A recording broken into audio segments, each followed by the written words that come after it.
Viens, du, trys, viens, du, trys. Let's test the sound. Good morning.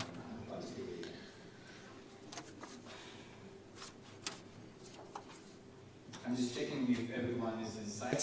It's not, we don't want to leave anyone behind. Just know the train is going.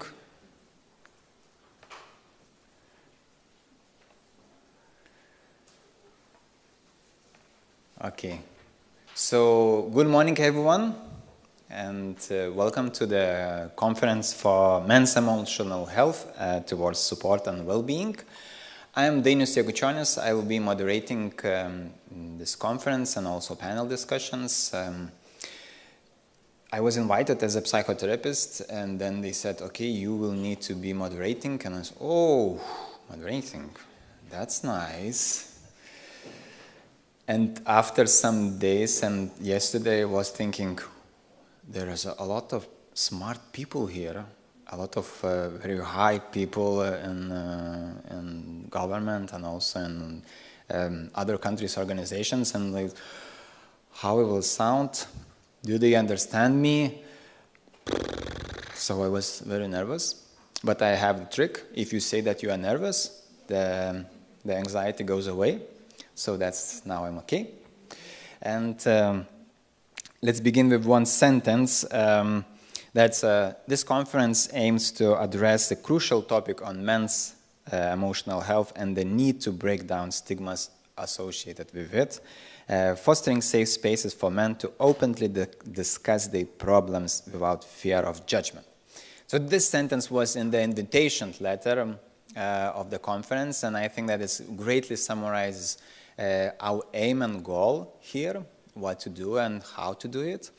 And we will talk openly about how to improve men's mental health and emotional health and also well-being. And also we don't forget gender equality as well. Conference is organized jointly by the Ministry of Social Security and Labor of the Republic of Lithuania and the Nordic Council of Ministers Office in Lithuania as a part of project Strengthening Services of Men's Crisis Centers, men's organizations and competencies of their staff in Baltic countries. Whew. It's a long one. Okay, some technical stuff. We are live streaming all the conference to the YouTube in English and to Facebook also in Lithuanian and translating directly. So for those who are in the venue, feel free to ask questions during the panels, and if we will have time, I will see you and we will try to answer those questions. Those who are online, you can comment. Leave the comments below the video, and after the conference we will decide who from the panelists or who from the organization will answer them, just because we don't have a possibility to answer them directly. So that's all. And also for those who are online and those here, be polite. Don't comment destructive comments, and we're all here to support each other, and we have one goal, so just be about that. And about the agenda a little bit, we will have first part till the 12:30, then we will have lunch break, second part will begin 1:15, and then till the late evening we will have discussions, networking, parties, and etc. Kidding, just joking. Okay, my part is over, and I want to invite for welcoming speeches two persons. So first I would like to invite Vice Minister of Social Security and Labor of Lithuanian Republic, Justina Jakštienė.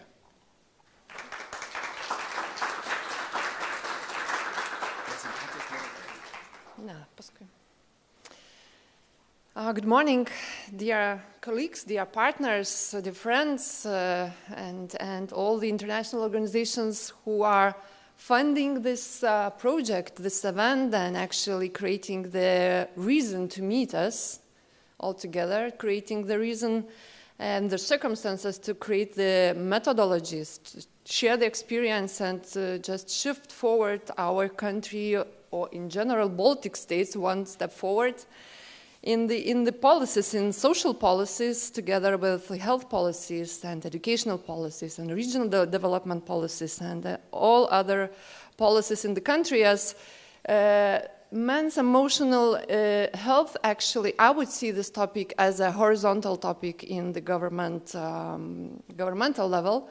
Of course, it's part of social security, but in general, we are absolutely overlapping with education system, with health, with, as I said, regional development, with finances or fiscal policies, and a lot of other policies. If we would talk on this not interesting topic as a policy in general. But actually, on behalf of our minister, Monika Navickienė, I'm just really happy and sending you all the best wishes from her. As the topic we are talking today, in general, men's emotional health is one of important aspect, and our governmental program. As you know, each cadency has a governmental program to acquire. It's the first time in Lithuanian history we have the special measure in our governmental program for men's health, men's emotional health, and creating the special methodology or system or partnership in the country.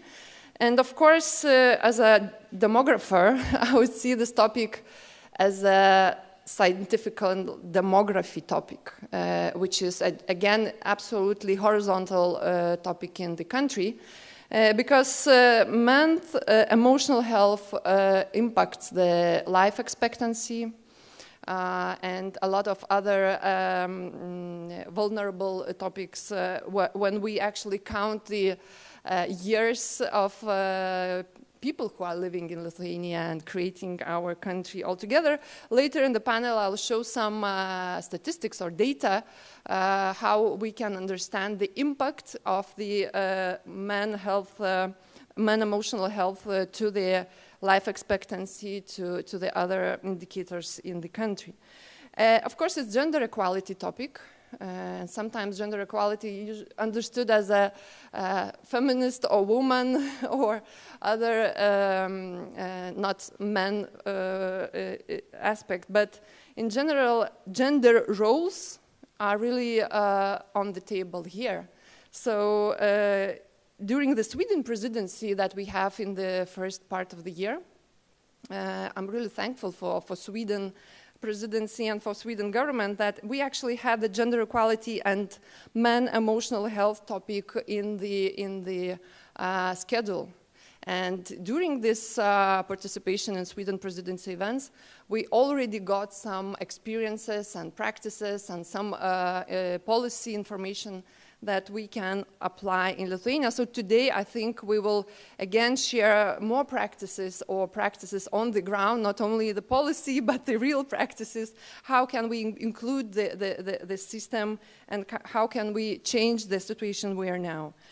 And finally, I would like to be really grateful, and I'm really thankful for our NGOs who are really active here in Lithuania and brave.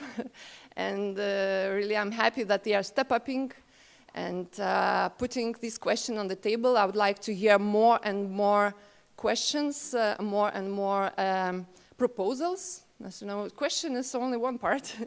We have to shift to the proposal and work together, changing the situation. So from the indicating of the problem, we have to already think how can we change? What would be the proposal? Do I see the whole situation? Do I see only the capital, or maybe I see the regions, or maybe I see different age groups, and etc. So we have a lot of demography questions or sociological questions here. So I really wish today a really good event, and I'm sure that we are having a lot of good discussions and good meetings, and I would like to have a lot of contacts that all organizations are here for the future cooperation, as our ministry are already funding a lot of projects in this topic, and we are looking forward how to develop the policy and to leave to the other governments some structure that could have be any, well, more sustainability in the future. So thank you very much. I would like to be short and looking forward to the panel and other discussions.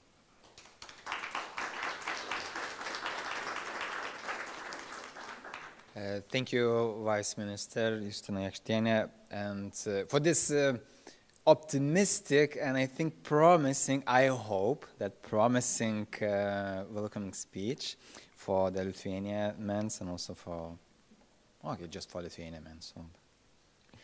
And next one I want to invite Karen Elements, Secretary General of the Nordic Council of Ministers.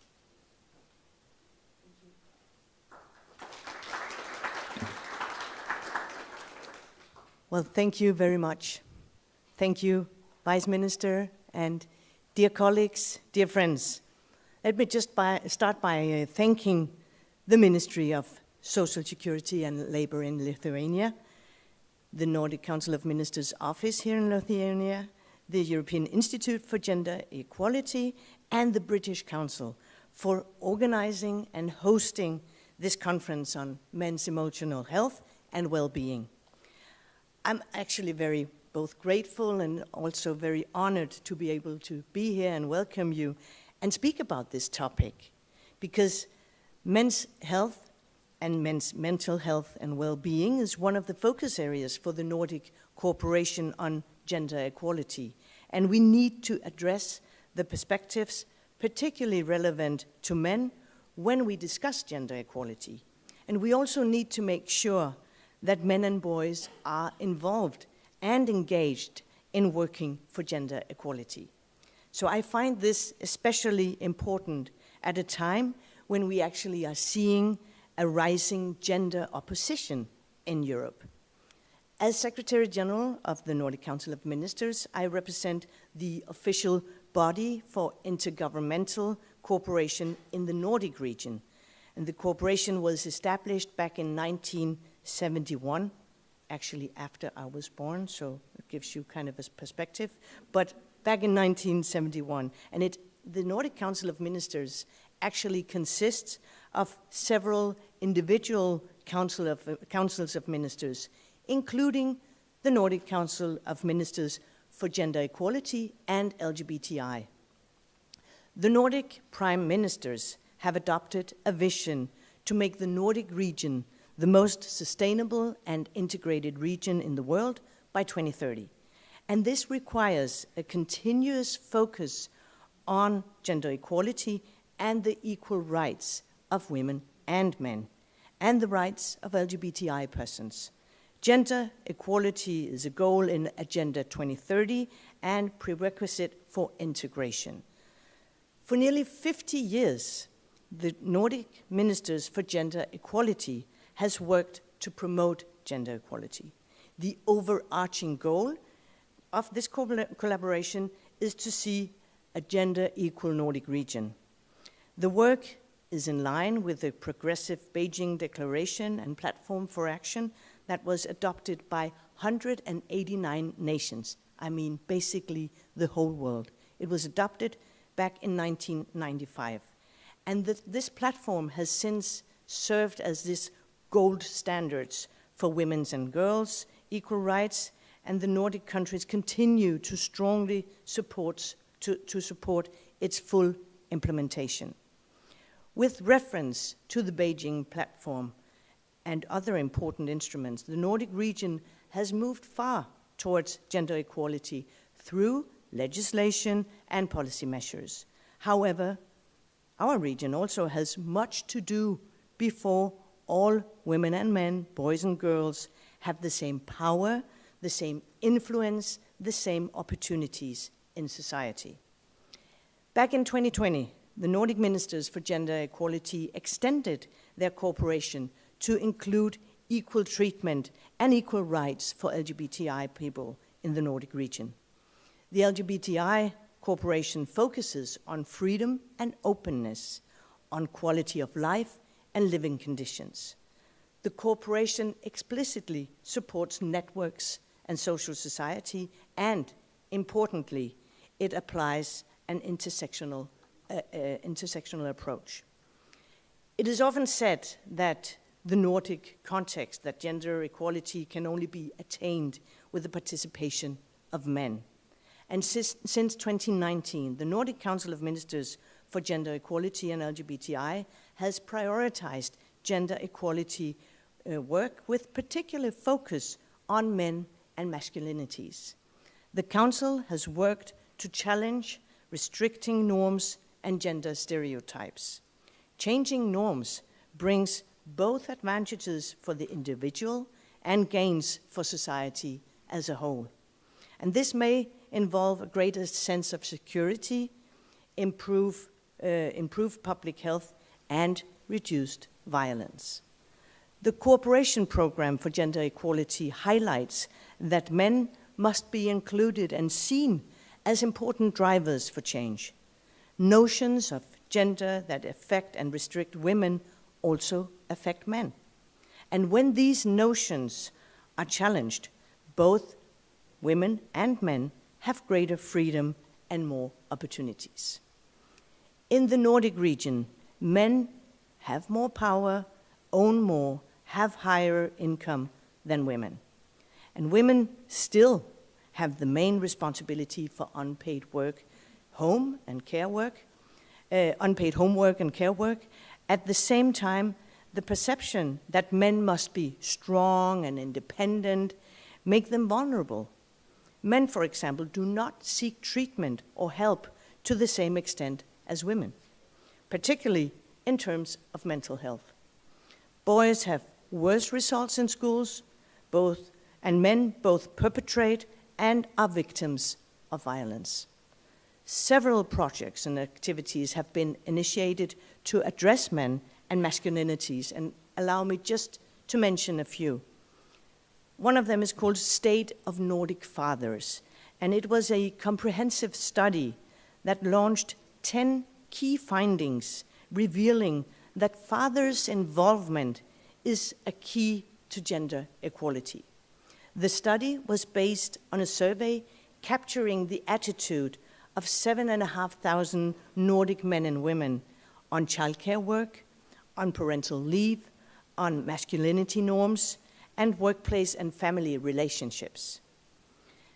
Another example is that back in 2021, men's organizations gathered for a conference in Helsinki on Nordic fathers on parental leave, with the goal just to promote and normalize fathers' participation in parenting. And last year, a research review on young men's mental ill health was commissioned to provide knowledge on causes and consequences in a lifelong perspective. And then finally, this joint Baltic project with this catching title, I totally agree with you, but still a title says a lot, because strengthening services of men's crisis centers, men's organizations and competences of their staff in Baltic countries. Yes, it's a long title, but it's really, really important content. So this is implemented by the Ministry of Social Security and Labor in Lithuania and the Nordic Councils of Ministers' Office that we will learn much more about throughout the day.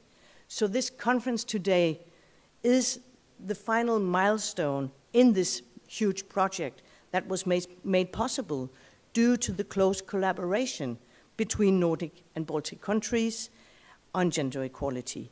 It's a framework agreement for cooperation, and it was signed by all our gender equality ministers in the Nordics and in Estonia, Latvia, and Lithuania in 2017. So this is actually a Nordic-Baltic cooperation with a good, long, strong history. And since then, this collaboration has resulted in Nordic-Baltic ministerial meetings and meetings between governmental officials and in conferences such as the 5th International Conference on Men and Equal Opportunities, the ICMEO, that was held in Tallinn in 2020. Because the general aim of the ICMEO conference was to involve more men in promoting gender equality and to find ways to tackle gender-specific challenges that men face. issues such as responsibility for self-care, care for others, and care for well-being and sustainability of societies, as well as gender norms was addressed. So these examples, and numerous others, shows the value of strong partnerships and the cooperation between regions where our goals and our challenges are similar and where we can foster the change together. So I really hope that this conference today will lay important foundations for the work ahead to break down stigmas surrounding men's emotional health, to strengthen services and support for men in both our regions, and in building a stronger network of men's organizations. Thank you very much.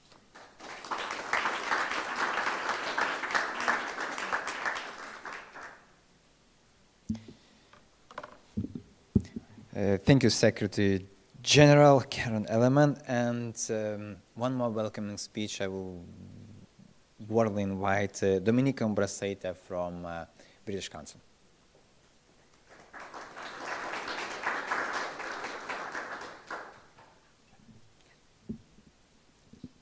Dear guests, it's my pleasure to welcome you all to this conference.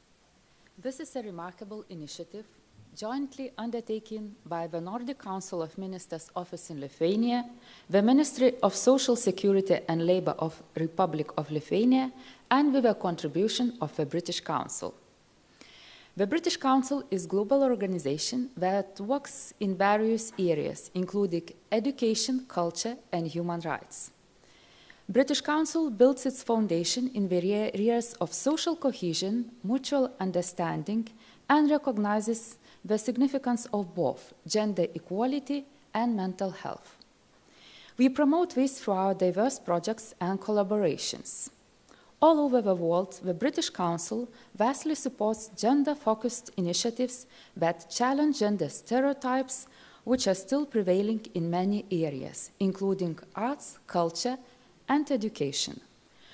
We also work to raise awareness about mental health issues, reduce stigma, and promote emotional well-being by supporting initiatives that provide mental health education, training, and resources to individuals, particularly in the context of education and cultural programs. In these areas, the British Council often collaborates with local partners, governments, and civic society organizations to maximize the impact. By incorporating gender equality and emotional well-being awareness into our programs, we want to contribute to build more inclusive and equitable societies, foster dialogue, and create platforms for knowledge exchange on these important topics. Raising awareness about men's emotional well-being is an important topic that has gained increased attention, especially in recent years. Historically, societal expectations and gender stereotypes have often discouraged men from openly expressing their emotions or seeking help for mental health issues. However, it's crucial to recognize that every one of us, no matter of the gender, can face significant challenges to our mental well-being. By raising awareness about men's emotional well-being, we can foster a culture that supports open dialogue, empathy, and mental health promotion for all. Recognizing and addressing the unique challenges they face can, and I'm sure will, contribute to improved emotional well-being and overall quality of life. Once again, I extend my warmest welcome to every one of you. May this conference be a testament to our shared commitment to nurturing the well-being of all individuals. Thank you very much.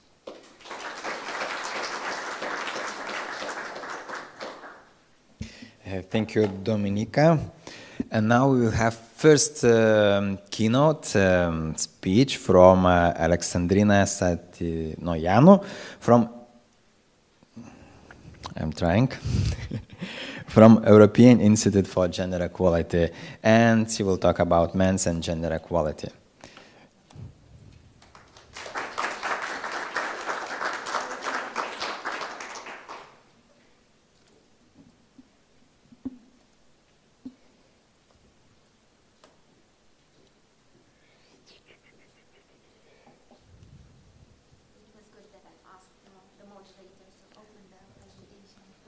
Yes, even I don't understand Lithuanian.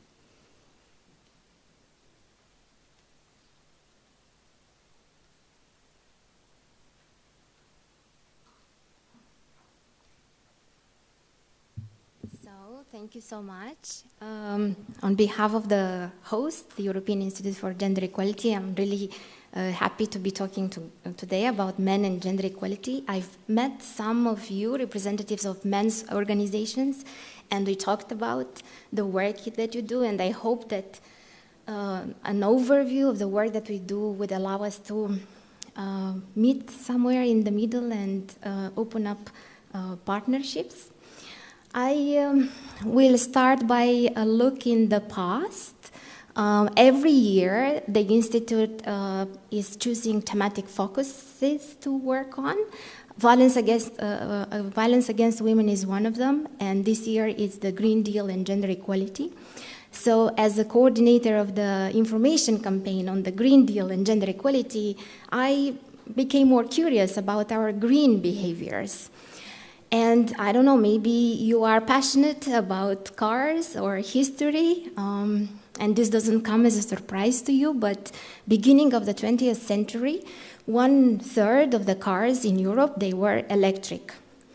Actually, in 1908, as you can see, Clara Ford, the wife of Henry Ford, the famous inventor of the motor car, was driving an electric car herself, produced by another company instead of the popular Ford Model T that her husband was producing. So why Clara was not actually driving her husband's car? It's because at that time, electric cars were considered to be for ladies, and men were distancing themselves. Men were driving petrol cars. And this is where the problem starts, where gendered behaviors become gender stereotypes and lead to gender norms. And yes, as we have heard, the gender stereotypes prevail. We have a special Eurobarometer from the 2017 on gender equality, and it has a special section on gender stereotypes. And I'm only putting here two of the questions that were asked for all Europeans, so respondents were from all over Europe. And you can see that we still have high numbers.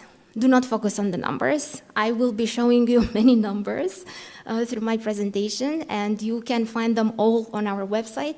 But the idea is that we still think that the most important role for men is to earn money, and the most important role for women is to take care of her family and home.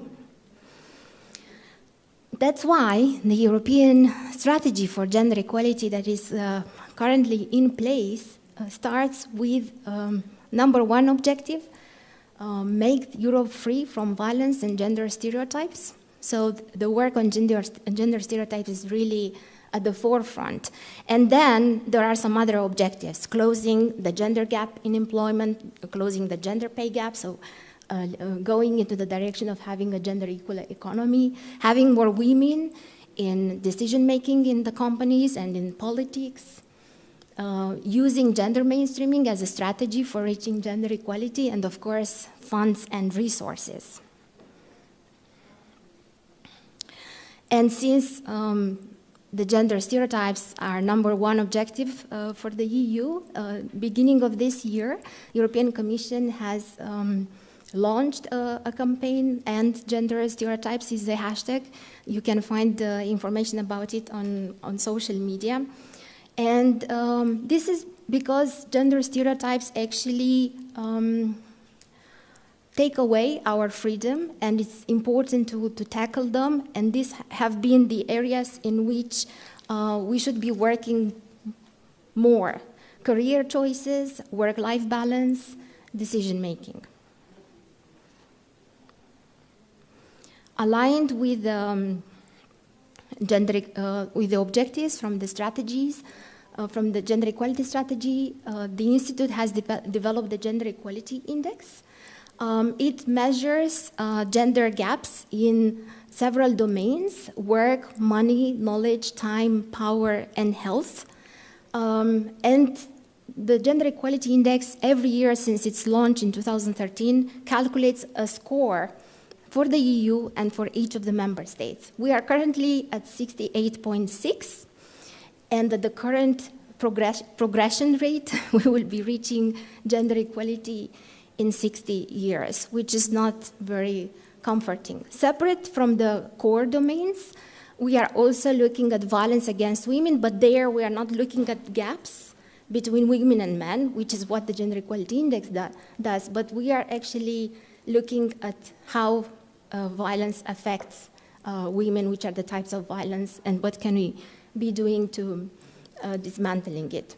Of course, I'm talking about women and men, but the reality is that we are not homogeneous groups of women and men, and that's why the intersecting inequalities also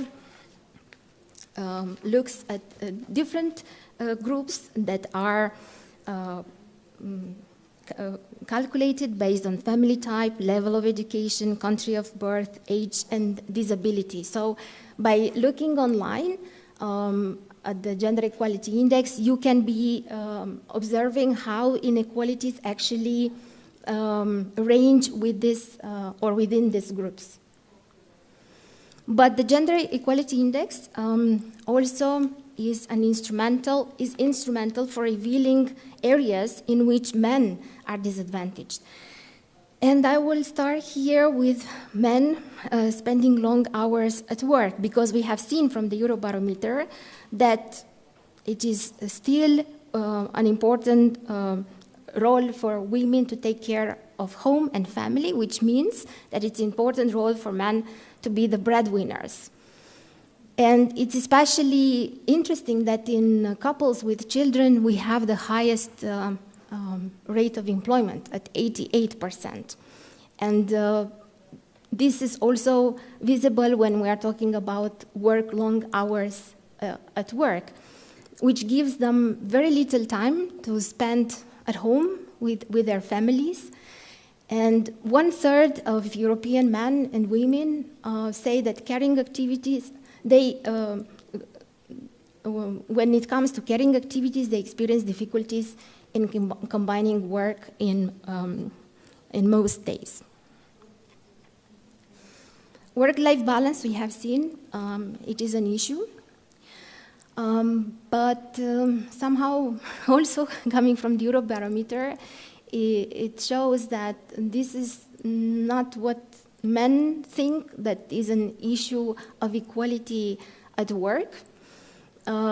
Yet, it is for women. It's keeping women away from work, the care responsibilities. 82% of all part-time workers are women, and this is something not very easy for men also to take on board, because when it comes to eligibility for parental leave, we see that 23% of men are not eligible for various reasons, and these depend on each of the countries. It might be that they are not working at all, it might be the length in service, or they might be self-employed. So this makes them not eligible. Overall, because we are talking about women and men in relationships, so the situation that affects men also reflects back on women, and the situation that affects women reflects back on men. This means that women spend more than 30 hours per week, extra than men do, on unpaid care and housework. We've heard about men's health. It is a concern. And expressing emotions, I've talked with some of you yesterday, and learning how to deal with emotions is at the forefront of the organizations that are focusing on men. It's still not acceptable. Where it is for a percentage of women and men, but there is still a high percentage of women and men that do not accept expressing emotions, or they think that this is something men should not be doing. And definitely holding up on these emotions creates problems 4 times more men than women are likely to die of alcohol abuse and drug dependence. And this overall leads to fewer healthy life years. Life expectancy is of 84 years for women and 78 for men. This leads us to thinking that boys would definitely benefit of gender-sensitive education, as would girls. And we have a question in the Eurobarometer where we see that not so many men would be responding positive to it. 54% of women would approve of a man identifying himself as a feminist, yet 45% of men will only do it. So it means that we have some work to do there, teaching both girls and boys how to deal with gender stereotypes, how to react on them, how to support each other. And I can give you the example because I am passionate about STEAM education, and the studies clearly show that girls who go towards this path, studying math and science, they accept or they expect the acknowledgement of their peers, of their colleagues in class. In the same way, when we are talking about non-stereotypical career choices, we see that very few men actually want to go towards programs studying education, health and welfare, humanities and arts. So it means that fewer men end up teaching. It might be creating problems for younger men, which we can also see that many of them leave school early.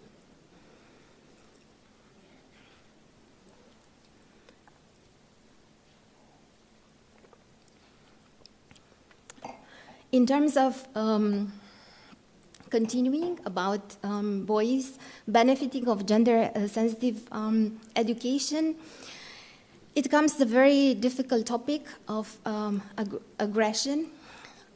Here in its lightest form. So there was a question in the Eurobarometer whether women or men should be approaching friends on a sexist joke. And we see men being more reluctant to do it. So this is also an issue when it comes to the whole range of aggressive and violent reactions. It's true that men are more commonly victims of violence at the hands of another, most often unknown man, but it is the reality that women are experiencing violence at the hands of an intimate partner. So here, when we are talking about gender-sensitive education, going in this direction of zero tolerance to violence, it's definitely a point we should be stressing. Again, the percentages of women suffering from psychological violence from a partner throughout the lifetime are quite high.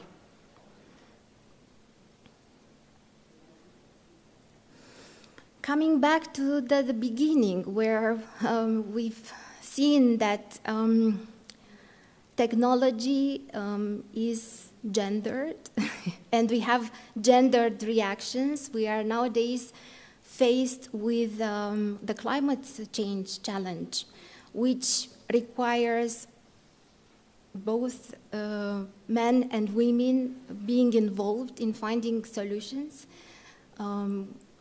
bringing forward innovations, and maybe one of the innovations we could be considering would be changing the attitudes. Because unfortunately, gender stereotypes are here valid as well. And I can give you some numbers. There is an eco-gender gap. For example, 57% of women and 48% of men report being mindful of their consumption of natural resources every day. So there is a gender gap in our green behaviors. Men are more reluctant. Maybe talking about and tackling the gender stereotypes would help us change such a behavior and finding a solution in which we are all, women and men, involved. The topic of Green Deal and gender equality will be further discussed. As I said, it's a thematic priority for us. The Gender Equality Index will be releasing findings, so stay tuned. On the 24th of October, you will be hearing more. This is what I had to say in a nutshell. Of course, the nerves were still here. I didn't acknowledge them at the beginning, so I guess that's why.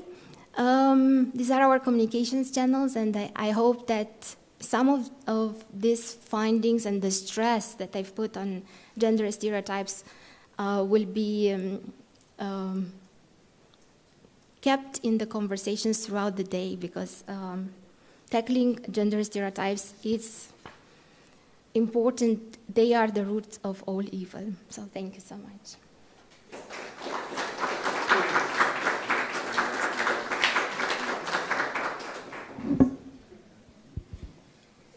Maybe there is a question from the audience. Maybe someone would like to ask something. No, if you think I will ask them. Maybe as Alexandrina can say that what is the one, maybe the most, the biggest reasons why there is this gender inequality. Gender inequality? Yeah.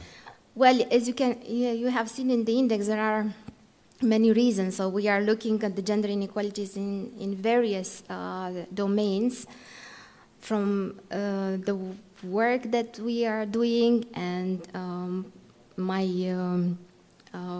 personal knowledge as a gender equality expert. I said it's the gender stereotypes. So we have to prioritize them when it comes to education. We have to teach both boys and girls to recognize the stereotypes, not to accept the gender norms, to free themselves, and to find the ways in which they want to express themselves, but of course, in a supportive, non-violent way. We are talking about finding solutions for building partnerships, for being together, men and women in gender equality, not being polarized at the opposites. Okay, thank you. Maybe now there is one question. No? Yes? Okay. No, that's no. Thank you. Okay, now we will have panel discussions, and thank you, Alexandrina, for saving time. We will have more time for discussions, and I would like to invite first panelists to sit in this half circle, and then I will ask you to do something. So please come, and I will introduce you when you are here.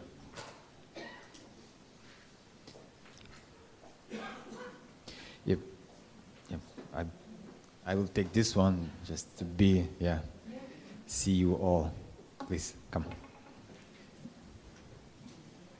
So, okay, everyone is equal, then I also will sit. So, here we have, as you saw, also Vice Minister of that's the very long name in English. The Vice Minister of Ministry of Social Security and Labor, Justina Jakštienė.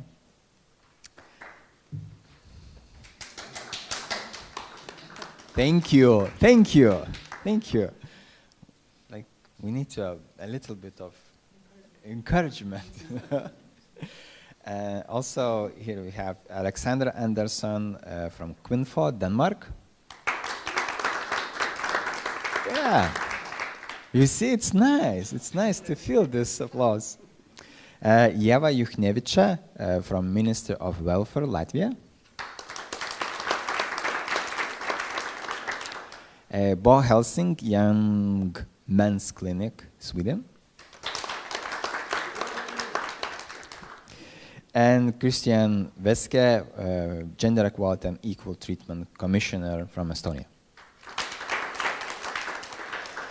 So the panel discussion will be with a little bit formalities, and then we will chat more. First of all, I will ask panelists to introduce themselves and present a little bit about their organizations, and then we will come back here and talk about men's health issues and welfare and well-being and etc. So we can do it in the hard way or in the easy way. Easy way, you can decide by yourself which one is going, and the hard way, I will be deciding. Okay, you see? Thank you, Justina Ekštėnė. So let's come. Do you have presentation? Yes. Yeah. Okay. So Justina Ekštėnė will present few slides.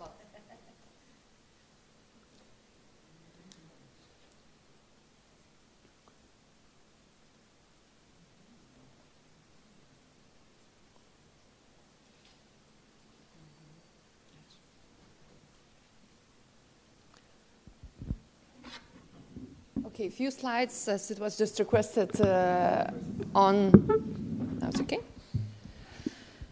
on where we are with Lithuanian policies on emotional health services for men. As I said, we are in the first steps.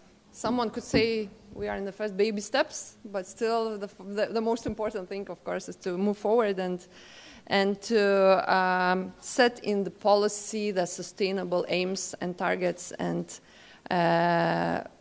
create the impact on the ground, as I say, because the policies are just policies, but the impact is always the most important. So the situation where we are now is I'm not sure if you know, or maybe not, some information that, of course, compared to women, men are less likely to seek help for mental health difficulties. And it's not only mental health. We see, together with Ministry of Health, that men are less participating in just health prevention, any programs that we have in Lithuania and, of course, in other EU countries, because in certain age, all of us have to just check for health prevention and make some procedures. So in Lithuania, of course, men less likely to come to the doctor, less likely to check the health, less likely to go to any health system until there is a huge, impossibility to work and to step out of the bed, or some health heart problems occur. So it's not only mental health context, but in general health context. And of course, men are more likely to commit suicide than women, and I would say they are more likely to be aggressive against himself or against others. And it's not only about suicide, but in general aggression that could be in different forms. And as well, the aggression could be as an alcohol abuse or other dependencies and etc. So, of course, it's a few worse in Lithuania, but in general, I would comment that life expectancy, men and women in Lithuania, is biggest in European. The difference is biggest in European Union. So, men and women life expectancy today is about 9 or 10 years difference. Just because the mortality of men are in younger age groups are really high, and I'll show in the next slide that the mortality level in men groups, not only just because of the suicide, but just because of the consumption of alcohol, drugs, and other behaviors as well. Of course, suicide rates in Lithuania are really high as well, and the problem we see, blue columns, is of course in the men groups.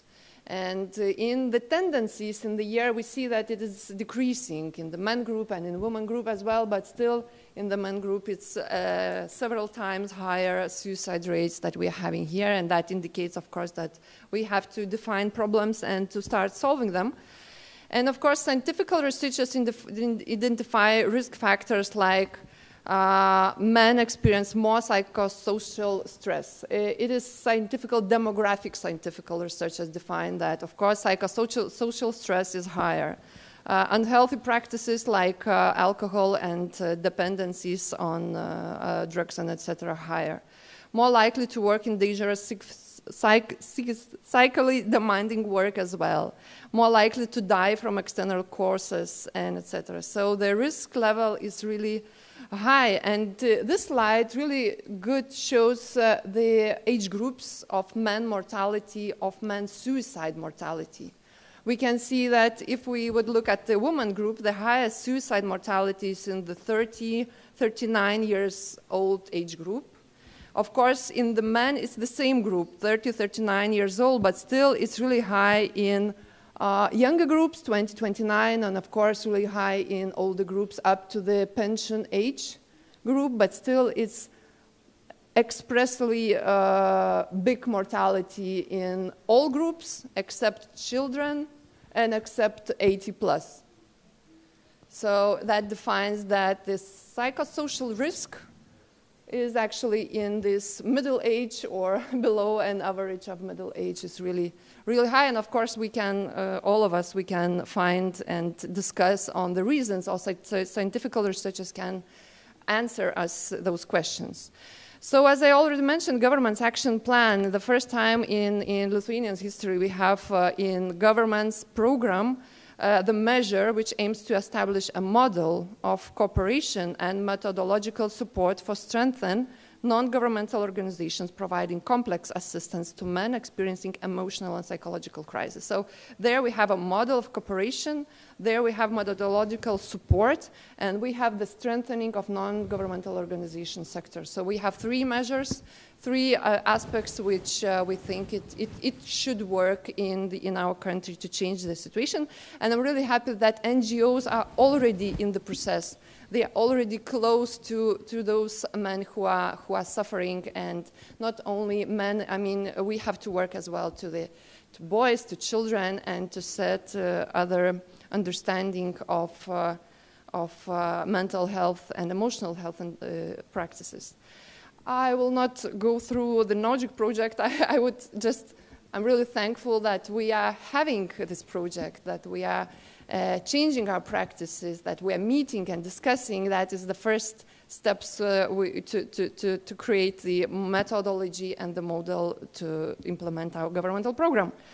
And of course, in Lithuania, we are having already a few years grants for non-governmental organizations as a ministry for counseling services for men experiencing emotional and psychological crisis. And of course, there's a psychological, psychotherapeutic, educational, legal counseling for men, and we are funding those projects and trying to reach as much as possible target groups. So some numbers like emotional support for more than 3,000 people, psychological support more than 1,000 people, and etc. So it's these numbers only for 2022. But still, we understand that we have to reach much wider target group, and these are only first data. And really, we are happy that we are having two men associations in Lithuania. It's like umbrella associations, bringing together men's organizations. Lithuanian Men's Association and National Association of Psychosocial Support for Men. So, of course, these associations are as well sharing practices, sharing advocacy, lobbying, and other competences that we really need in Lithuania and in European Union as well. So, shortly, thank you for your attention.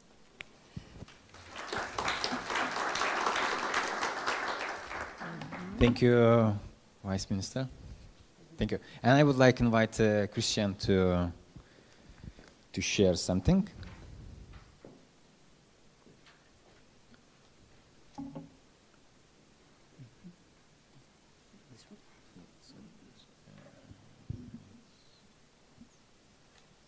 It's slow. Just slow. Labadiena, and good morning, everyone. And it's really lovely to be back here in Vilnius, where I spent 9 years of my life working at EIGE, and I would very much like to thank for the Lithuanian government, the Nordic Council of Ministers, and also EIGE to invite me here. I am Christian Veska. I'm the Equality Commissioner in Estonia, and I would like to go also through a few slides to show what is the situation in Estonia. So I hope that this would also bring new perspectives in. But of course, some of it, what I'm going to show, it already resonates what Alexandrina was saying earlier, and what you were also just mentioning now, because I think in the sort of Baltic region, there are differences, but these differences are not actually so pronounced, so we are quite similar to each other. But if we think about the sort of stereotypes that Alexandrina was talking earlier, then it's interesting, I think, in Estonia's case to see that in the sort of declarative level, men and women both agree that it's good to live in a society where men and women are equal. So people understand that in a way, and they already frame it this way. However, it gets, I think, more tricky when we start looking at the very specifics, then this sort of declarative level somehow disappears.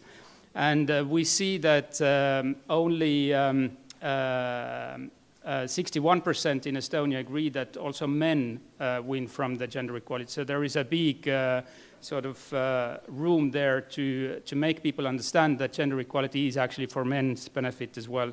And out of this number, a quarter of men don't realize that themselves. They don't agree with that statement.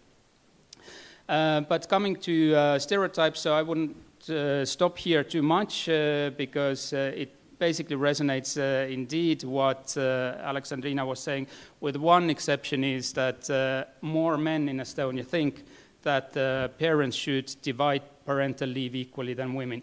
So that means that there is sort of, from men's side as well, willingness to be more engaged in their family life, in their children's life. There needs to be some sort of a push, though, to make it happen.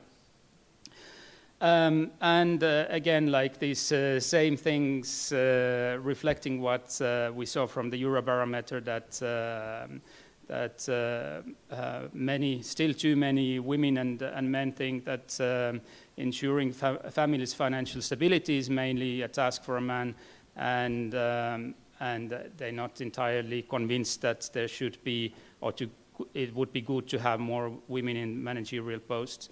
So that's one thing on the sort of attitude side. But again now, how do people, or men and women, live in Estonia? So we, similarly to Lithuania, we have a huge gap between women and men when it comes to the healthy life years. So men live 54.1 years healthily compared to 57.6. And we see that the main questions that we will be talking about here, such as emotional health. It's an interesting statistics from the health statistics that I found was that actually women reported more, but for men definitely one of the key questions is whether they are in a relationship or not. So the ones that are in a partnership report lower levels of depression compared to the ones that are not in a relationship. And similarly with the prevalence of emotional distress as well. I will jump over this intoxication and injuries part because it is very similar to Lithuania, where men basically drink more and harm themselves much more than women do. So we have the same regarding the alcohol consumption as well, of people who drink more than 3 times per week. I mean, you see these gaps are huge. Same with the smoking. But I would stop here for a moment, because that I haven't heard is the sexual and reproductive health. I will come back to that a little bit later.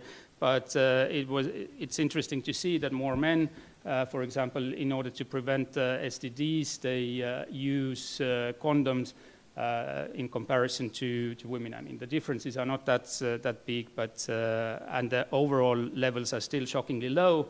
But at least you can see their responsibility. And I would actually now mostly like to focus on what we here to speak about, what's in the national sort of plans. We have the National Health Plan 2020 to 2030, and one of the key objectives there is to also reduction of health inequalities. And the sort of objective that they have set in the National Health Plan is that by 2030, the difference between the life expectancy of men and women is not greater than 6 years. And the difference healthy life years is not more than 1 year. So it's sort of clearly set there.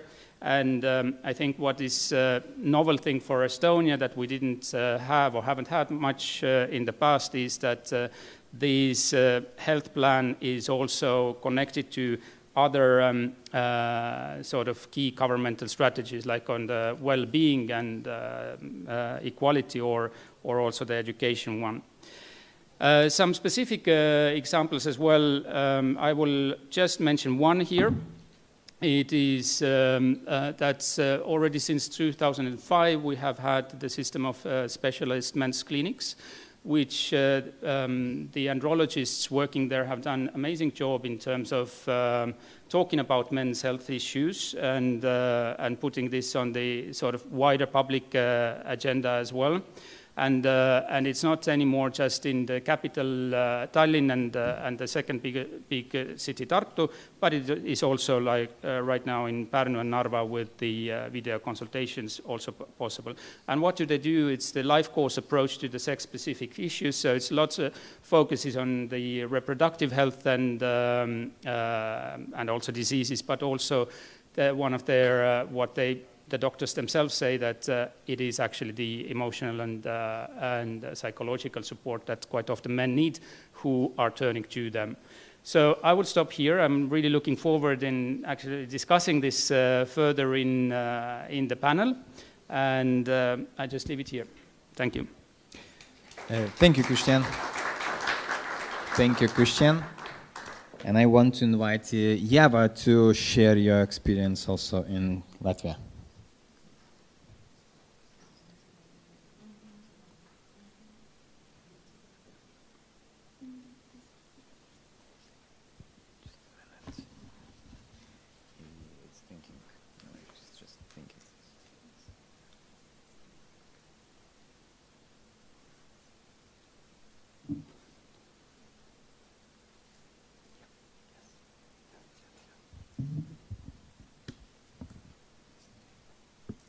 Yeah, hopefully. So good morning, everybody. It's really great to be here, and thank you for our Lithuanian colleagues for having us here. It's looking forward to a really interesting discussion. So I will try to really shortly talk about what we have done in Latvia regarding men's issues and policies. And I would like to start with the fact, I would like to stress it, that we don't have a systematic approach right now to men's issues. When it comes to gender equality framework, our approach to men's issues within gender equality has been more of on an ad hoc basis. So when we talk about men's issues, the main policy issues is work-life balance policies, fighting gender-based stereotypes, and reducing domestic and gender-based violence. So when it comes to promoting work-life balance, we talk about equal participation in childcare, equal share of care responsibilities, and being informed about your rights and balance for work and private life. And if we talk about specifically about men's issues here, we really have been focused on promoting fathers' role in the society and making campaigns that openly acknowledge challenges for men, being fathers, and especially being single parents or divorced fathers, and the challenges that comes with that. So we try to create open dialogue about these issues with men. So fighting gender-based stereotypes for us is a crucial process for gender equality and to also promote men's well-being.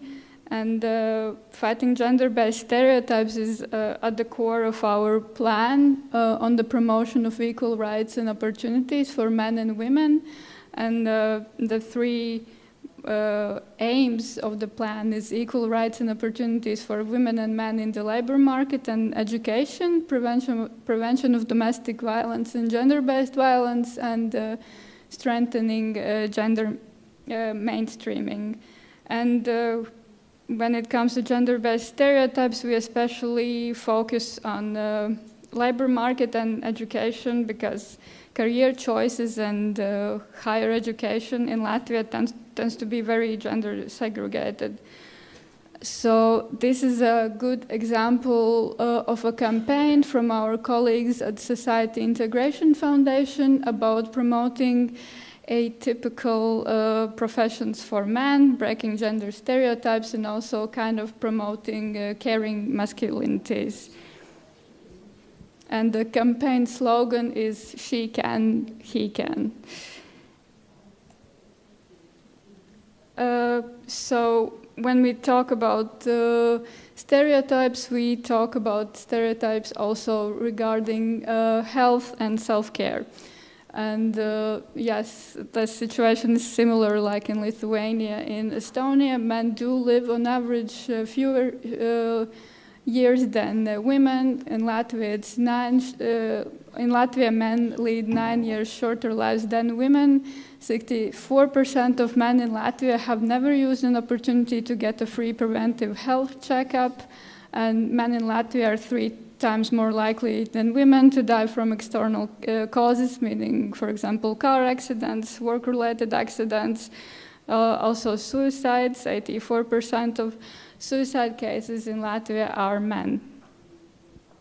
So what we have been doing, the November usually is Men's Health Month in Latvia. We usually raise special awareness about prostate cancer because it is one of the leading cancers that kill men in the age group of 40 to 60, and men usually don't seek treatment. They seek treatment when it's already, unfortunately, too late. And we also have had discussions about fighting stigma about mental health and asking for help. So regarding gender-based violence and domestic violence, it is really important for us to include men in this conversation, also as victims, even though statistics show in Latvia mostly women who are suffering from domestic and intimate partner violence. So one of the things we have in Latvia since 2015, we have a state-funded rehabilitation program for perpetrators of violence. It's not a gender-specific service, but like the idea is to help adults who have committed violence to understand the consequences of the use of physical and psychological violence and to reduce violent behavior. And the service is provided in the form of individual or group therapy sessions as close as possible to the person's place of residence. It is also important to work with young people. So together with NGOs, we have organized workshops for young people on how to build respectful relationships based on gender equality, free from violence, and also teaching about harmful gender-based stereotypes and conflict resolution skills. And if we think about campaigns, every November we have a big social campaign against domestic and gender-based violence. And lately, like last years, we have been thinking about also including men's perspectives as being victims. So last year we had a campaign about emotional violence, and the slogan is emotional violence invisible but real.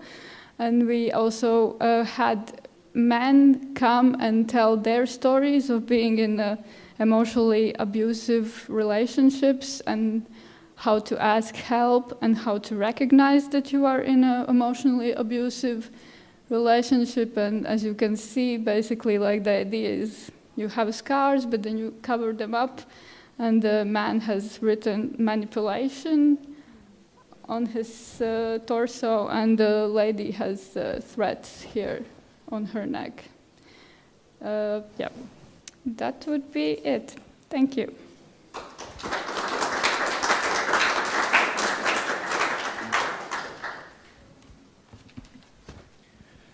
Thank you, Eva. And I will talk about all these campaigns and discussions, very interesting. And I want to invite also Alexander Andersson from Kvinfo, Denmark. 5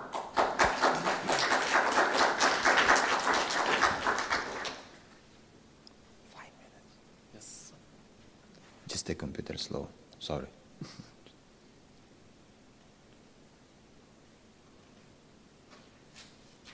It takes time to prepare a good presentation. 5.5 minutes. Yes, fortunately for you. Thank you. And thank you very much for the invitation. My name is Alexander. I'm a senior political advisor at Kvinfo, and Kvinfo is a knowledge center for gender equality in Denmark. And I'm also a former chairman at Danish Men's Society, which is an NGO of men working for gender equality. And what I would like to do is try and outline a change going on in Denmark these years on gender equality, and in particular men's gender equality issues. And my claims are that the services addressing men's issues are on the rise these years at the local level, and they are also finally emerging as a part of national gender equality policies. I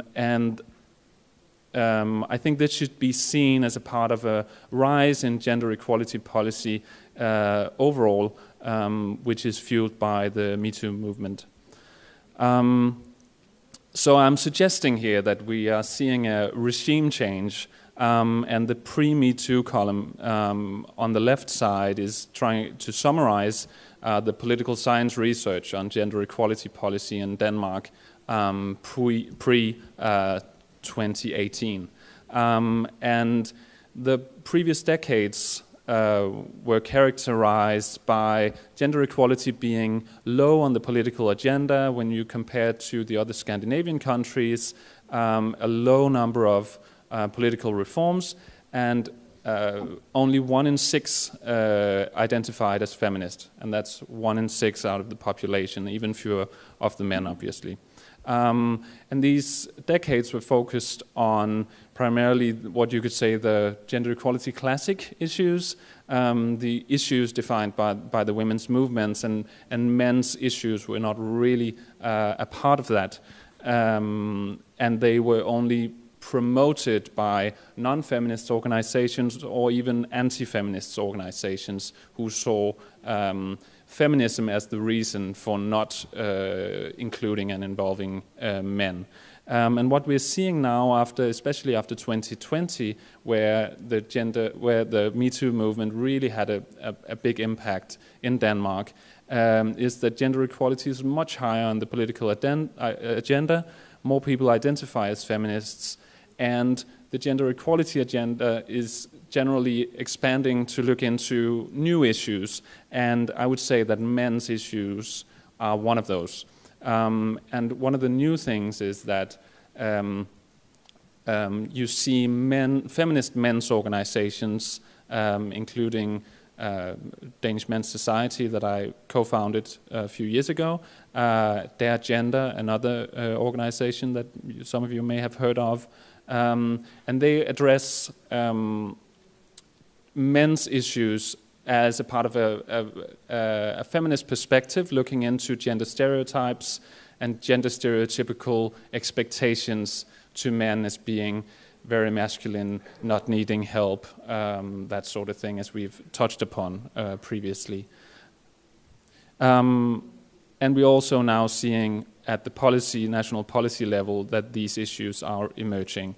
And just to outline a few key milestones in recent years at the national level is the big thing has been the new parental leave scheme that came into force a year ago, earmarking 11 weeks of leave to fathers, and that has really made a big difference in the debate in talking about men as rights holders in a gender equality issue and talking about men in parenting.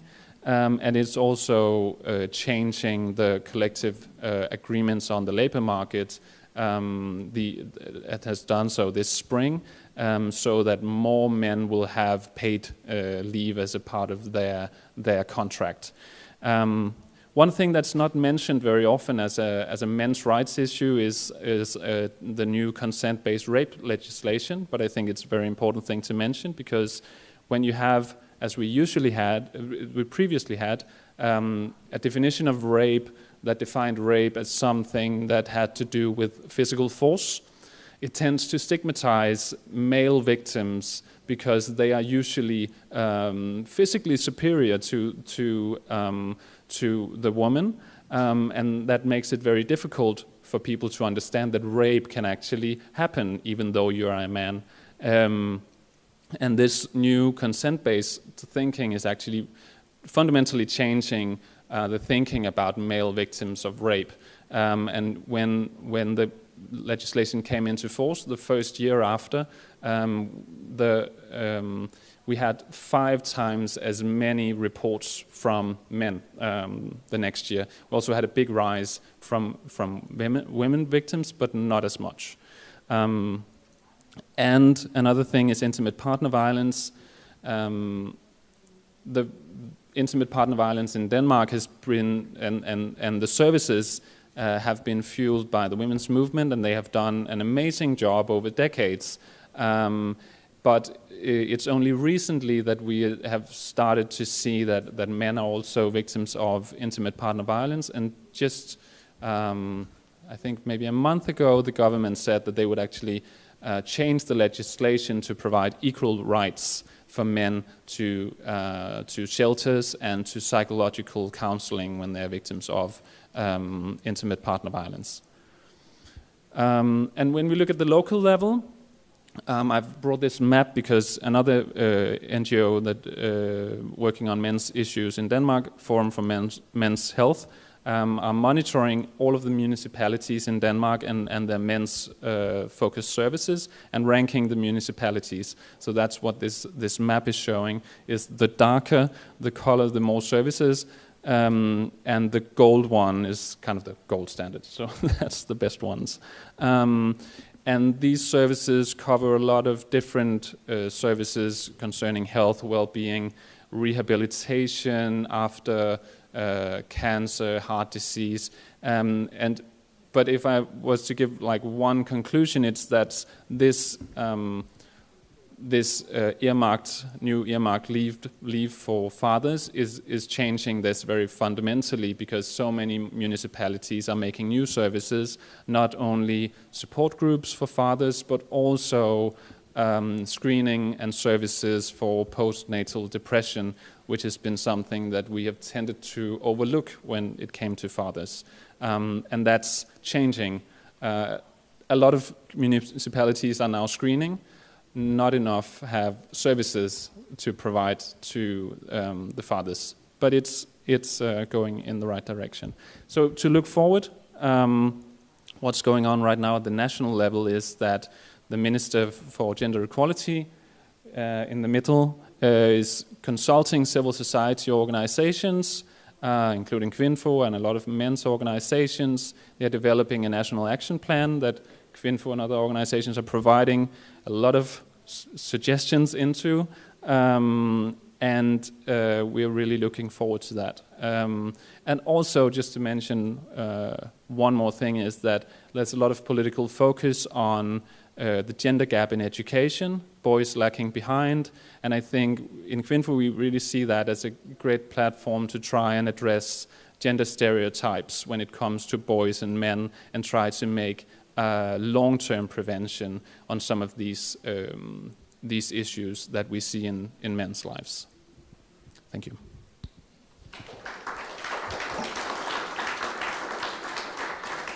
Thank you, Alexander. And now I would like to invite to share your experience Bo Helsing, Young Men Clinic from Sweden. Eurovision winners.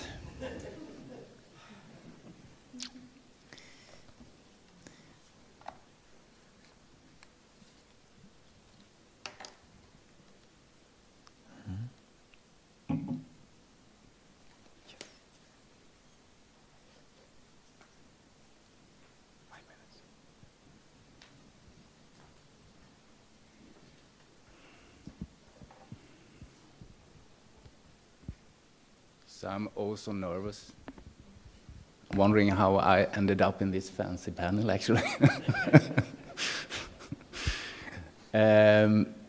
Yes, I'm not on the organizational level, on the national level, but because I'm representing a public health clinic in Gothenburg, mostly, and western part of Gothenburg, western part of Sweden. And first, thank you for being invited to the conference.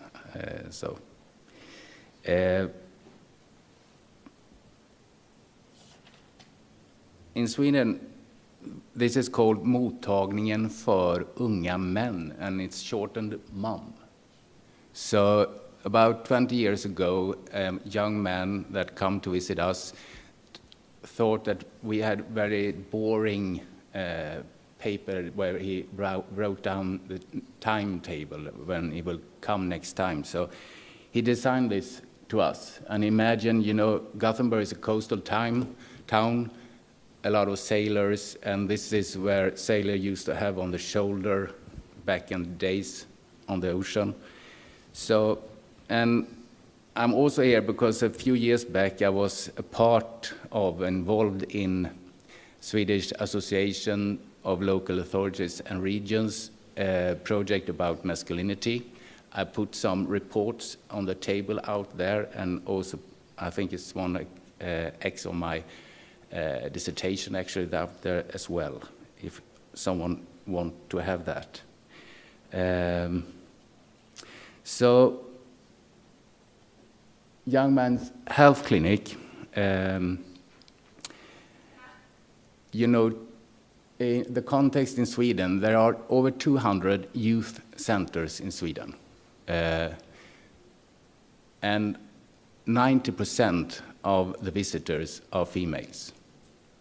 And for 25 years ago, some men went to Gothenburg City and told them that this service was not targeting young men, because it was midwives working there, and the whole place was kind of focusing on young women, and they were left out in a way. So then MUM started to focus on men's issues, and focusing just on masculinity and emotional health and sexual health. And you know, according to research, men have difficulty to talk about emotional health, and they have difficulties to talk about sexual health. So why don't we address that? Because if we have doing that and have a male-friendly environment for doing this, they will come. I guarantee that. And in recent years, we have, through lobby work, multiplied. So now, from this spring, we are 6 these kind of clinics in the western region of Sweden. MUM in Gothenburg is open 2 days a week, and the others 1 day a week. And in 2022, there were about 2,766 registered visitors. In Gothenburg, 2 days a week, we had 2,000 visitors. So if you address this sexual health, emotional health, relational health, the young men will come. And then I just want to point out that we know a lot about masculinity norms, and the panel has really nice show that is really important stuff. And this is just some quotes from young men that I have been interviewing over the years. And this will not be going through right now, but these quotes are from men who actually sought help. So although they are going to seek help, there are still within them these barriers of masculinity norms.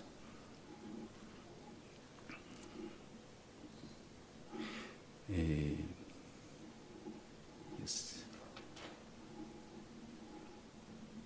So at MUM, we focus on how to increase our approachability and our receptivity to young men, because we think that one thing is we need to do is to understand that masculinity norms doesn't just exist in males. They are existing in public health services, and we need to educate people to be more male-friendly, to be more open, and know to get the young man the time and space to develop sayings for themselves to explain how they feel, what their concerns are, what the worries are. Sometimes we acknowledge our clinic as a worry clinic because the young man comes with a lot of worries, different kind of worries. And if they don't have anywhere to go, they will be isolated, they will not talk about it, and if they have a place to go, they will come. So I was glad to hear that Estonia had clinics like this as well. And the final is, not the final, this is a quotation I use from and borrow from the French philosopher Jacques Derrida that I think is important to always have in mind. Because in Sweden there are a lot of talks about young men, but there are not so much talk with young men. So we need to change that. And he says, but between talking to young men and speaking of young men, there is a word of difference. From the moment they are spoken of instead of being spoken to, it is to say that they are no longer or not yet there. It is to register their absence. One speaks of young men only in their absence, concerning their absence. So we just need to more focus on spoken with young men. And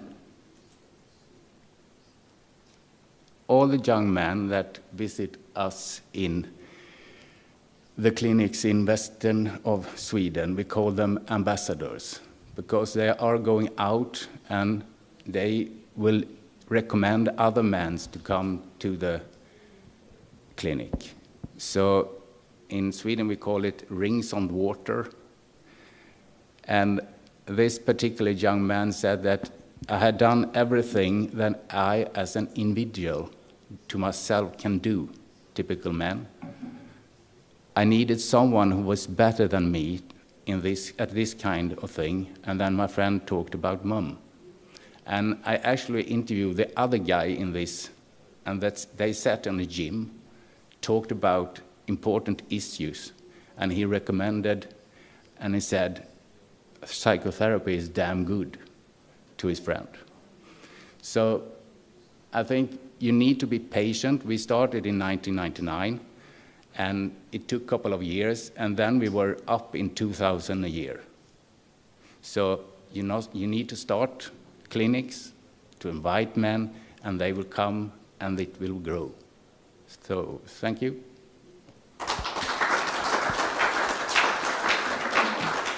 Thank you. Thank you, Bo. So I think that we are sitting for 1.5 hours already. Yes, I think that a little bit energy is down. I would like to invite you to stand up, just to to do some exercise. Now 20 sit-ups, 15 push-ups. No, I'm joking. We can do like this a little bit, just not to be careful with your neighbor. Just do like this. We can do a little bit jumping, increase lymph going up, and increase energy. All the waist going down, so it's easy, because we need still energy for 1 hour till the lunch break. So just, we can, how to say, wave like this. Yeah. You make sun. Sun is shining. Yeah, it's nice. Okay. Now we feel joyful and energized. We can continue to our discussion. Thank you for participation. So thank you everyone for your presentations. It's for me it was very interesting to hear all the initiatives, and I wrote a lot of things. But I would like to start from one question for everyone, just to make a discussion more interesting. And first, the question will be very, very, very easy. What would need government to do to help more men? Just easy question. What do you think? Not what your government thinks, but what do you think the government needs to do that for men that it will be easier for them? And we have microphones, so feel free to answer. I will ask everyone, so it's mandatory. Thank you, Christian. So I can start. Is it working? Yep. Yep. I think one of the things is that that it's not just about men, but it's generally you need to have targeted approaches to certain things in the different strategies, and they need to speak with each other. Like you have the sort of health strategy, you have some education one or whatever. So, but it's basically the concept that we've been talking in the gender equality field so long. It's gender mainstreaming. So that's what it's needed. That it's whatever you do, there is no sort of general mass of people. No, these people are women, men. They belong to certain different groups, and you need to address these issues, their issues, to get to them. So only then, when this foundation is laid, you can actually start designing appropriate measures. Before that, we're talking about just some faceless mask, I think. Okay, thank you. Well, I agree that was my answer also. Gender mainstreaming, definitely. Just wanted to add that definitely awareness raising among government and local government officials who work with policy, raise awareness about gender mainstreaming. It's really technical and hard job, and it asks a lot of resources, but it is worth to invest. And basically awareness raising, how to gender mainstream, also the importance of gender disaggregated data, so you know where are the problems for each gender, because a lot of issues are gendered in our society, whether we like it or not. So yes, that would be the way to go.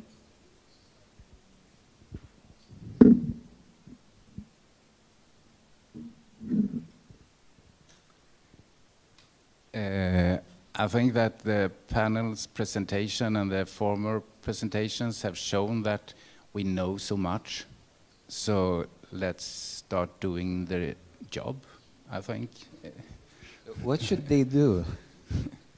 What should they do, from your opinion? Yeah, there are a lot of good examples, but the good examples need support. The good examples needs to be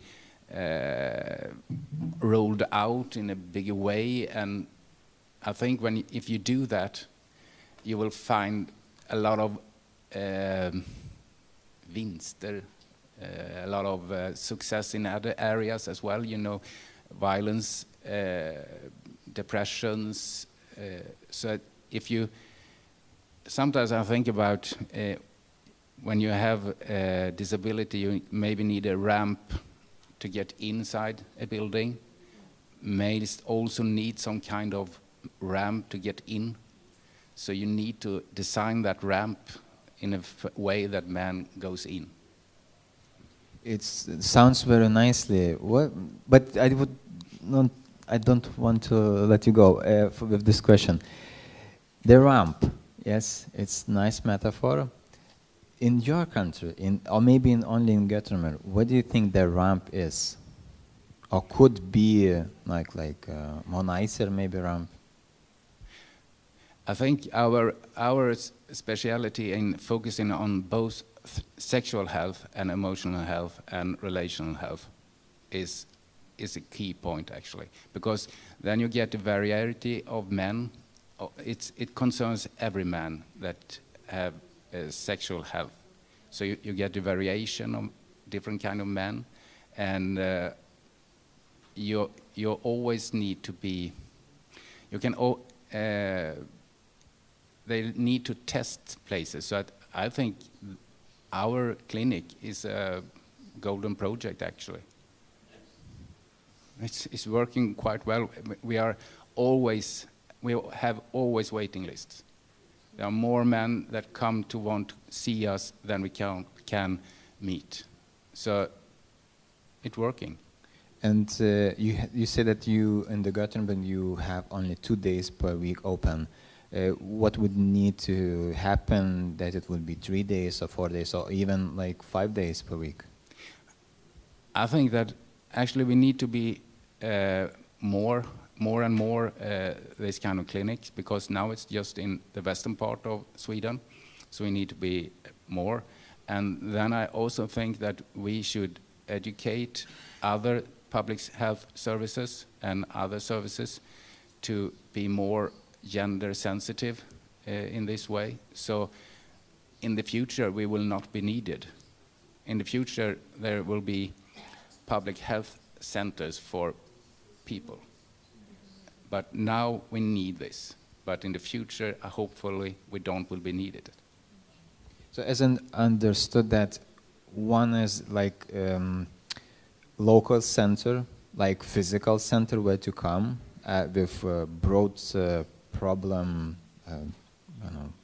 back, and then also to educate and collaborate with other public health services just to inform them about some gender differences and gender problems in different fields. Okay, thank you. It's nice working with. Just a few words. I'm silent, and I would like to gather all the ideas what government should do, because that is the task for me, and I hope my colleagues are writing down and will be writing down all today and during all the project. But in general, I agree a lot that it is part of mainstreaming, but gender mainstreaming has a long history. And we're talking about men emotional questions from 2018, 2017, And in the political level, of course, there are discussions, but to make an impact on the ground, especially in Lithuania and, for example, in regions or in small towns, it is a work on the society behavior, the perception of the question, the perception of gender roles. And of course, the capital has the one behavior and the rural areas have another perceptions. And I think the most important thing is really good communication, and those communicational companions can do even better impact than the change of legislation. And it can change the behavior and the even level of violence and a lot of things. We in Lithuania, we all know the campaign of safe driving in the roads, which actually connects a lot with this man emotional questions. And a lot of quite good videos on TV, how we have to drive safely. And during 10 years, this campaign had a huge impact on the mortality on the road. So the communication is really important, and mainstreaming into the health and educational sectors from the first grade gender educational questions should be integrated as well. But still, we have the reactions from the communities, from parents, which maybe do not want their children to be educated in those topics which are quite strange for them.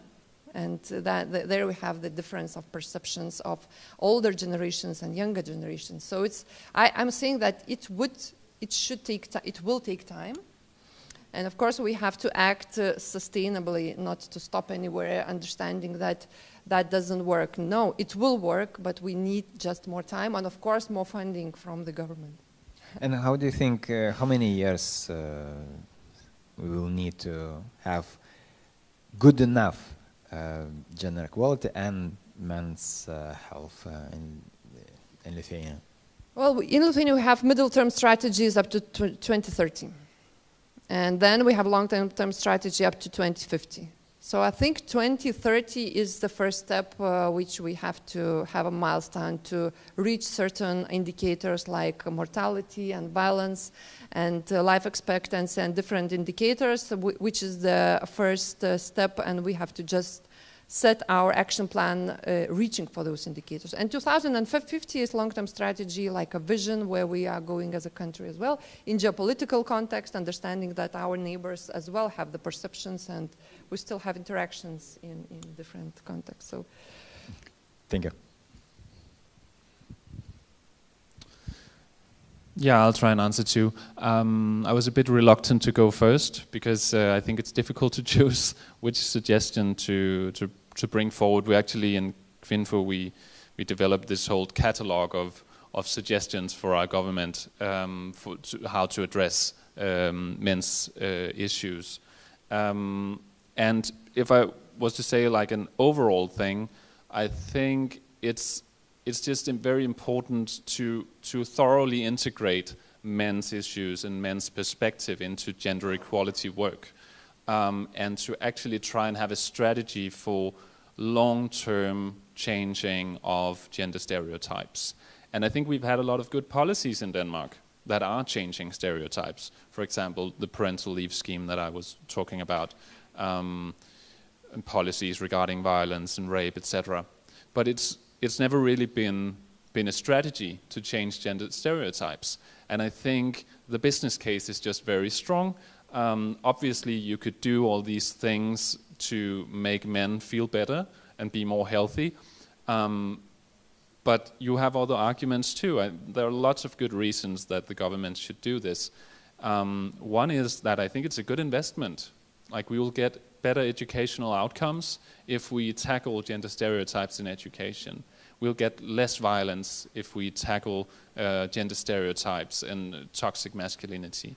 And also, these years, it's very, it shows that the lack of focus on men in mainstream gender equality is being weaponized. It's being used to mobilize misogyny and anti-feminism in Denmark and globally. And I think we can't address that without addressing the root causes, which are the legitimate concerns of men. Not to say that the misogyny is in any way legitimate, but some of the concerns that are unaddressed are actually legitimate, and we need to address that to counter that movement. I will ask you one more question. It's more about governmental help for the men's organization, those NGOs which work with that. Do they have some support, and is that support is enough? Or I understand that it's never enough, but no, it's still a question. But still, do they support?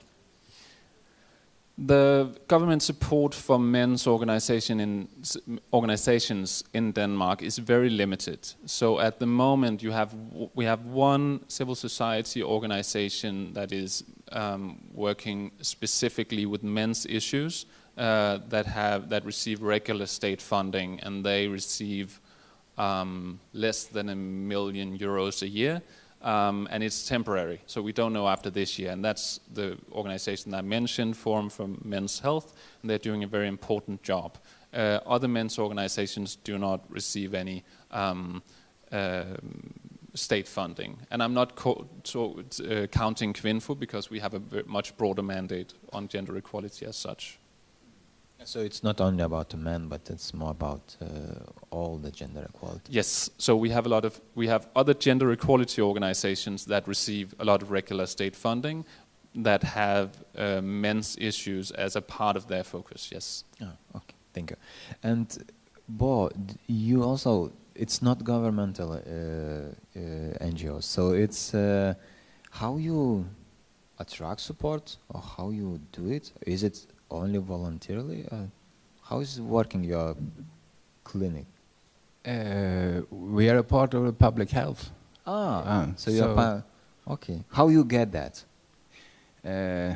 We strived. we started in 1999, and in the beginning we had this foundings from HIV and foundings, and in 2012 we actually get a permanent founding from the local authorities in Gothenburg and the health service in the region. So now we're just a part of the public health system. Okay, nice. You have good support then, or is it not enough? It's never enough. Okay. It's never. We hear that men's health are influenced by a lot of factors. And when we are talking about men's health, so it's a physical health, it's emotional health, it's a sexual health, it's a psychosocial health, because of the relationship. Also, it could be attached to the emotional health. And all the countries want to tackle all those things.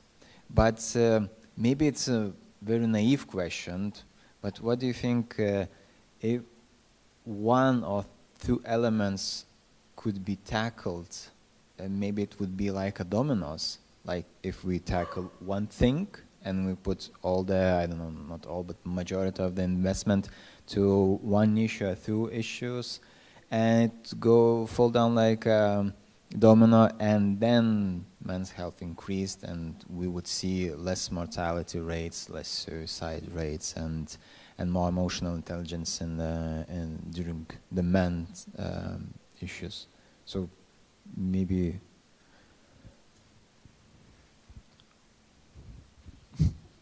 Yeah, I think we are seeing a sort of a domino effect with the change in parenting norms that are happening these years, partially due to the new parental leave scheme, because we see that a more equal sharing of parental leave will lead to a more equal sharing of responsibility in the home, not only regarding childcare, but regarding unpaid domestic work.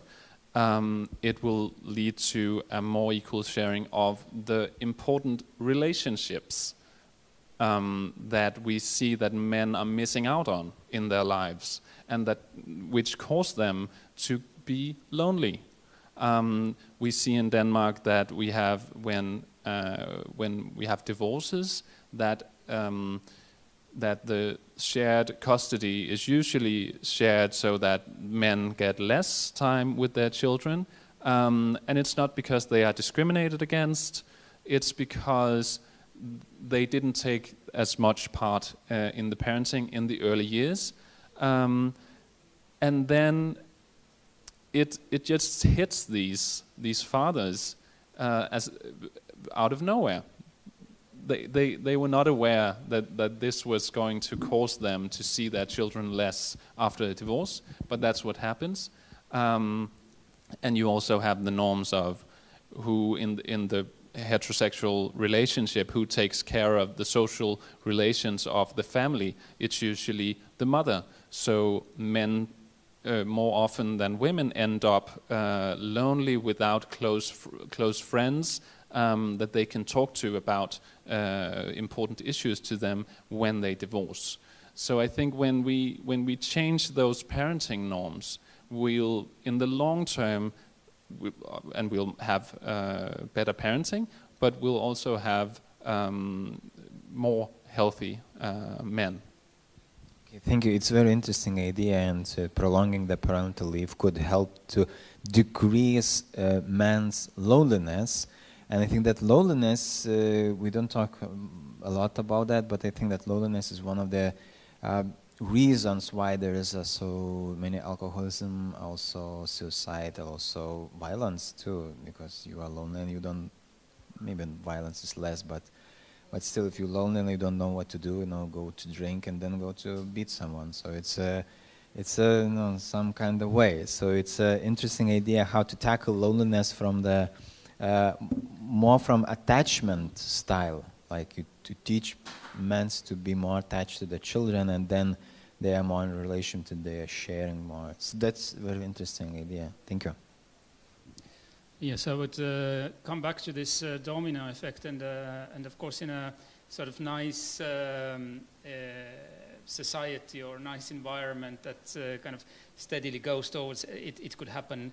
But there are, of course, the external sort of factors that one needs to take into account as well.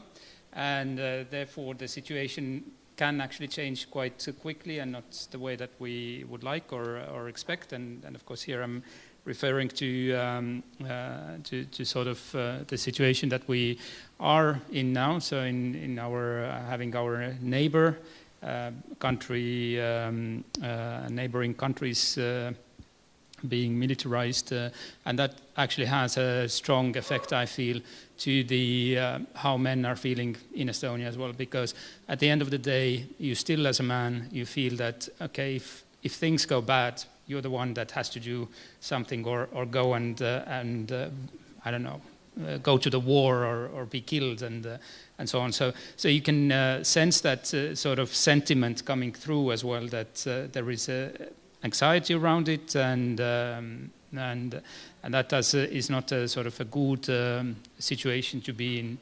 So we don't know, of course, right now the sort of long-term effects of where we are in Europe right now, but I hope that the focus will indeed remain in kind of solving the issues that you have internally as well, and really progressing in the ways like be it through the parental leave schemes and things like this that kind of changes the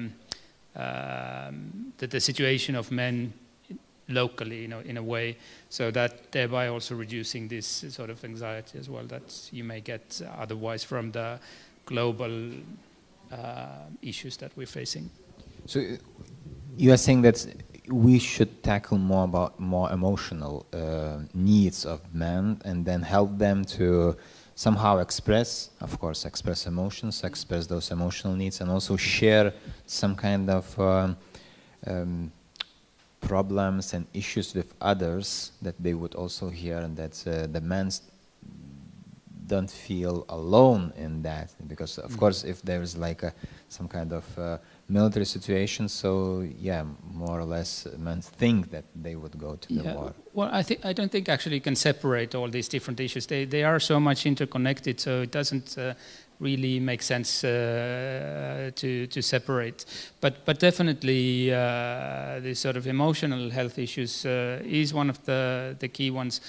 But again, I mean, these issues come from somewhere, so maybe you'll need to address something else first. So it's a complex of things, so I don't think it's possible to separate. Maybe it's dependent on the country, like on the neighbors, and then where is like more safe countries, more in the west, more safer countries, more in the east, not so safer, and we have also mentality about a little bit different. We got this Soviet Union, and the Soviet Union left some things to us, and our thinking, and our parents' thinking, our grandparents' thinking, and we consider to taking it through.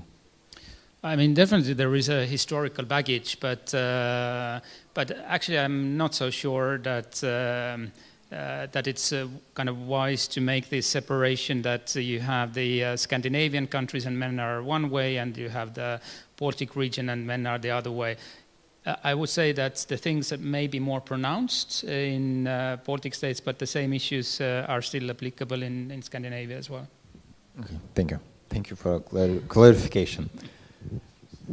Yeah, I agree with what you're just saying, and I think it's really necessary to have the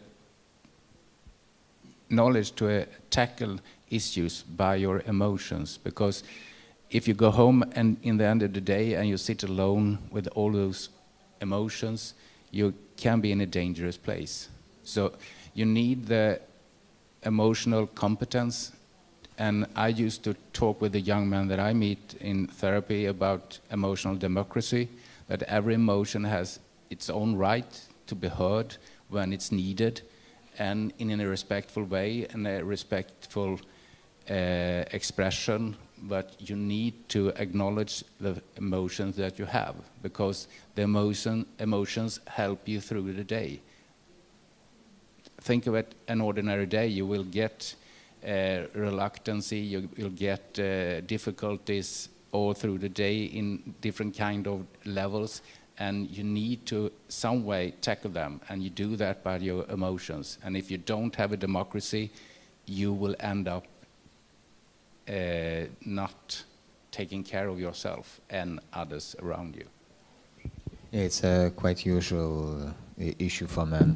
Yeah, still it is. So I think that we need more advocacy for men going to therapy groups, or just men groups, just be with someone in the safe environment where they can share and have democracy of emotions, because not in every environment you can share all the emotions, because everyone is vulnerable, and you know it's difficult sometimes to share your most vulnerable emotions with others, even if they are men, especially if they are men. It's difficult to show your vulnerable side sometimes.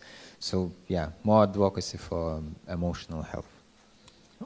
And a few words on this domino effect. So of course we have prevention and postvention if we divide. So of course prevention is family or parenting styles, education system, health system, and etc. That could work as a prevention. But already we have a lot of people who are after or in the situation of alcohol consumption, of dependency, of different alcohol, drugs, and abusing, and they are already after the domestic or violence already did, and maybe they already been in this aggressive state. And we usually stigmatize those people, that they already did something, or they are already not a part of society, and we are excluding them. The families are excluding, the community are excluding, and seeing those people as already with a stigma, especially families after domestic violence and etc. But understanding that this is the reaction to the trauma, and where's the trauma? And understanding that the domestic violence sometimes is the dance of two partners, and the violence is only the outcome, what happened. And in our domestic violence, how to say, we have a new law which will start in this year, working with aggressor, eliminating the aggressor for 72 hours after the case of the violence in the family. We already understand that after this case, we have to work with the family, not only with one aggressor. We have to work with the two partners. If there are older children, we have to work with children. We have to work with all the small community to solve the case, because usually it is not one person's problem. It's the dance of some actors in this context. That was strong. It's I think that's a very deep issue with all this reintegration of men, because if you one-time abuser, you whole-time abuser, like that's a stigma, and there is not enough help to go from that abuser to be already like a normal man. And there's, I think, not enough modern psychotherapy help for men tackling these issues and helping. I think that it's like a promise, I think, yes, from the ministry to help with that. Okay, I will. You hear that? Sorry for this provocation. Yeah, well, I have a question for you specifically, because you were participating in men's organization in Finland and Sweden. Yeah, so maybe you like imported some ideas from them to your country, how to affect the political agenda and how to influence that. Well, influencing political agenda, that's a very complex and long work, but we try. But what our, I think, main takeaway was thinking about the services for men who have been perpetrators of violence or who have suffered from violence in their relationships, and how to make, what can we do to make services more low threshold for men. So you don't have to necessarily go through, like, for example, social services. There's a big stigma to go to your local service and say, hey, I have a problem. So yeah, this is definitely one perspective that we are thinking right now, how to make services for men more available, because women are more likely to go and ask for help. For men, it's a big stigma either way. If you're a perpetrator, there's a stigma, and if you're a man who has suffered violence, it's also a big stigma, and they don't call police, they don't want to go to social services, etc. So yeah, this was one of the main issues. Yeah, and we saw your campaign about this emotional violence, and how public reacted to that campaign? What was the reaction? Well, we did it together with the NGO who has a helpline, and on the posters there's this number you can call and talk about this. And when we asked after the campaign if the calls spiked, yes, there was a spike in the calls from men, and there were some also angry calls from men that men, well, finally you did something. Men are always portrayed as perpetrators. We are suffering too.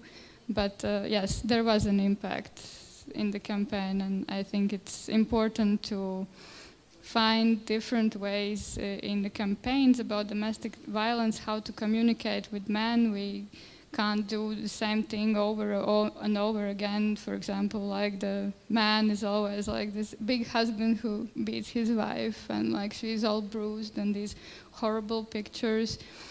Maybe we should talk with men about violence as, for example, witnesses. Hey, if you're witnessing, if in a bar you're with your friends and you see a girl being harassed, you should step in. And so in these kind of different subtle ways, talk with men about violence, not only as perpetrators. Yeah, and I think that, so they spiked after the campaign, and how, I think that that's as usual after campaign they go down. Yeah, yes. Unfortunately, it's you have to like talk and talk and talk. Unfortunately, resources for campaigns are not infinite. But yes, definitely we need to talk about this issue more publicly with men, and men also coming and sharing their stories. It's really important, like other men hearing. Yeah. And the campaign about gender equality, when was the man doing manicure? Yeah. I thought that was very brave. I guess, yes, but that why not? was accepted well in the public? Yeah, I personally, I didn't hear any comments. I'm sure maybe in social media, but I should then ask my colleagues from Society Integration Fund. They did a 6-year campaign on different bases of discrimination, and this was, I think, 2020 was the year about the gender equality. They did campaigns on disability, sexual minorities, and etc.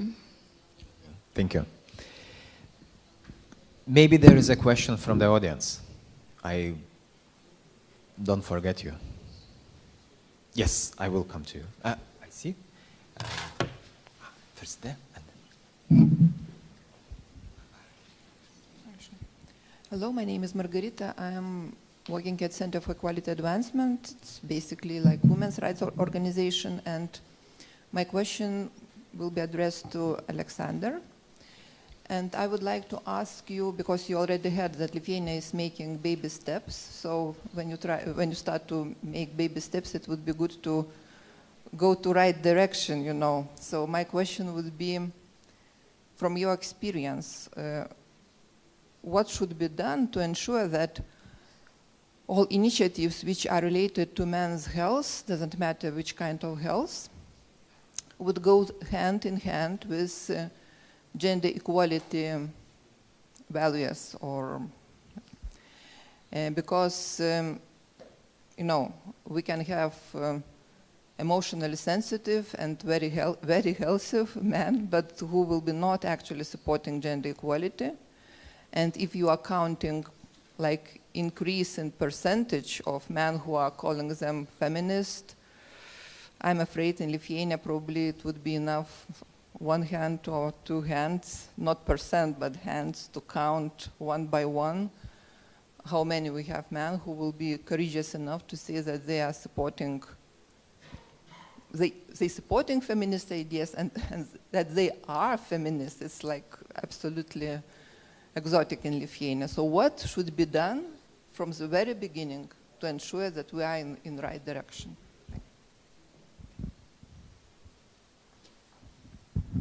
That's a very good question. Thank you. I think I have two suggestions. First of all, when doing the advocacy work, I think a part of this is if we need to tackle the men who don't want to identify as feminists or see men's rights and feminism as opposing. I think it's helpful to insist of framing your solution on the men's issue as a feminist solution. So that's when I was chairing Danish Men's Society, I would try and come up with the best solutions for these men's issues, and then afterwards try and say why is this a part of the feminist project? And then obviously some people would say I buy into the solution, I don't buy into the ideology, that's fine, but you try and normalize the connection. And I think I think it's just coming back to solutions, that we actually need feminists being vocal about solutions on these issues. We cannot only talk about, well, we talk about masculinity too. No, we need to talk about what is actually needed to tackle the concerns of these men. And the other thing is, I think how to make sure that your men's services are not just seen as a different thing that's only about men, but seen as a general gender awareness. And I think it's about training, gender-sensitive training of the front personnel. And when we talk about education, for example, in Kvinfo, we don't talk about making teachers aware of boys, only about the issues of boys. We talk about making gender-sensitive education, making gender mainstreaming into curricula, into the education of teachers, and showing how that gender sensitivity will actually address the gender stereotypes that are hurtful to boys and the gender stereotypes that are hurtful to girls. So we are not only talking about boys lacking behind, we're also talking about how to get girls into STEM education, for example, and showing how is that a part of the same project. And that's, yeah, so I think that's some important steps. I'm not saying that we are succeeding yet, but I'm hopeful. Yeah. Thank you, Alexander.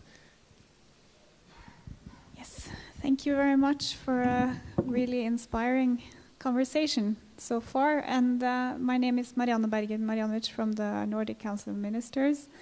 I was wondering a little bit about what you were saying, Bo, when you were talking about the stereotypes that are existing in the healthcare system, because I found that quite interesting, and I was curious about your reflections, or the panel's reflections on how to work with these stereotypes that are connected with the professions who will provide healthcare services, and whether you think it has, if there are any potential solutions in educating or providing extra teaching, extra learning for these professions, or whether it has something to do with the dominant recruitment, at least in the Nordic countries. I'm not sure about the Baltic countries, but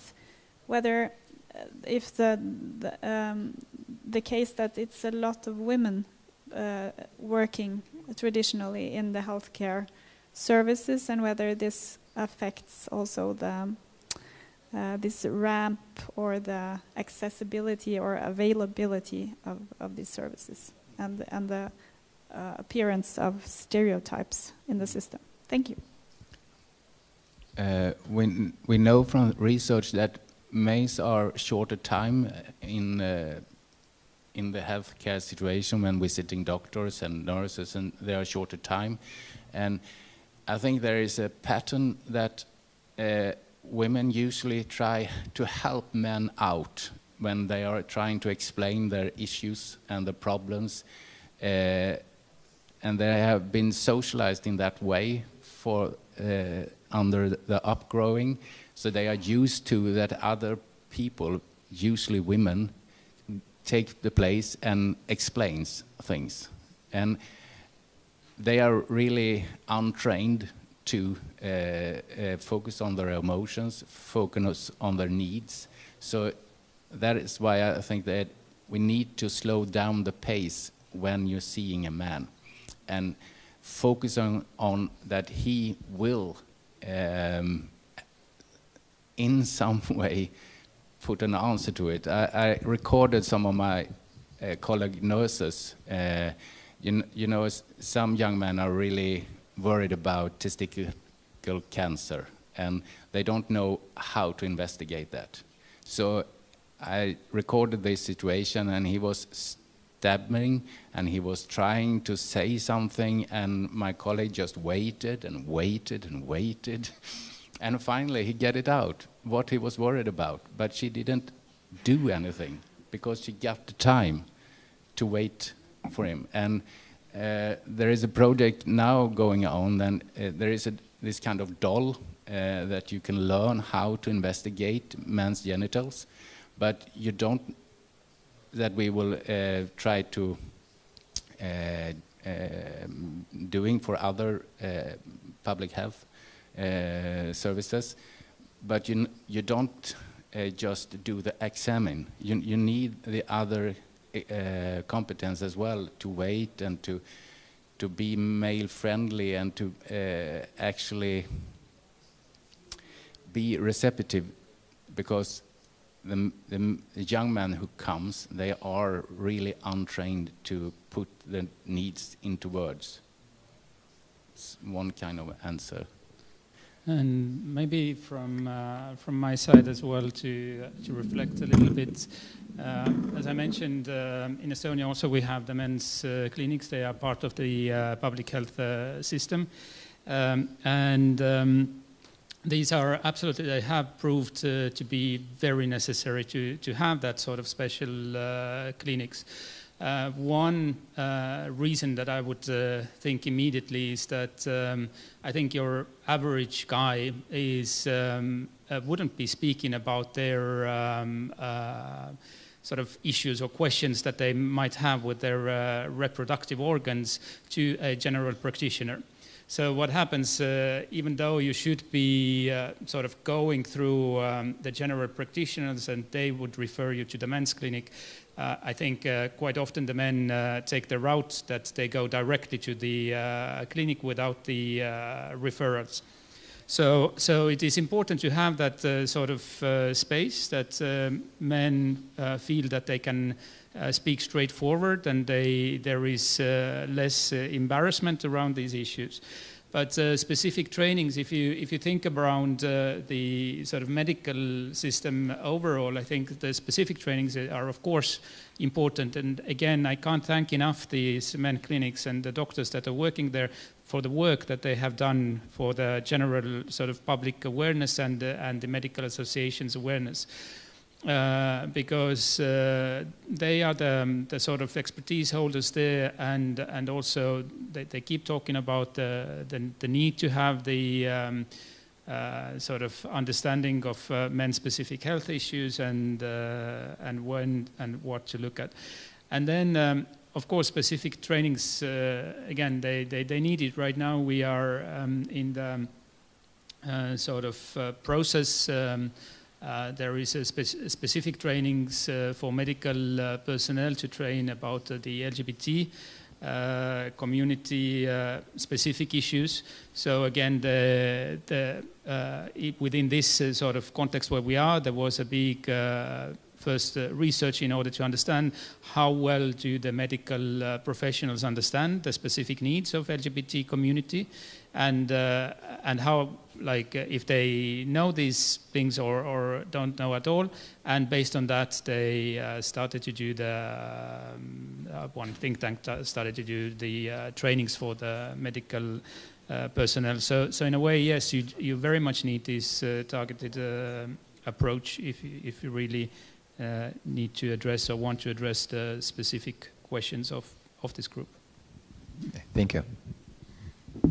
Hello, my name is Georgie. I'm from the European Institute for Gender Equality.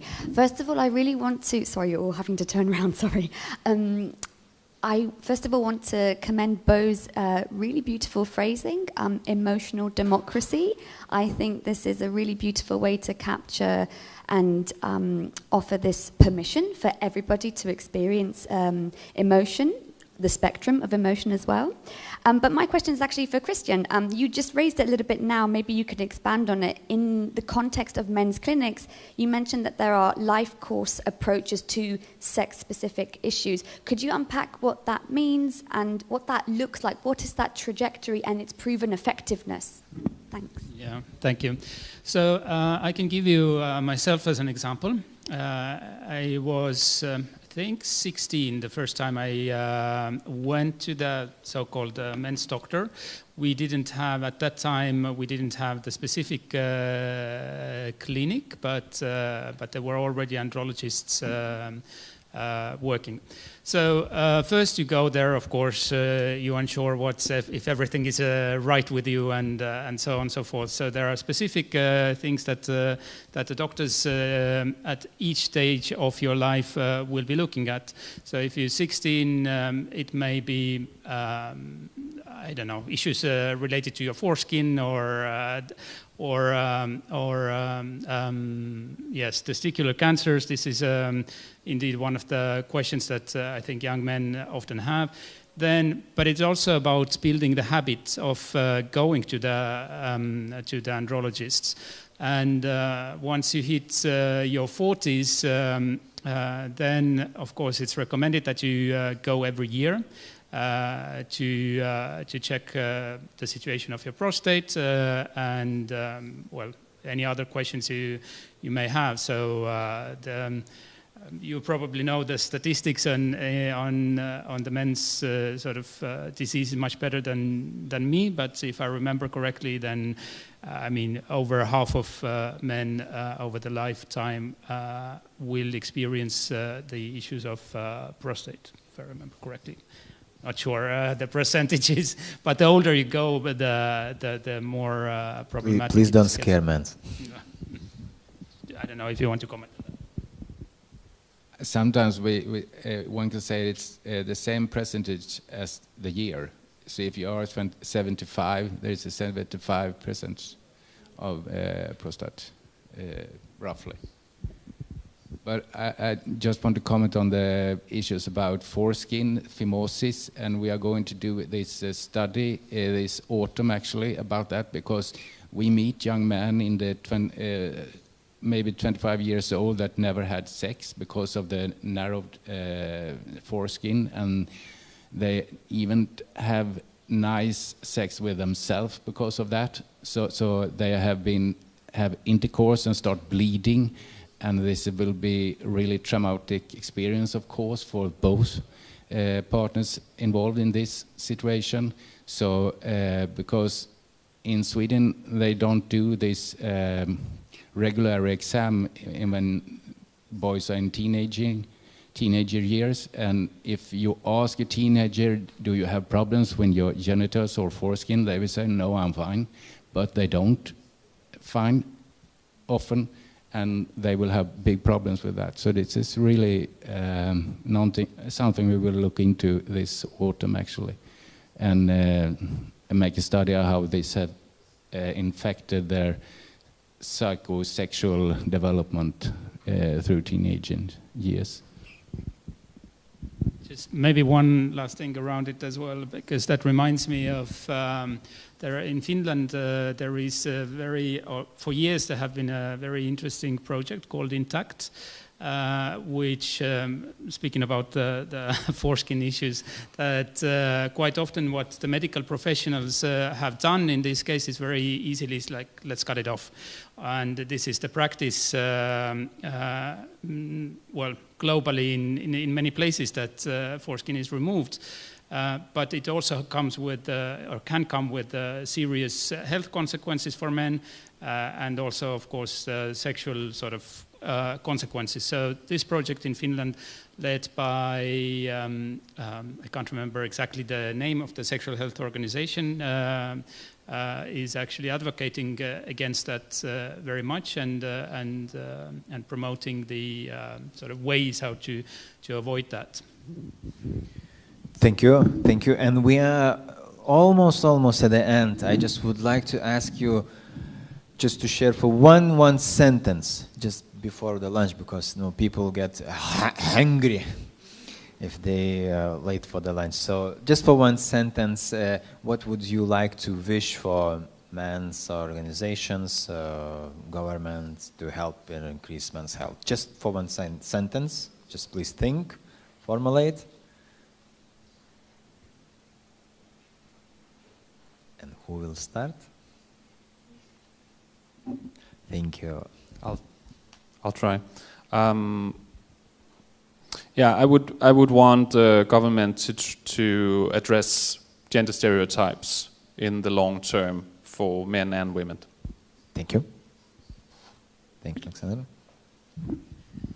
I would advocate for cooperation, and understanding that men's issues are not separated from any other sort of issues, in that way that there are different groups of men, LGBT, disability, all of these. I think if you work with the men's issues, you have to to be successful to take these different groups also into account.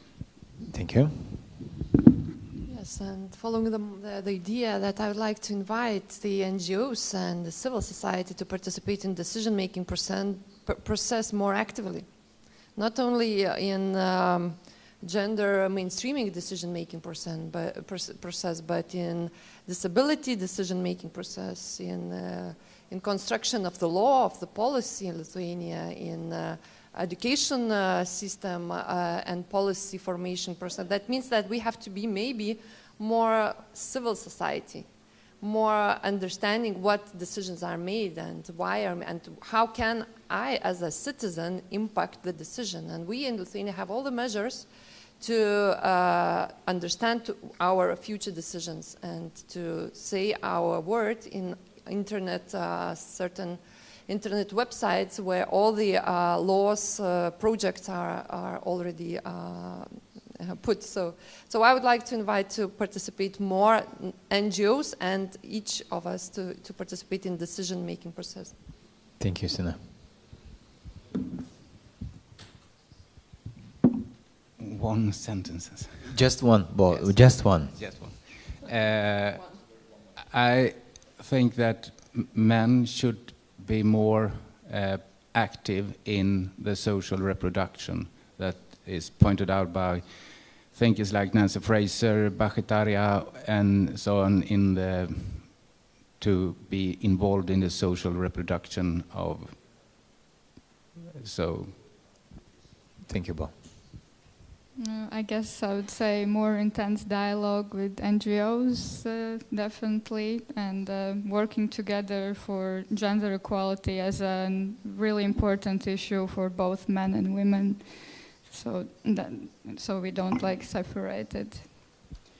So, for your wish, we will have time for networking for the government and NGOs, and now we will have lunch break. We will come back 1:15 here, online, and in the venue. Thank you all, and see you soon.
Hello, welcome back. Welcome back, everyone from the lunch. Yes, I see everyone. Okay, everyone, and welcome back those who are online. We're trying to continue on schedule. People now are satisfied with food, so they are not hungry already. And they are ready for next presenter. And I would like to introduce you Dr. John Barry, psychologist and professional researcher. He is a leading expert in the areas of male psychology, including men's mental health, and associate fellow of British Psychological Society, honorary lecturer in psychology at University College London, UK. And he is presenting keynote men's mental health, why we need a fresh approach. So we will see Barry on the screen. I'm afraid you're not going to see Barry on the screen just yet. Yes. You'll have to wait until after I've done my lecture.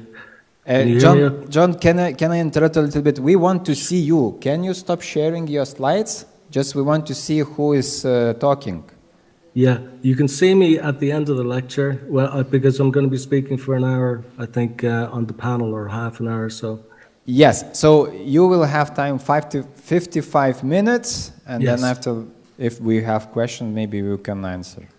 Fantastic. All Thanks. Right, thank you. To be absolutely honest with you, I think I've just about got this set up right now, and if I try and put myself on the screen, I'm not going to get the rest of the presentation back. So you either get to see my face for 55 minutes, or you get to see some interesting slides. Okay, we will try imagine who is talking now. Right.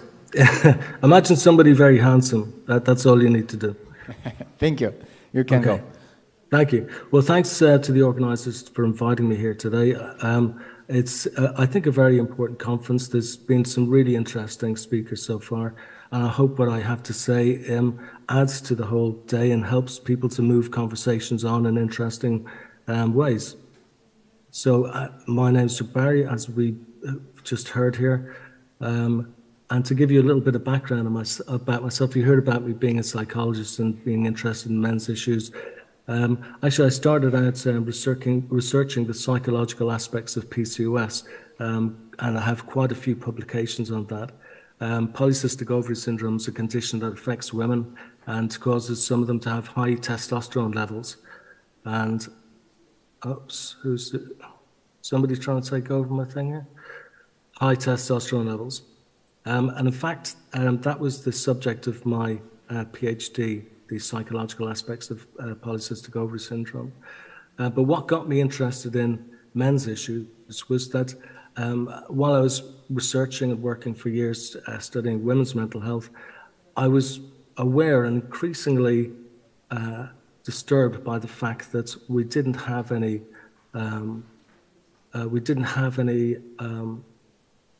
provision for men's mental health. So I kept on hearing about suicide statistics year on year, and it never got any better, and nothing seemed to be done about it. And when I say nothing, I mean nothing within the psychology of, within the profession of psychology in the UK or elsewhere, as far as I could see. So we started up the Male Psychology Network. This is the slide I keep trying to show you here. This is us at one of our conferences in 2016 at UCL, where I was working. And these were really good occasions where people could get together, like myself, and share our ideas about how we could improve men's mental health, because it was, and still is to some degree, being overlooked. Since 2018, we have had a male psychology section of the British Psychological Society. Now that's something that my colleague Martin Seeger, consultant clinical psychologist, had been campaigning for a number of years for, and we eventually got it. And I would encourage anybody to keep at their organisational bodies to see whether they can get them to create some sort of forum where you can discuss men's mental health issues and other psychological issues too, whatever they might be. Now, the kind of question that we started off with originally was, men die by suicide more than women do, and this is international. It's like, you know, in many countries, it's about, the international average is about 3.7 times higher suicide rate in men than women. So why do men seek therapy less than women do? Now, this was something that we thought was a really interesting question, and one that we fairly quickly started to address. But to look at the way things are for men, you know, why don't men seek help as much as women do? What kind of help is available if you've got a mental health issue, you're very stressed out about something? And so what we did is we looked at the various types of help available. So, you know, there's 5 different areas in which they might find help. One is the kind of friends and families approach, where people will do, I think, what's kind of comes very natural to a lot of people. You kind of reach out to people around you. And, you know, if you feel that you can't reach out to those who are close to you already, sometimes people will ask a teacher or ask a community advisor, some kind, like a religious leader, priest or something. And so this can also be quite a useful thing to do. I mean, the important thing, of course, is that people are reaching out when they've got issues and not keeping it to themselves. But if you don't think that these kinds of sources of help are appropriate or useful, or you don't want to do them for whatever reason, you could then go to one of the helplines.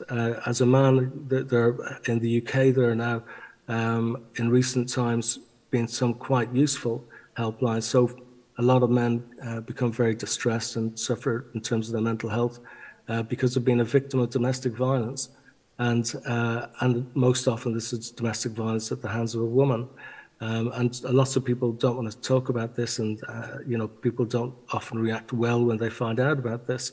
But we now have got quite effective helplines along these lines. We also have Families Need Fathers, and this is for men who find themselves in the very difficult situation of being in family breakdown, and where they're losing their family, and most painfully losing their children often. And so they have helplines for speaking to people there. And then we have also got some helplines for false allegations of sexual offending. And this again can be a really difficult thing. And these sorts of helplines, I mean, they're dealing with the kinds of mental health issues or the kind of issues that cause mental health problems in men, and very severe ones in a lot of cases, that don't often get really much provision if you think about if you think about the kind of training that a therapist, a counselor, psychologist will often get. It might not be around these sorts of issues. And in fact, some types of training will quite badly equip people to deal with men who are victims of these sorts of issues. And then there's something that's very popular at the moment, which are talking groups. You've got groups of men get together, and there's actually quite a lot of them in the UK. They get together, they're usually informal, peer-led. They're not necessarily trying to do therapy of any kind, but really just trying to get together and talk about what's going on with them. And I think these are very valuable, but they tend to be quite unstructured. I mean, they're informal and they're not led by professionals.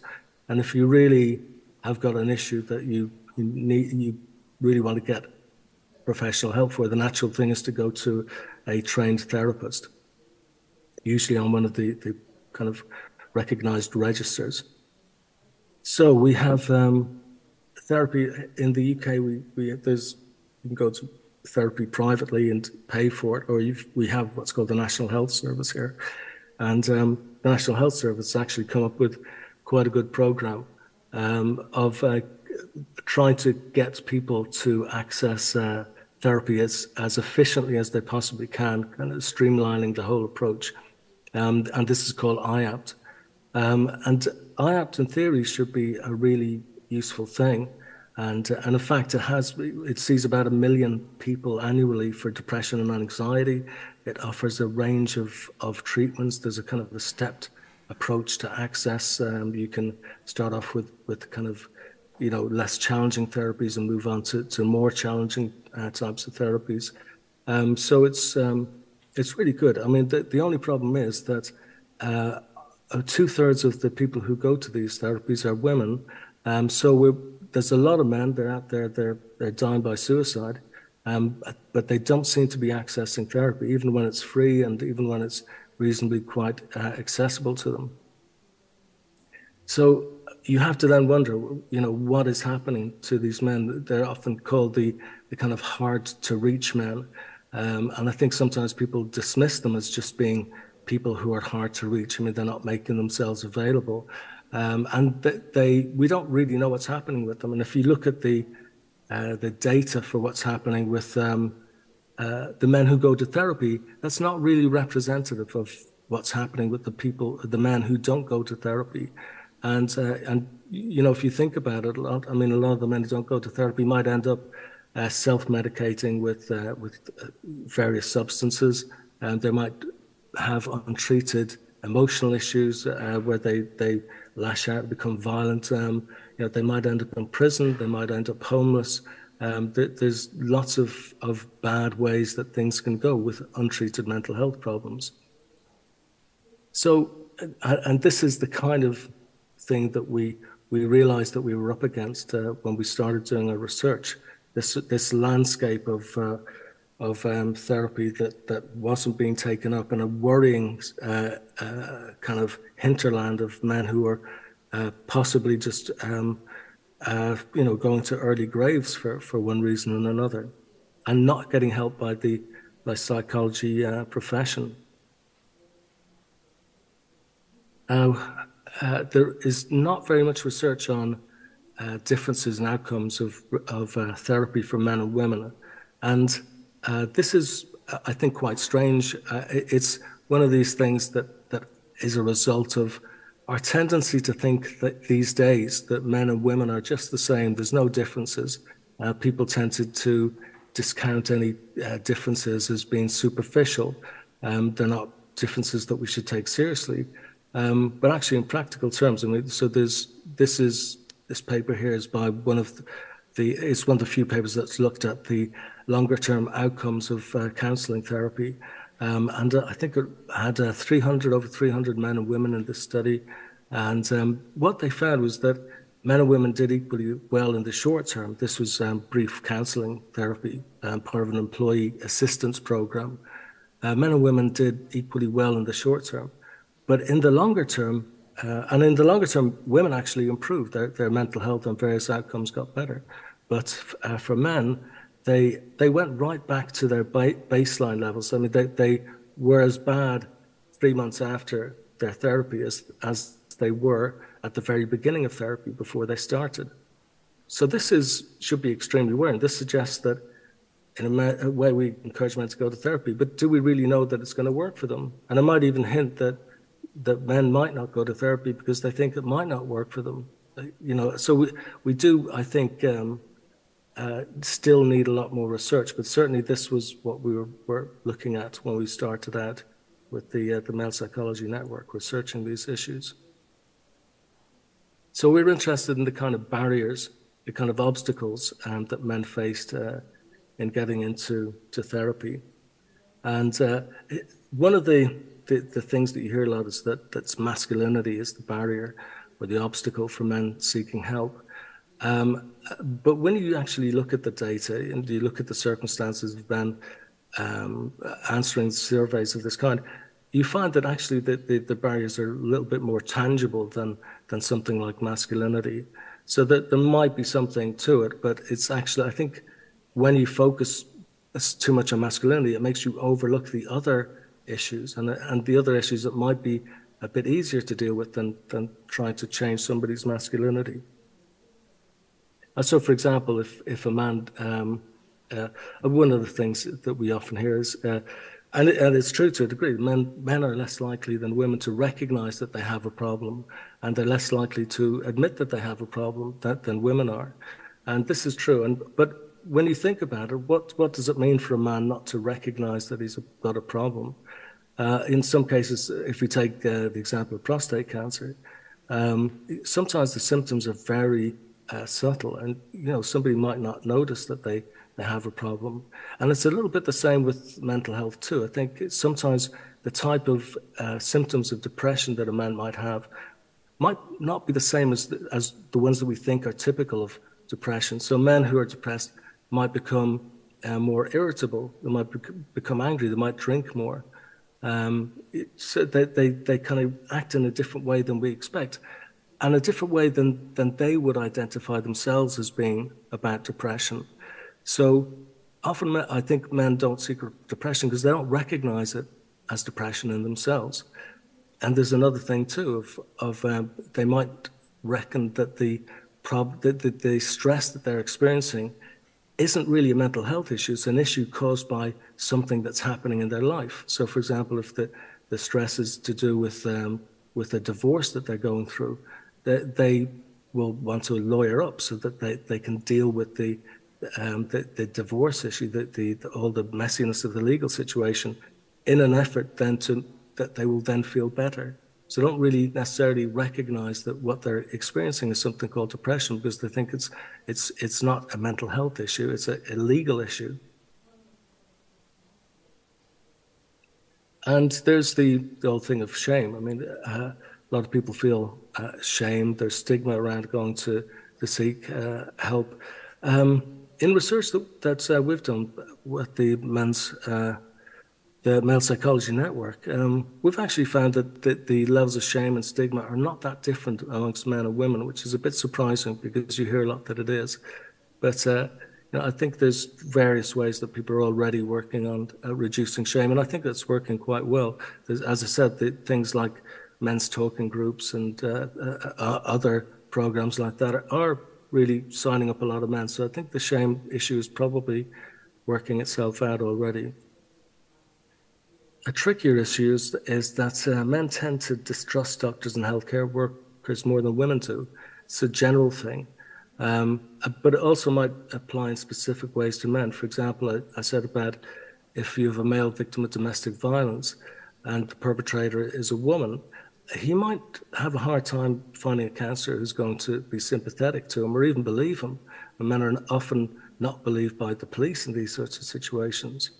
So that's a particular issue that doesn't get flagged up, and it's not really about masculinity or anything like that. It's just about whether you want to go and talk about a highly sensitive issue in your life with somebody who might not believe that you are not the person who's the perpetrator of it. And there's also the issue in more recent years, I think, especially of men distrusting therapists if they think that they're going to be, if the therapist is not male friendly in some way, if they think that the therapist is just going to, like the domestic violence victim, just going to blame them for the problem that they're experiencing. So that's an issue too. And we have, I think, this lack of confidentiality and a concern that that's what they say in therapy is going to leak out. I think this is quite a reasonable concern. I mean, you definitely don't want to tell somebody something highly personal, or if it's about some workplace issue, you don't want to tell somebody who's going to report it back to your boss. I mean, this could be a disaster for you. So we have the issue of confidentiality, which affects men and women roughly the same level according to our research. But I think it's a real issue. And again, not really anything to do with masculinity. An issue that most people can agree on is that there are what's called concrete barriers, such as a lack of finances or a lack of insurance, or just not living in an area that has a suitable therapist for whatever the issue is for you. And we find that men are reluctant to go to therapy if the concrete issue is they've got to take time off work to go and see a therapist. So there's those sorts of issues that can be solved by having more flexible out-of-hours times for therapists. But it's, the concrete issues are a serious issue too. And then, of course, it's a bit like the hard-to-reach men. You have the men who just believe that in their particular circumstance, the therapist just won't understand their problem. I know this, I've spoken to a chap who works in central London, and some young black men who go through kind of quite experiences by a lot of people's standards. They just won't go to an ordinary therapist because they just see them as being white, mostly middle-class women who won't really be able to understand where they're coming from. So this is a key thing, I guess, with therapy, isn't it? You know, you really need the person who you're opening up to understand you or be willing to try and understand you, or at least not completely misunderstand you. Now, if we kind of take a step back and look at compare what the situation is in psychology to medicine, we have, in medicine, people recognize that there's some medications that you can't just, give them out in the same way to men and women, because you might get some quite toxic effects if you to women, for example. It tends to be women who get the more toxic effects when there is one. And we don't, it's well recognized in medicine, we don't really think about that in terms of therapy. We don't think whether one particular type of therapeutic approach might be more acceptable or work better for women than men. And it's something worth considering.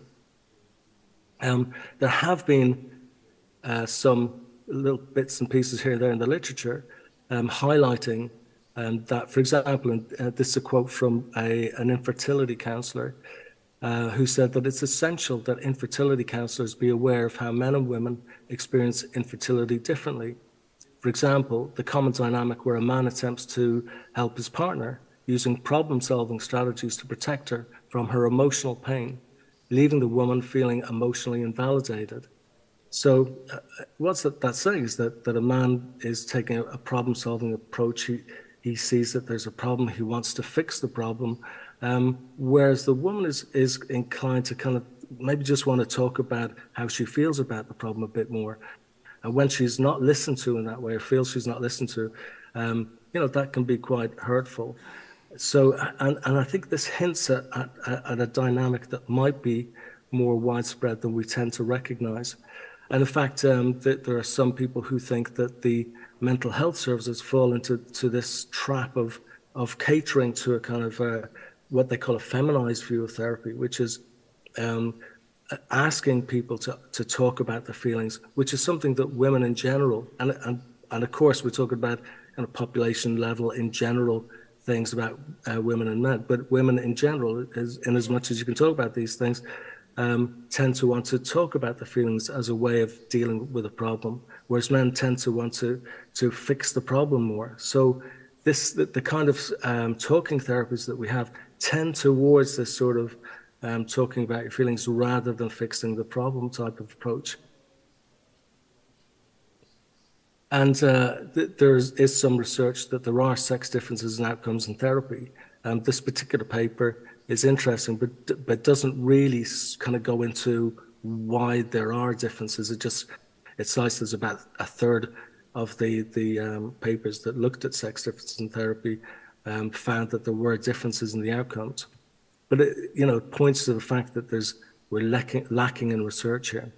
But we did our own research ourselves. So, for example, we started looking at the opinions of life coaches. We chose life coaches first because we thought that that's a kind of a solution-focused type of therapy, more so than, say, psychodynamic therapy or something, or counseling, where you're talking more about your feelings. So we asked these. We did a grounded theory analysis of interviews with 20 life coaches. And we found that although it was very interesting, and it's one of the things I like about research, you never really know what you're going to find when you start out doing a research project. We kind of did expect coaches to talk about sex differences in aspects of their work. And we found that 90% of the coaches talked about sex differences in aspects of in some aspect of what they did, like in terms of the clients, the way they sought help, or the kind of help that they responded to best, that kind of thing. But 2/3 of them in their interviews showed a kind of a reluctance to identify sex differences. So they might say at the beginning, well, actually, I don't think there are any sex differences in anything that my clients do. And then a couple of minutes later, they'd be talking about how men tend to want to talk about their work life, whereas women want to talk about their relationships. And we got a lot of that kind of, it seemed to be cognitive dissonance around talking about sex differences. And I think that's probably quite true of a lot of what's happening. So we did another study about a year or so later. And this time we talked to counselors and psychotherapists and clinical psychologists and counselors. And we asked them similar questions that were basically a very open question. Do you notice any differences between men and women in terms of any aspects of therapy that you do with them? And we found this time that there was 100% of the people that we asked identified sex differences of some kind. And again, even more in this study, I think it was about 80% of the people who responded seemed to be kind of reluctant to talk about these differences. By now we were just thinking this is really, really interesting. They're saying there are differences, but they're kind of almost apologetically telling us about sex differences that they're noticing. And we started to find that these things were forming a bit of a pattern. And we found that people who were saying that they worked with men in a particular way were telling us that they didn't have, like their training didn't prepare them to do this. They had to find it out by themselves through experience as a therapist. And this is kind of, that sort of what we call gender blindness, but male gender blindness, I think has increased over time. We now have almost what's called a politicization of the clinical psychology situation, where we're really not focusing on sex differences at all anymore. And I think it's a great opportunity to do so, because we did a small study with clinical hypnotherapists and found that all of the hypnotherapists found that there was differences in one way or another with their clients. None of the hypnotherapists in this particular case had any problems in reporting them, though, which is interesting. And it could be a difference in the culture of the training of the hypnotherapists compared to the clinical psychologists and the counselors and the psychotherapists.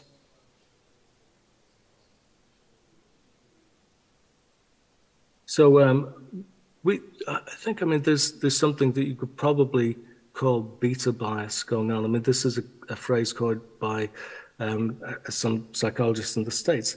It basically means that we tend to want to look at gender similarities rather than gender differences. So we're quite happy to talk about how men and women are the same, but we really kind of get a bit squeamish when we talk about gender differences. And in fact, maybe a lot of you are there feeling a bit uncomfortable thinking about it now. But of course, I'm taking a practical standpoint here. I just think there's a lot to be gained by identifying any differences in men's and women's preferences or experiences, because it might well mean that you're improving therapy for, well, especially men who are not turning up to therapy as it stands. So we did our own research, and we looked at, I think it was around 350 men and women, half who'd been to therapy and half not. And we found that of these people, when we asked them, if you had a mental health problem, what kind of treatment would you like to have? This is a table of some of the results that we got, similar in other tables. We found that there was significantly more, women significantly liked significantly more psychotherapy more than men did. And it was the opposite for support groups. Men tended to like the idea of support groups more than women. And this psychotherapy difference with women preferring psychotherapy, I think speaks to this idea of wanting to talk about feelings and being more interested in doing that as a way of dealing with their problem. Whereas the support group, the way this was described in this particular scenario, was a more practical thing. It was about sharing information.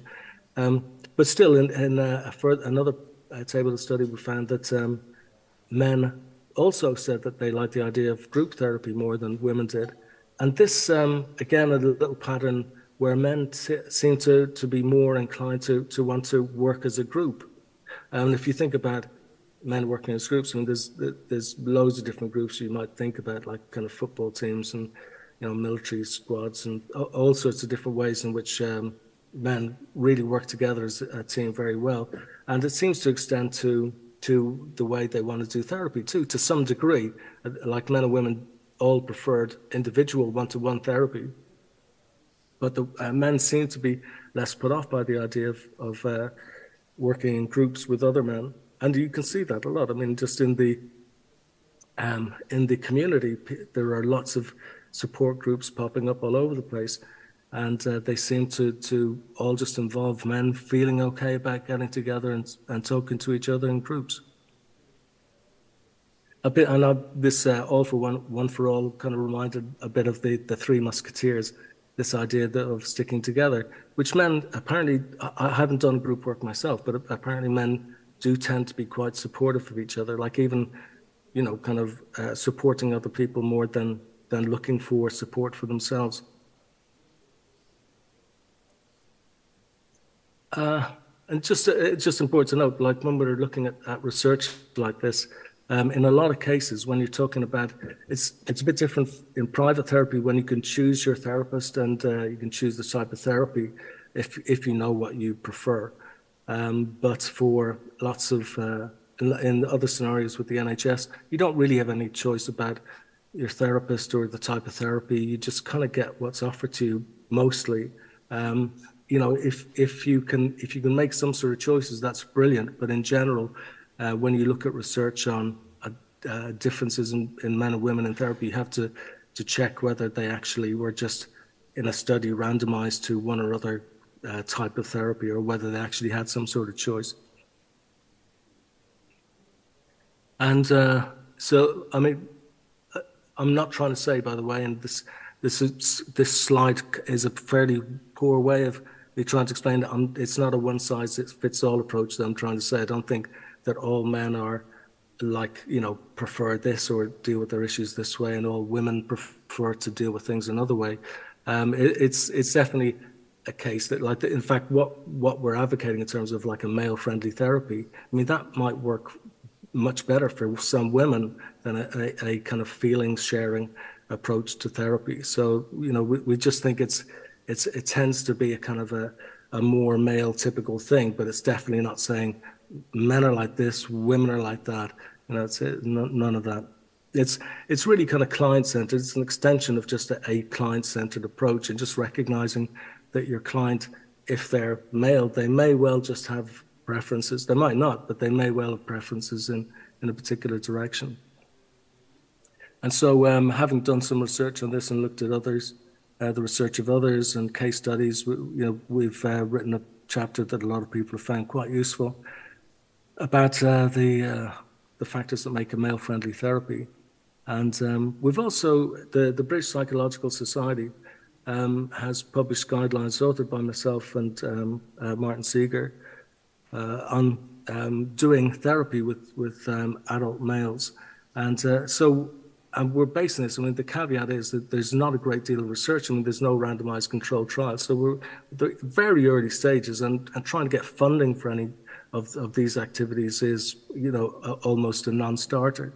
But we've got some guidelines based on what we know. And I mean, some of it can be quite useful. In fact, I've just included a link to where you can find these guidelines if you want to use them. You can download them for free.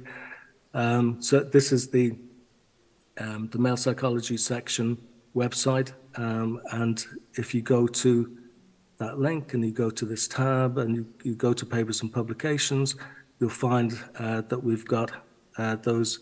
It's just, there's 3 documents there.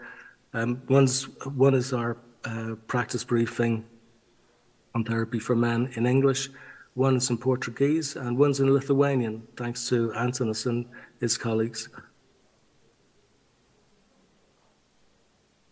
And in our practice briefing on therapy for men. We say things like this, and it's kind of quite important. A male-friendly approach is not a specific type of therapy. Okay, so it's not a specific set of rules. It's not a one-size-fits-all solution, but it's an approach based on men's communication style in relation to help seeking and coping with stress, which can potentially make a given therapy more acceptable to male clients. And when we say a given therapy, we mean pretty much any kind of therapy can be male-friendly as long as you approach your male client in a particular way. And that particular way doesn't involve just sort of, people tend to like to hear things like how do I work better with men? How do I improve it? Oh, you use this sort of language, or you adjust yourself to this sort of behavior. But I mean, there are some things that are a bit interesting. In the UK, we have a term banter, which is about kind of a teasing sort of jokey style humor. But sometimes therapists find that their male client turns up and they haven't met before his first session, and he starts making jokes, or he starts talking about football, and the therapist is a bit thrown because it's just think this guy's, he's a joker, he's not ready for therapy, he's not taking this seriously, and that might be the end of it. They might close down the situation. But we understand, like from a male friendly point of view, this banter might be just a kind of a communication side that doesn't really have any bearing on the person's readiness for therapy. They might be just using the humor as a way of trying to make a connection with the therapist, or like seeing if they can work on the same sort of level, if they identify with them or not. But in general, taking an indirect approach, I think, is a wise idea. So not starting off with kind of, sit down and talk about your feelings type of thing, but being a bit more indirect and maybe taking a kind of more coaching or problem solving or CBT type of tack. And then moving on, because, men do benefit from talking about their feelings. There's no doubt about it. It just needs to be the right situation. And I think the overall thing from my research anyway into this area and with colleagues is it's empathy. And this is really it. And this is, in a way, it sounds simple. Yeah, okay, I got it. All I got to do is empathize with this person. And of course, therapists think, oh yeah, we're all empathic. I mean, but it's actually really quite difficult. It's really quite challenging.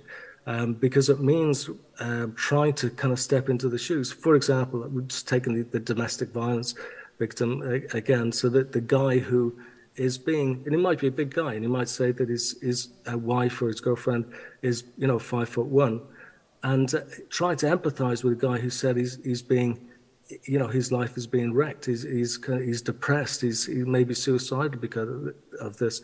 And if your idea of relationships has no bearing on that, if you think that, if you tend to see that men are usually the dominant person in a relationship, or the dominant people in general, you might find it hard to believe what's going on with this guy. And this is where empathy is absolutely vital. And without empathy, I think lots of people will agree that therapy doesn't really go anywhere. So, as I said, I mean, men are already kind of, I'm a psychologist, I'm trying to find different ways of doing psychology, trying to get men into the therapy room. But men are already kind of voting with their feet, as we say, like they've decided that they're going to do other things, and they are. They're kind of out there, they're doing things like men's sheds where they might get together, and like the original thing was just men getting together and fixing furniture together, and no intention of therapy whatsoever. But they just found actually that the guys their mood seemed to improve tremendously by doing this. So it's now kind of almost prescribed for socially isolated men. It seems to be working very well. And there's all sorts of other groups. There's walking groups and, all stuff that I think is really good. I mean, it seems very simple, and you kind of think, well, is this really therapy? Well, it is. It lifts these people's moods. And I should also, another caveat, I mean, we're not trying to replace therapy or replace the importance of therapy for some conditions, but these are kind of ways that seem to help men who are in situations that are causing them stress, and they're not inclined to go to a therapist. That, you know, they will go to these things like the sheds or the walking football or the kind of the talking groups. And so what can you say? This is what they want.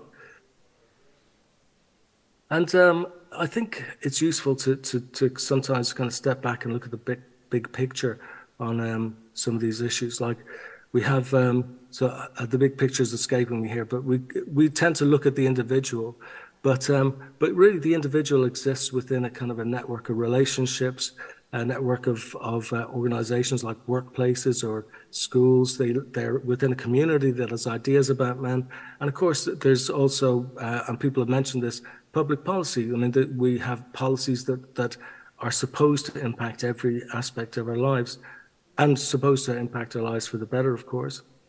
But let's have a look at how this works out. If we look at some of the public policies that we have, and I want to mention, I know that there's some people who are using the GG and other similar instruments based on the public policymakers like the OECD and the WEF.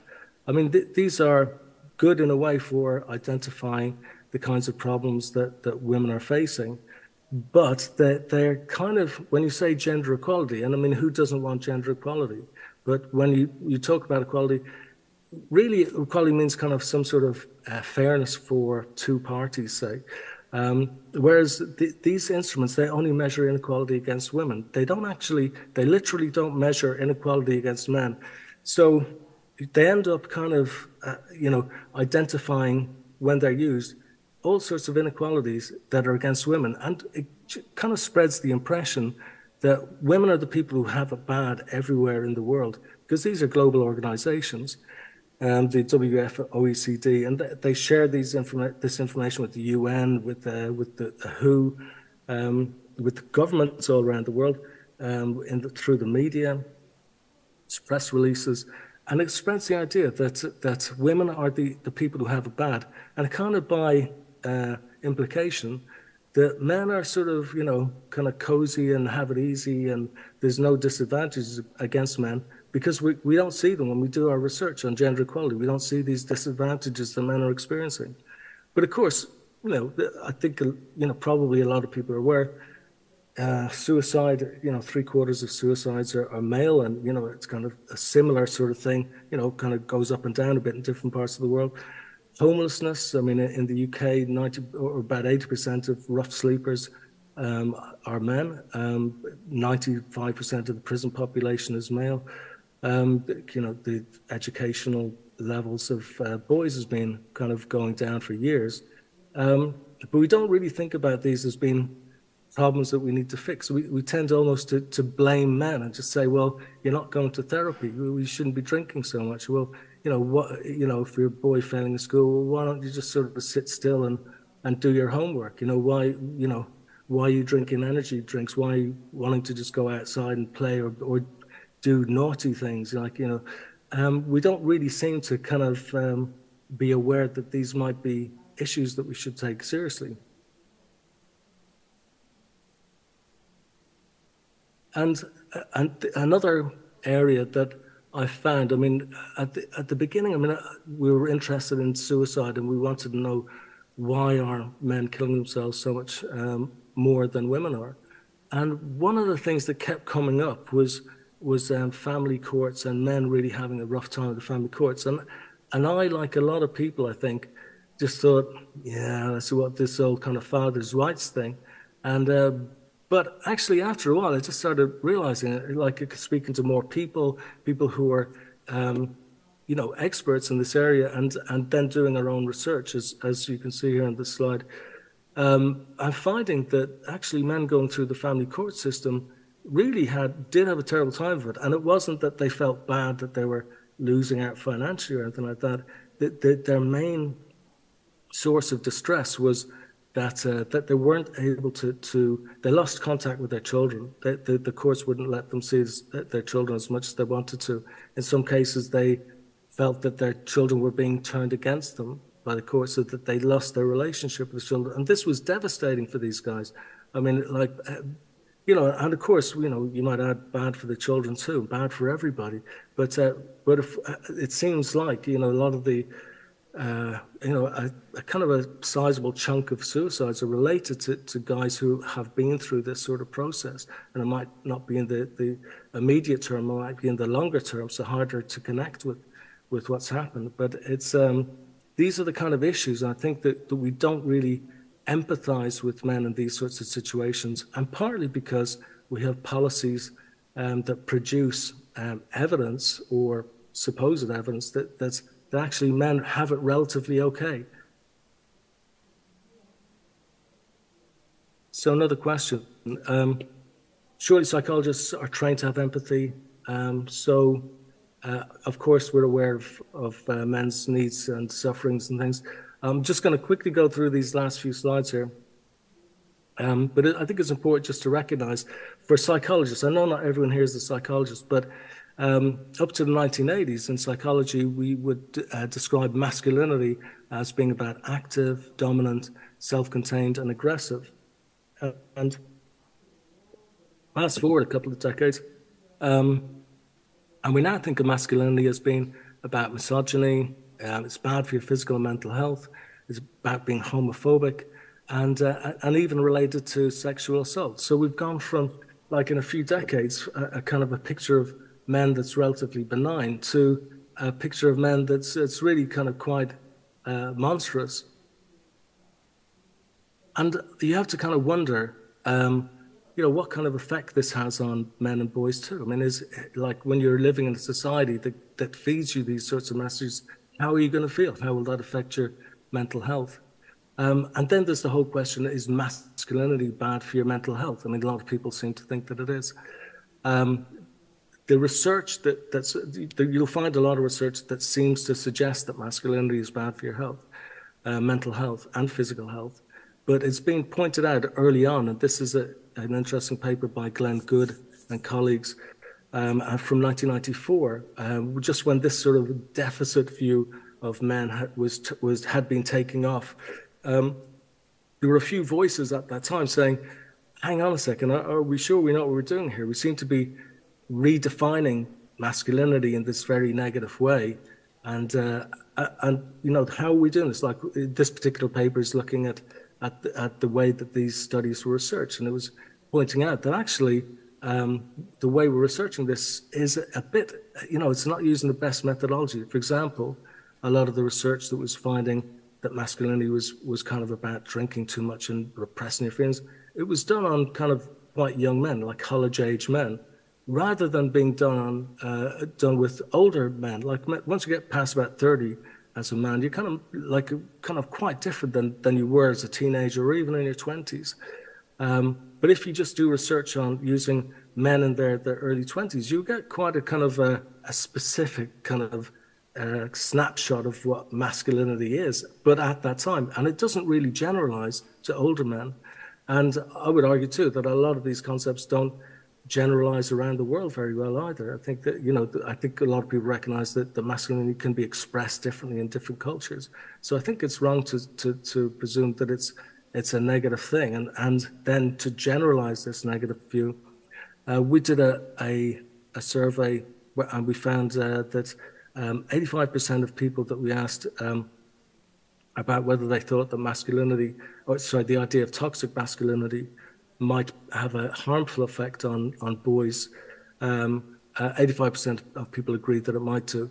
And I think this, and when I saw that, I thought, well, I agree. I think, you know, talking about in the social media and the general media, and even in schools, there's a recent study found that I think 27% of boys in UK schools have been exposed to the idea of toxic masculinity in the classroom. I think that this can be, you know, it can skew somebody's idea about themselves in a negative way. And 85% of people thought that there might be something to that. I've actually done some recent research. It's coming out quite soon. And this was with 4,000 men. And I found that, oops, what's happening here? Oh dear. I don't know what you can see here. 4,000 men finding that that's basically the men who thought that masculinity was bad for their behavior, caused them to have bad behavior. These people, oops, I can, okay, I'm losing the screen from my perspective here. But the men who thought that masculinity was bad for their behavior, their mental well-being was significantly reduced compared to men who thought that masculinity was good for their behavior. And we get fed a lot this idea that masculinity is bad for, is toxic. It's a kind of it's at least a risky thing. If we don't kind of correct it or shape it in the right sort of way, it's going to go wrong. And I worry that this is, my findings in this study of 4,000 men, finding that these negative views, when you internalize them, it's bad for your mental well-being. I'm worried that that's replicating in lots of kids growing up too. So I've only got a couple more slides here. They're probably great. I think we're going to have to miss them. You are going to get to see what I look like in a second because I've abandoned my slides. Am I back? Am I visible to everybody? Okay, I think we're going to say that's the end of my lecture and time for questions. Oh, yeah. Can we see the battery? Okay. Yes. Can we see the battery? Where is the battery? Yeah, we see you. Yes, we see you. Oh, you do. Brilliant. Okay. Yes, yes, thank you. Hello, yes. everybody.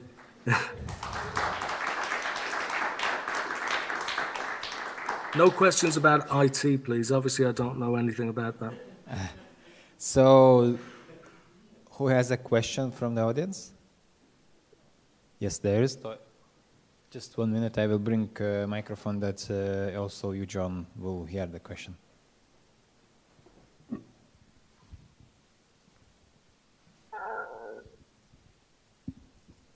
I'd just like to thank you. It was a very interesting presentation.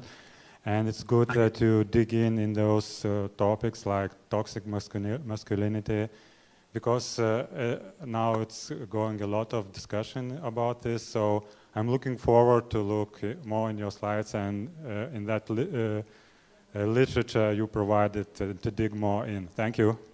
Thank you. Oh, I should say, if you want to find out more about the literature, I did have an email on my last slide, unfortunately. I'll just say it quickly, John Barry, JOHNBARRY, at malepsychology.com, malepsychology.com. And also our website's got some of the publications too. So the Center for Male Psychology, if you look under the publication tab, you'll find good number of papers there for free. Okay, thank you for question and answer, John. We have one more question. Oh, okay, thank you. Hi, I'm Alexander from Kvinfo in Denmark, and thank you for the presentation. I think it was a very interesting discussion about whether masculinity is the barrier or not. And I think it's very important that we are very precise when we discuss that, about what we mean when we talk about masculinity. I think your example is very important, that when a man does not seek support when he's a victim of intimate partner violence, maybe it's because that he will not be understood or believed by the authority. And that's something that we've seen in Denmark as well. But I don't think I agree that it's not about masculinity. Because I think maybe there's a divide there between talking about masculinity as a personality trait and something that this man wants to live up to, and then masculinity as a gender norm, an ideal in society that influences this authority to not believe this person. And when we in Kvinfo, and I think a lot of other organizations with a gender equality perspective, talk about masculinity norms and gender stereotypes, it's not about changing a single person or even men as such. It's about changing the gender norms in society and the expectations that men are met with, for example, when they go to the police because they have been the victims of violence. Yeah, this whole thing about gender norms and expectations and stereotypes, I think that we get fed false stereotypes and norms about masculinity. I mean, sometimes I think the idea of masculinity that we're supposed to be or living up to is somebody like Henry VIII, or like some very sexist, monstrous sort of guy. Almost nobody, I've probably met a couple of people who are like that in my life, but most men are not like that. I don't think we're supposed to be even thinking that we should aspire to that, but we're told that these are what the norms are. I just don't agree with that they are. If you take, there's one interpretation of masculinity, which is that it's a kind of social script, and it's about being a provider and a protector for your family and the community, being a fighter and a winner. So like kind of going out into the world and kind of achieving something, getting something, and also being able to kind of control your emotions when you need to. So like not getting, and the reason these develop over eons and have evolved is because men have been through situations where we have had to be the protector in times that are quite dangerous. And so under those sorts of pressure situations, you should be able to keep your emotions under control, or else you're just going to, run off kind of, home and won't be any good at defending your community. So I think that there's something useful there. But also you can adapt these sorts of things. I think any social script can be adapted. So masculinity, like you can say, well, it's a strength to reach out and get help from somebody who can help you. It's weak to kind of to just be completely defeated by something and not seek help, so that's playing up this kind of masculine kind of ideal about being strong and not being weak. But it's not a negative thing. It can quite easily be a positive thing, but we never hear about any of the positives of masculinity. Actually, I was going to tell you in a few of these slides about some of the research that's found that men do exactly these things, like men who are suffering from depression. They say, okay, well, I'm not going to do nothing. I'm going to phone that GP. I'm going to get a prescription. Or they might do kind of very action-orientated things. Like they might kind of, like there's examples of guys who kind of formed a motorcycle club. Like they all were suffering from depression, felt miles better after it, kind of just going out, kind of, building bikes, putting them together, so there's some sort of, social interaction. They felt miles better. Was this a kind of a too macho a thing to do? I don't think so. I think we have to accept that if people want to gravitate to these particular things, they're not doing any harm. Why should we look down on them? And why should we have just say that masculinity is this negative thing? It can be a positive thing. And I think if we had more people devoting a bit of time to researching how we can harness the positive aspects of masculinity instead of just focusing on the negatives or the potential negatives of masculinity, I think everyone would be hugely better off. Thank you, John. I see no more questions. Thank you for presentation and thank you for your answers. I will ask you to be here for the discussion if you are available. Of course. And now we will start our panel discussions. I would like to invite second part of the panelists to the chairs, and I will introduce you there, and we will hear your presentations in a moment.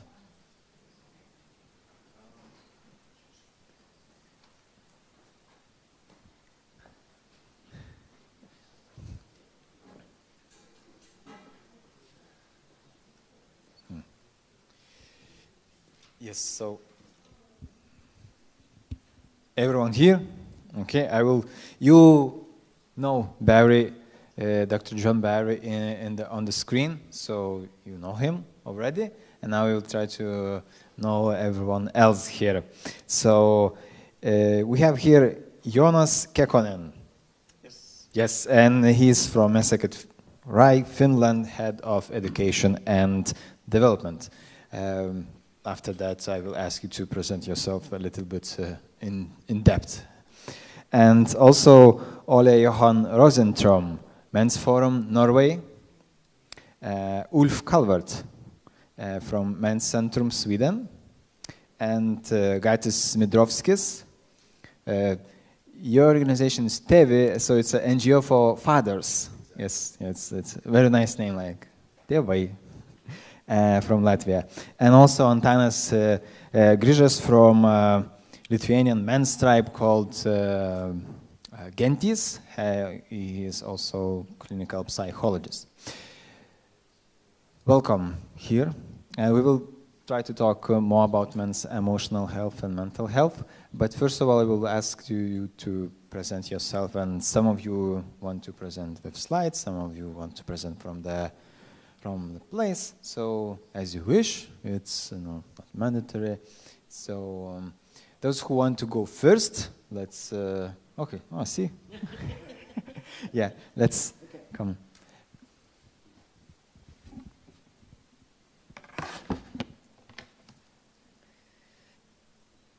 There is a password.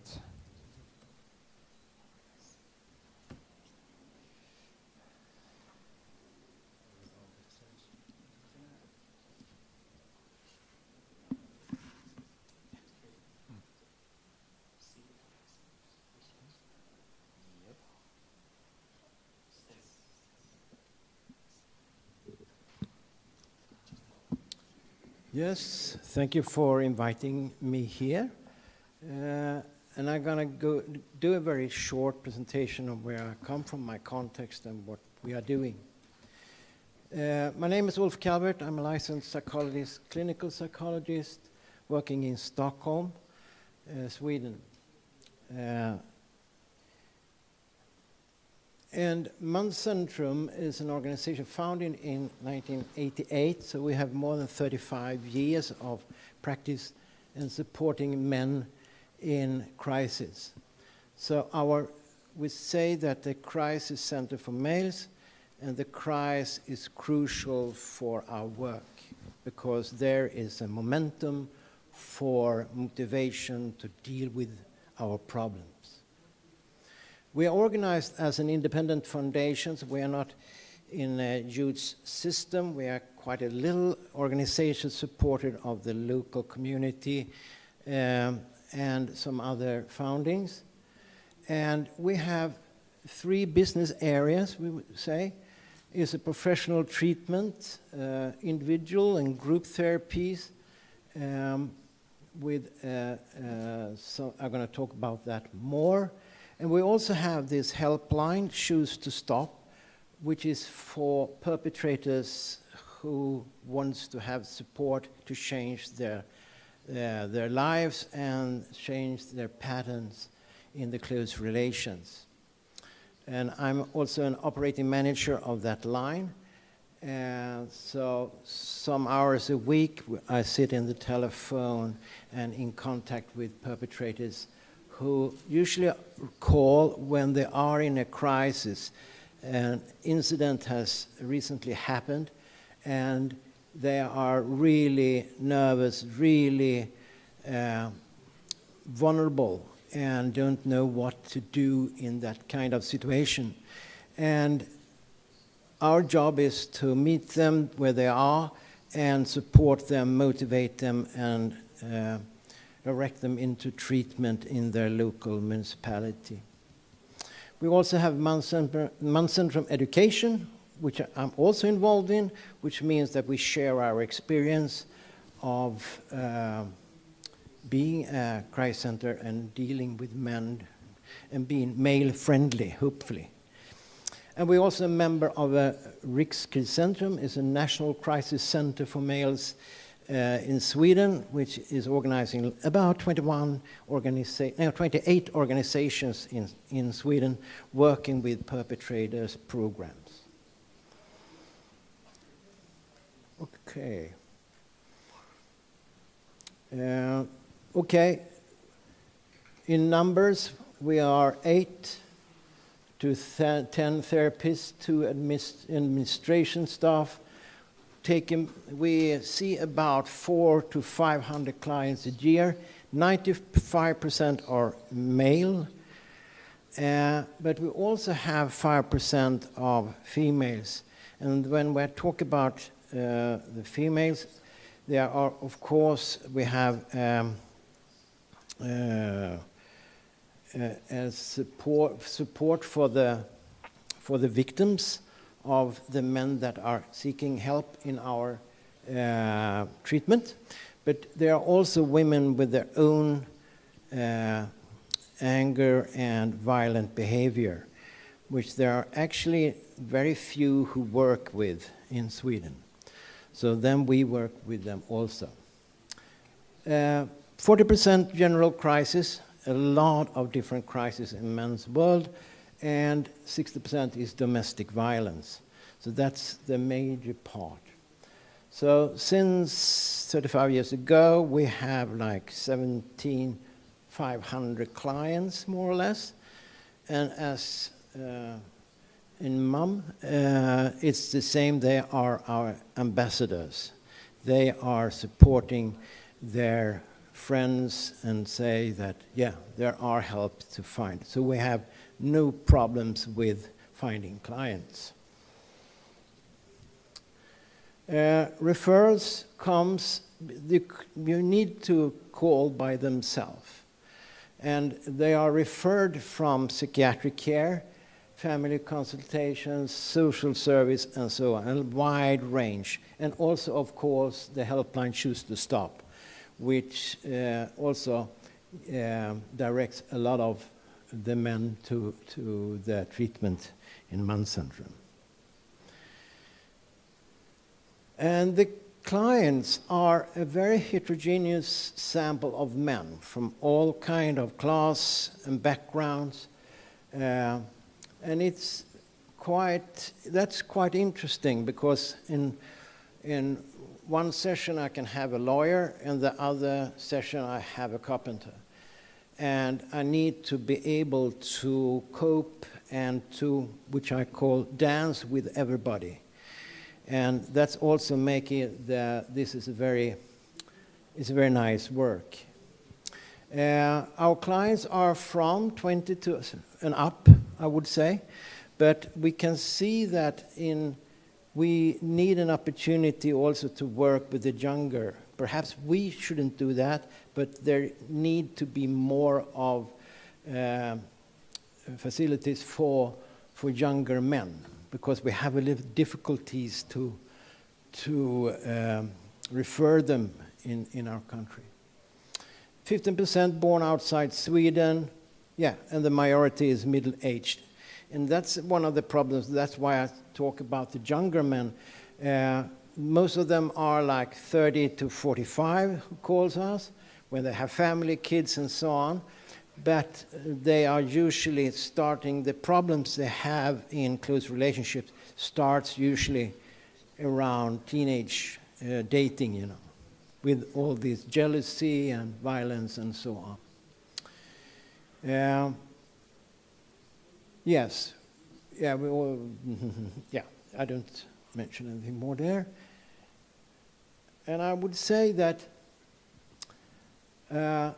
when do the clients seek treatment? And we usually say that the crisis is the motivation, and it's quite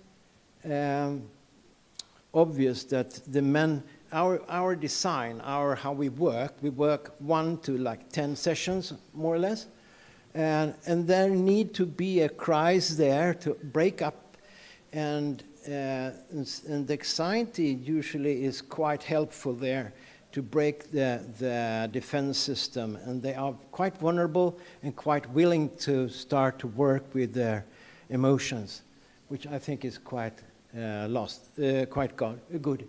It's of course a quite painful situation for them, but as a therapist, wow, this is gold. Yes, I stop there.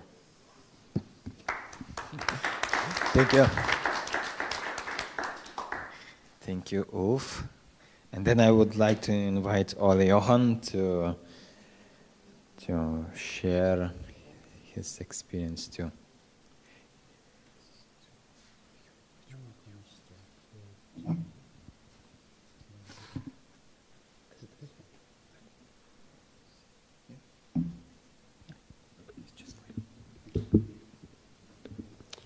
Yeah. Okay. Sure. Happy to be here. I'm honored to be here. I'm just a carpenter. Have no this is just volunteer work group in Norway. And I'm representing, and I'm also proud of it because of this. So I'm glad to be here. I'm from Mans Forum in Norway. My name is Ole. I'm a substitute in Mans Forum's board in Norway. And I'm a deputy chairman in Mans Forum Public Help Service in Norway. Mans Forum is an 11 years old organization in Norway. We started out in Oslo in 2012. Around 20-30 men soon got together, demonstrated outside our parliament. They had a big sign that said, "Stop neglecting fathers who just want to be with their child." That was a fair game, easy to understand, but nobody listened. So a few years later, we were around 200 members. We had reached like our peak of doing what we were doing in the fashion of screaming in a loudspeaker in the streets of Oslo. So what happened around 2015, that we got a new board in Mans Forum and started to take a new approach. We started serious debates in newspapers. We got many articles published about what we were seeing. We started making an event on the 19th of November. You all know this date. It's the 8th of March, just smaller. It's called Man's Day. Anyway, new members found their way to Mans Forum, and in 2016, our own helping service called Kamerathjelpen was born. In plain English, Kamerathjelpen is a buddy help, someone who understands the next guy in a similar crisis. I will point out that Mans Forum has 6 female helpers today, out of those 62 helpers. And over 10% of our members are women. Today we are being taken seriously. We base our voice on research, but of course also what we see and hear from our members. We will reach over 5,000 inquiries from everything from people in a life crisis, researchers, journalists, politicians, and of course Nordic Consular Minister Office in Lithuania. And in children disputes, we help out fathers in great numbers on how to leave the conflict. John Barry talked a little bit about this.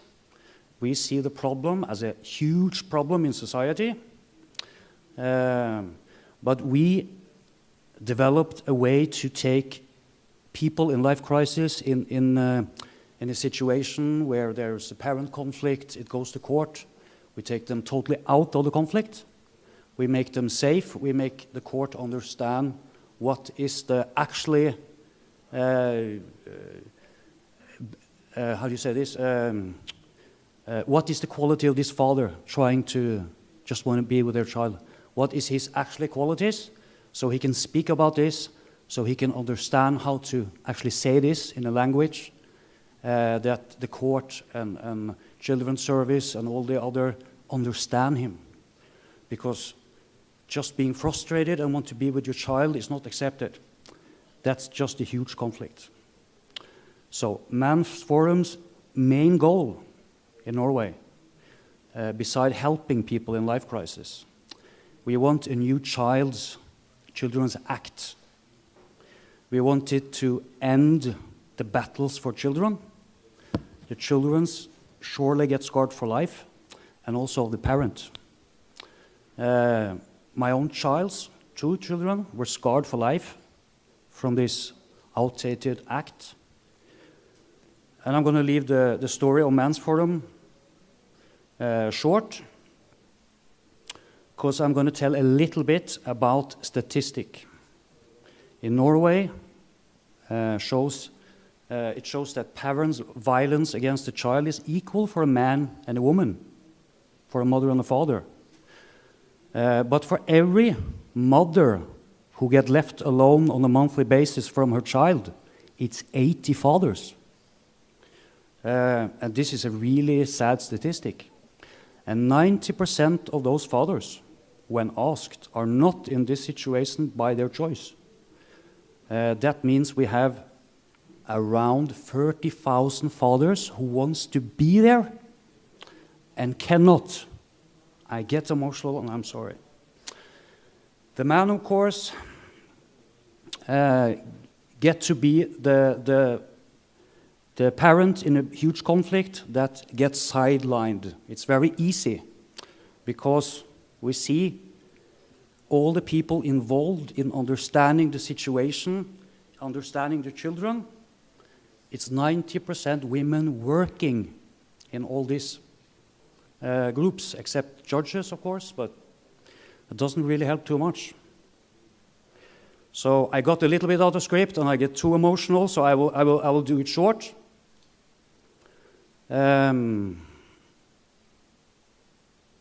Yeah, so I will stop talking about that side of the story. We're really fighting for this, and we also fight a lot for mental health. And yeah, I'm going to go to a short presentation of something that's happening in Norway today. It's called Men's Equality Commission, and it's put down by our government. And a leader of our organization, Men's Forum, is sitting in this committee. And the commission will start in 2022, and in March of 2024, they will try to express what is necessarily, what do we have, how do we have to approach men and men's health and other issues in society. And it's, yeah, there is, how many? 16 people in this commission. It's scientists, it's, yeah, it's all kinds of people sitting there.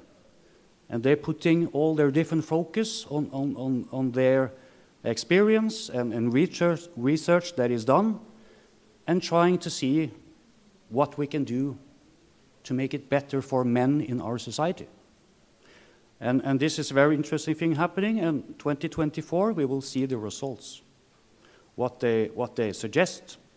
And then it's up to the politicians, again, as always, to find a way with what they know. So I will keep it that short now. I had more, but no. Thank you. Thank you, Ole. And now I will invite Antanas Grįžęs from Lithuania to share his thoughts and experience.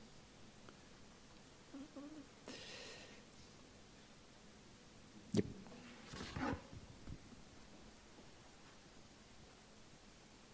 Hello, everybody. I'll try to be the shortest, to give the shortest presentation in this conference. Let's see if I succeed.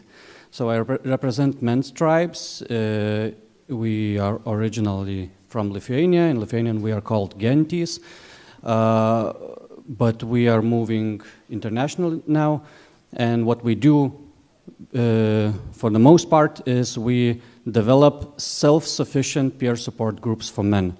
We develop them, we coach them, and then we let them live their own life for free without facilitators. That way we can scale, that way we can have a big impact, and we can reach a lot of men. Our focus for now is the informal community care as a really missed opportunity to reach men and to have an impact. Because we know that men are, as John Barry and others talked, that men are more willing to go to community-based support groups. And we try to develop this bridge between men who wouldn't consider therapy and introduce them to psychological services with easy access and as least stigmatizing as possible.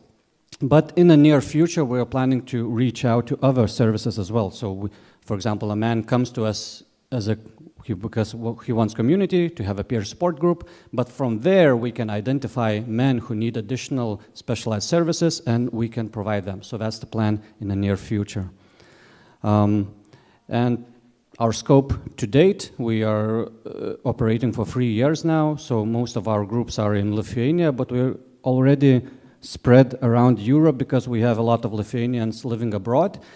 And just this year, we launched a very first English-speaking British group in UK. So we are very proud of that our model is really working in other countries as well. And we have planned with Gatis, who will also be speaking here, to develop the very first Latvian men's group from our model. And we have almost 2,000 men in our programs and almost 200 groups operating all across the place. And why we think we are effective at what we do, a lot of these things are what Professor John Barry already mentioned, is that first of all, we try to communicate the positive view of men and masculinity, and I think this is essential if we want to reach men to hear the message we want them to communicate. Also, we use the approach of positive psychology to frame the difficult questions inspiringly. For example, we don't say, go and get help, go and get fixed. We say, dare to go on an adventure of self-discovery. We use that kind of phrasing, which is compatible with usual masculine scripts and supports it. And also, we are peer-to-peer and community-based, which we know that men often prefer, and we promote active participation of users, not just passive consumers of services. We had an article published in Center for Male Psychology that was founded by Professor John Barry, so if you want, you can have a look at a QR code link. So that's it, a short presentation. Thank you.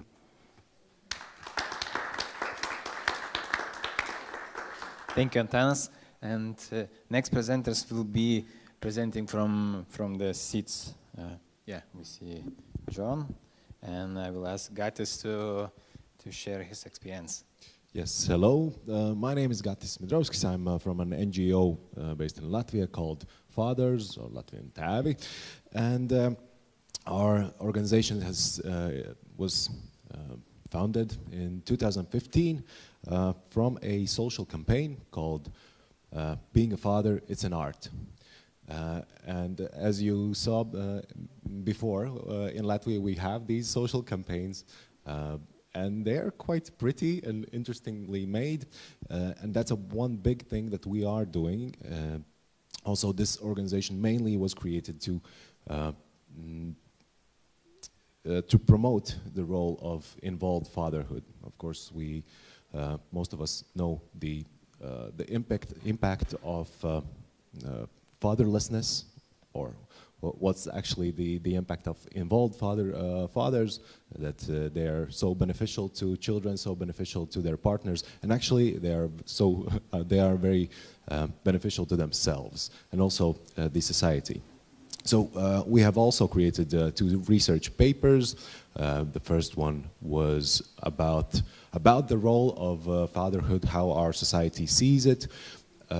The results were that more than 60% of Latvian society thinks about fathers as a helpful addition to the family, and the core is the mother and the child. The other research was about divorced fathers, about these, it was called Dads on 13%. So figuring out why dads are left to spend time only every other weekend with their children. That's 13% of their lifetime. And yes, one thing is that we are promoting involved fatherhood. Also, we are having courses, and we're educating fathers. They are new fathers, they are teenage dads. We support divorced fathers, of course. And those fathers who come to us are mostly the ones that mostly are actually really, really good dads, and they just want to be better. They are new fathers. A lot of them, I would say, even majority, is the ones that have second child who is about 2 or 3 years old. Those who have children, you know how children behave when they are 2 or 3 years old. It's very interesting. Yeah, we educate them on child development. We practice communication skills with children, with their partners, and these are, yeah, universal skills that they're learning. We also talk about emotional intelligence. The interesting thing is that if you try to teach men about emotional intelligence, what will they say? This is not for me. But if they need to learn emotional intelligence for their kids, to teach their kids emotional intelligence, for that they have to learn it themselves. Aha! This thing works. And 90% of people that come to us, and we have surveyed, say that they would like to have better relationships with their own father. It includes relationships where they didn't have a father. The father was absent, or the father was physically there, he wasn't emotionally available. Abusive fathers, etc., etc. And these men, and I would say practically all men, all fathers, would like to break this chain. And I would say we are a generation of this generational chain that was, let's say, fatherless. Even if they were physically there, they were not available. We are changing this. And for that, I'm really, really grateful for what Nordic countries are doing and sharing their experience, and what Lithuanian government and organizations are doing and sharing, and it's helping also us. So thank you very much.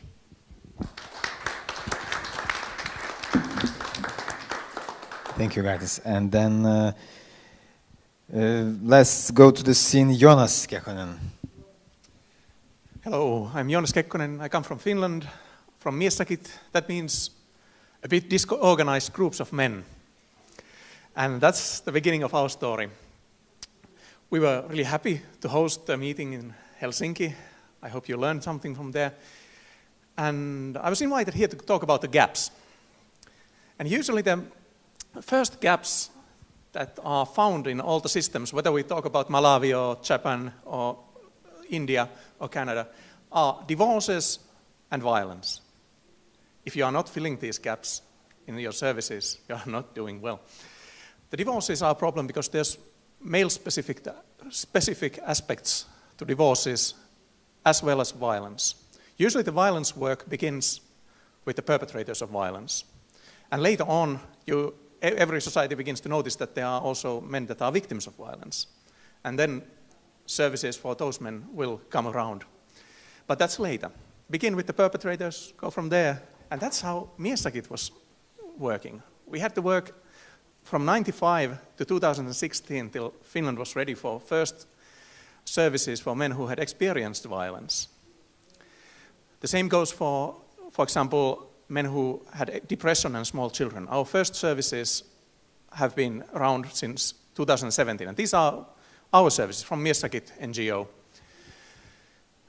Society needs to be ready for the services, but those services must come from the needs that the men themselves have in that society. For example, when we were beginning our services for immigrant men, we were looking out for the services that they needed. And the immigrant men said that we need mentoring for Finnish work life, and we need men teaching us Finnish. So we have those services for immigrant men, and they work wonderfully. We tried different methods that they weren't interested in. That didn't work at all. So you can try things that men are not interested in and that are not beneficial for the men, but, well, you're just treading water that won't help you at all. I have two radical thoughts from Miesakit. The first one is that most of the people are good. And if you are working through that lens, you'll get great results.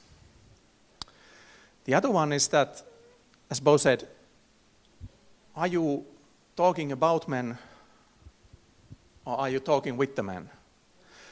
We have made our services such that men come into our services. We say that this is a service for men who are perpetrating domestic violence.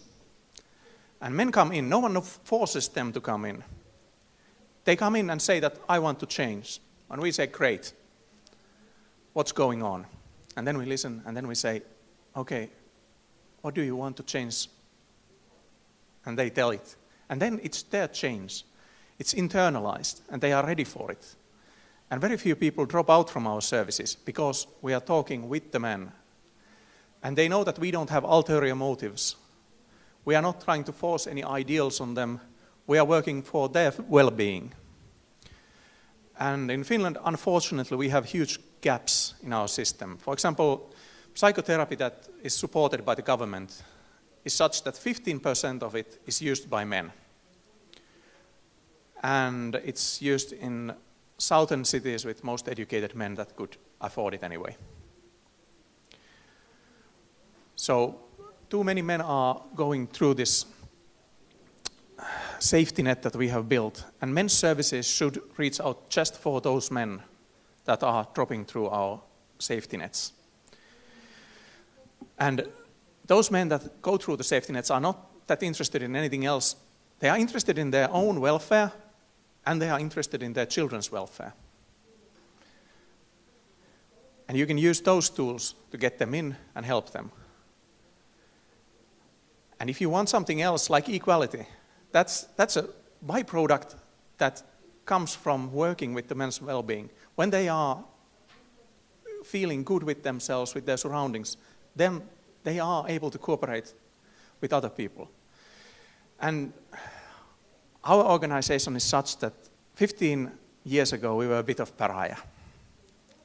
But during these 15 years we've been working with officials, and now we are basically revered, for example, by divorce counselors throughout Finland, because we make things so much easier. Because men trust us. It's a bit stupid, because our workforce has the same education as their workforce. They are talking about the same things, but our male-specific approach and that we have men talking to men makes it such that the men are able to take the message in. And so their work will be easier, the fatherhood will be saved, probably. They will be having a better divorce. Even their exes will be pleased that the men sought the help. And this is what we get by cooperation. I have no idea how it would work without that. At least in Finland, the only signs that we see is that if we force men to come to services or we have ulterior motives, the dropout rates will multiply, at least triple-fold. So I advise you to be cunning and submit to the thought that some of the changes that men will bring will not be predictable. But as long as you trust the process that men who are well, men that feel good, will bring good to the society, that will come about. I can't predict what they will bring to the society. And it's not my job to do that. And I don't think it's any other organization's job to do that. But for example, what we need from fatherhood in 10 years is something that should be determined by those young fathers. And we should give them the skill set to be what they want to be. Because that's a beautiful thing and that's a productive thing. So let's go for that. And as has been discussed here, let's see each other's models. Let's get to work. No more discussions. We have so many examples throughout Europe. And if you want examples outside Europe, we can get that to you too. But now it's time for work, not time for research or discussions anymore. Because men are not that different throughout the world. Their needs are simple, not always, but at least the basic crises are similar. So let's get to working with those crises and helping them.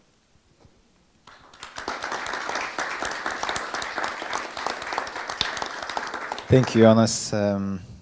So maybe we stand up and go work. Yes, that's now. Yes, just no, kidding. We have work to do here on these chairs. Maybe we continue what Jonas started about talking about gaps and gaps you talk about your country. Maybe we can hear gaps in other countries, the gaps of mental health policies and what you see and maybe experience in your organizations. So just please share what are those and then we try to work it. Yes, I can see that in Sweden we talk about men's violence against women. That's it. We don't talk about men's emotional health or mental health.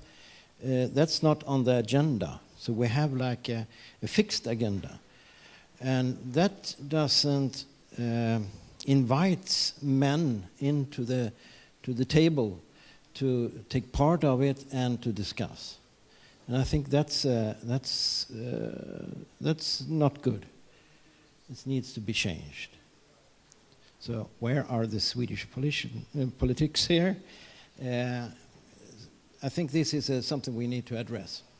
So I'm very grateful that we talk about it here today, and also learning a lot about these peer groups and things like this, which I think is one of the solutions. We need to work on different levels in society, from school, from the preschool to school in sexual education, and for the young men's, and all the way up.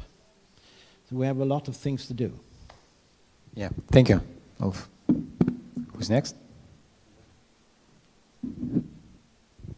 Yeah, it's working, yeah. We fill up a big gap just with these divorced men and some divorced women coming to us. But gaps when it comes for children to learn about mental health, the gap is huge. It's not in our schools yet. There are fixed programs, many different ones that can be used. 2 are tested in Norway at this time, from 6 to 13 years old. It's been tested out in some small places, and of course it's working. We already know that because it's already been tested out, the same thing, before it was translated to Norwegian in England or Canada, or it's getting already old, but we're not still trying to implement it. The politicians has been asked specific about this in Norway, and they say, not at this time. So we have something, but we don't use it. And I figure out, like, I was 39 years old when I really went face down after a divorce and couldn't see my children, had to go to court, got bankrupt in that in the same order, and everything went to shit, to say it really easy. I had no experience. What is hard, crazy, anxiety when you have this, all the feelings I had, I mean, it was so much experiencing all this. I was 39, I couldn't cope with this. And then I think about young people who scratch themselves because of all the same pain. Who is taking care of those people? Are we learning them anything yet on how to understand this? No. It's a huge gap. Yeah. Thank you. Yeah, I can also add my 2 cents, the gaps in services for men. Yeah, in the so policy. at least the gaps that our organization tries to fill is, one is male-friendly services, period. That's it. I mean, at least in Lithuania, this is an unrecognized term in its own. Like, what does it mean, male-friendly psychotherapy or male-friendly psychological services? Why should it even be considered? So it's a new concept to begin with. And I think this is an important gap. But because we see that men tend to seek mental health less often, we need to start thinking about male-specific and male-friendly services of mental health. Another gap that we try to fill is low threshold mental health services that we try to do, the community-based, less stigmatizing services, so that it wouldn't be that if I want to help myself, if I want to work on my issues, I need to go to, I don't know, a hospital, to a psychologist, to go to a registration, but more informal types of mental health services. These are needed, and at least that's a need we try to address. And looking broader, perhaps through messages in the media and stuff like that, when we talk about gender equality, if we would start, when talking about gender equality, to start this conversation from the talking about and pointing out the discriminations that men experience, we would have a better chance at reaching men and collaborating in this project of gender equality. So I think that's also a gap to this day. Thank you. Yeah, in Latvia, I also see something actually really, really similar.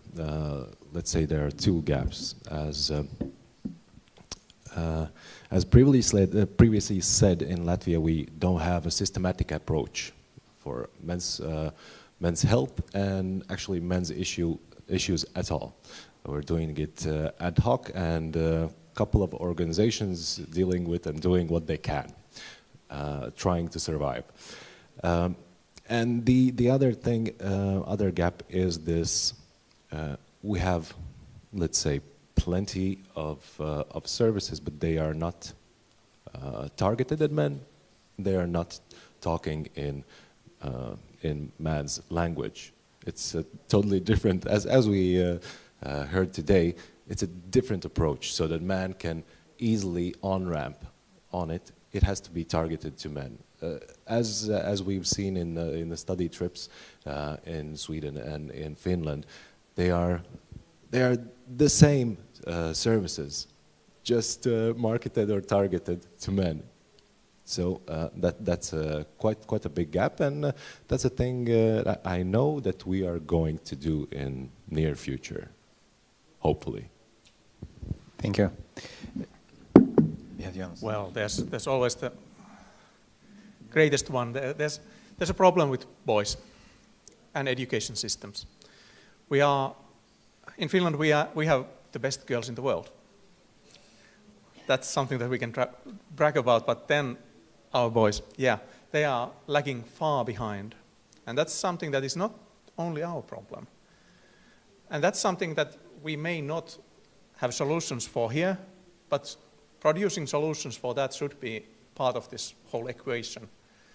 Because if the boys are not ready, if the boys even can't read documents, if they can't understand language that is spoken to in bureaucracy or in science or even newspapers, well, they are dropping out of the society, and they are really hard to help if they are 30, and we notice that. So that's something. And well, if I may say something positive, it's that these are generational changes. So you don't need to create the change in 1 or 2 years. If you have a grassroots change, it will bring about new positive changes in the society in 10 and 15 years. You'll notice it then.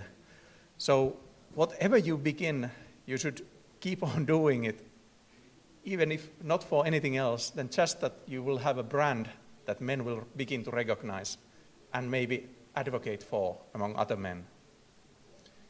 And after that begins to happen, you have something positive going on within the male community.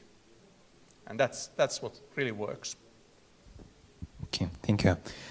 John, maybe you can, or maybe you have something to add from England?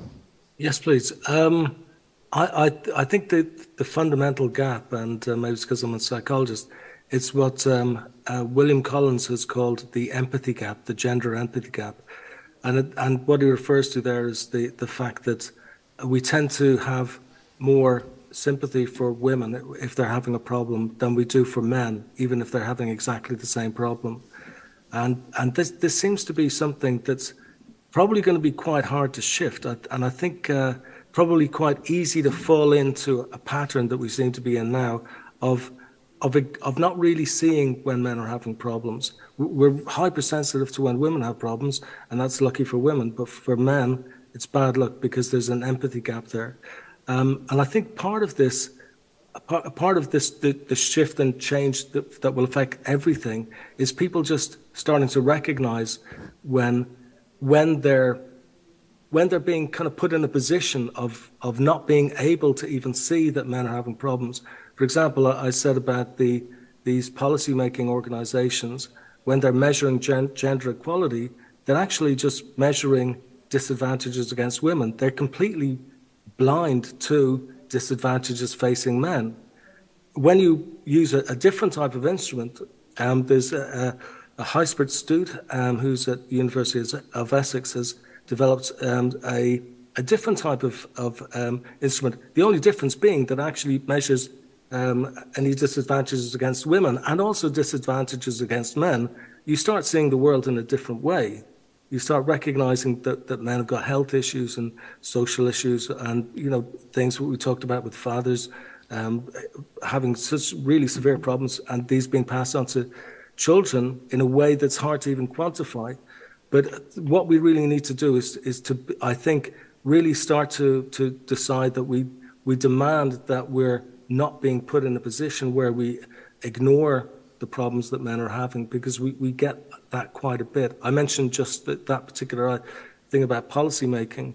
And one thing I noticed that in the BBC was very good at reporting just one side of an issue too. I found that I still do find it quite frustrating that we do get partial information, and this often leaves out the male part of the equation. Sometimes it plays up the male part of the equation. When men are doing something bad, you tend to the perpetrator tends to be identified as male.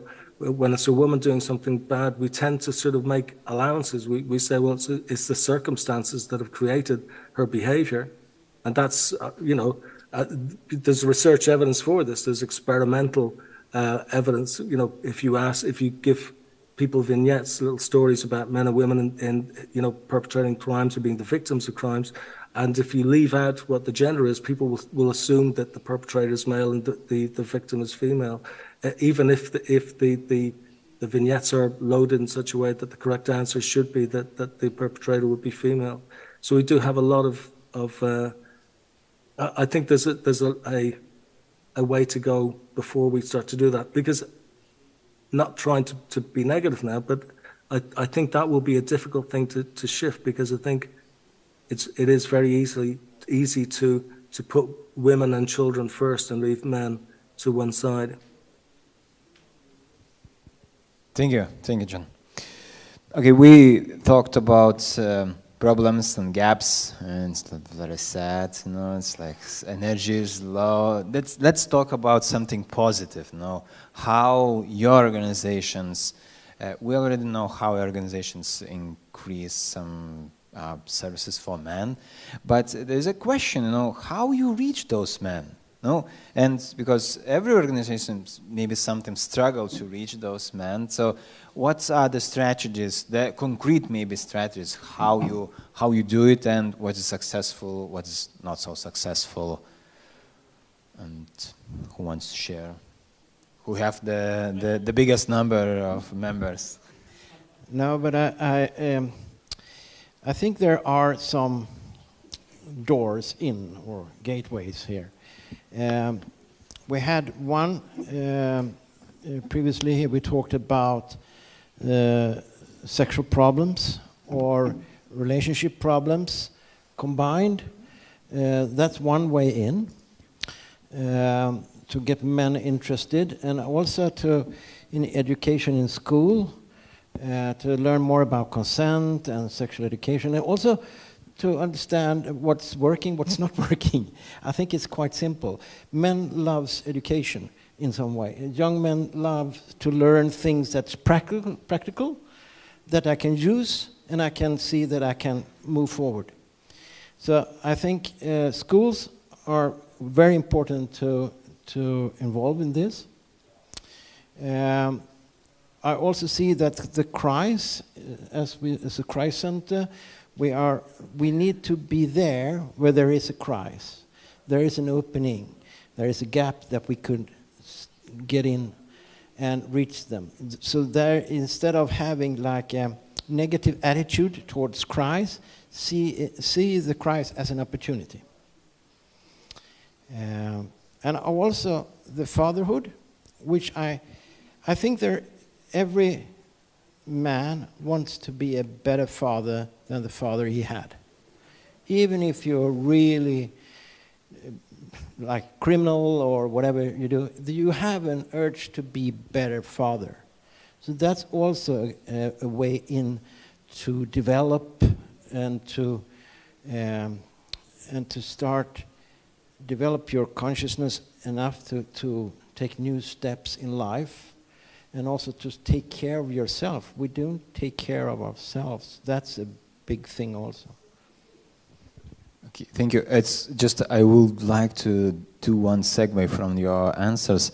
Maybe some of you knows about education at school.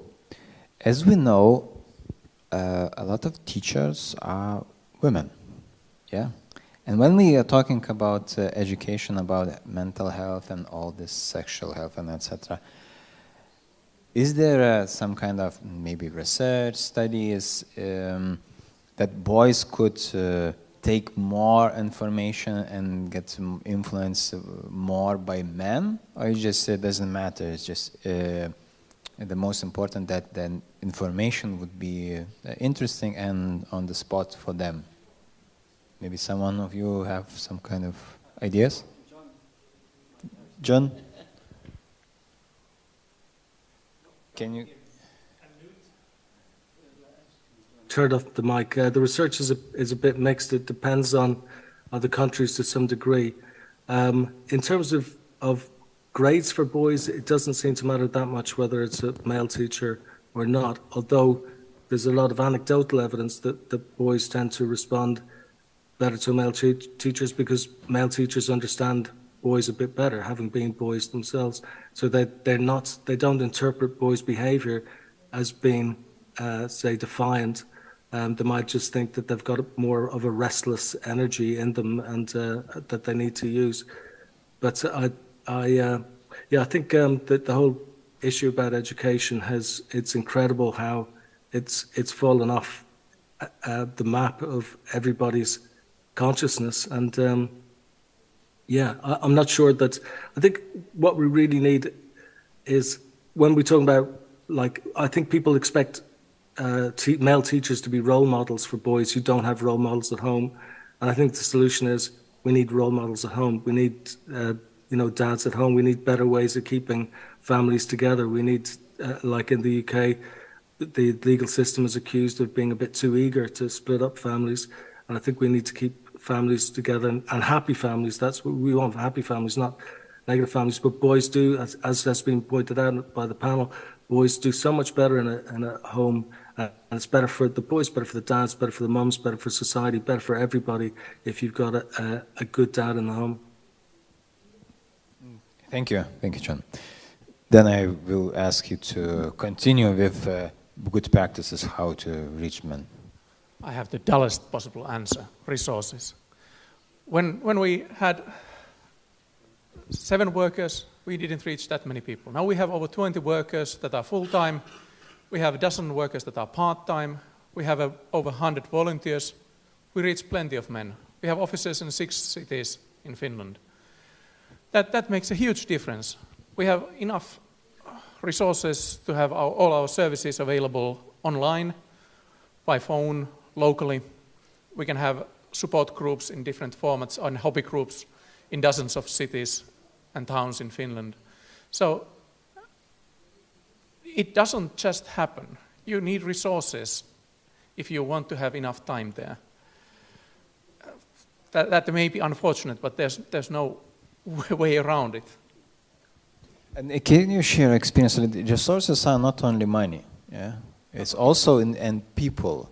So those who are working in the teams and in the centers, it was easy or I don't know, difficult to to attract those people who would work in the centers? Well, we have an easy time. Non-governmental organizations in Finland don't have much to offer.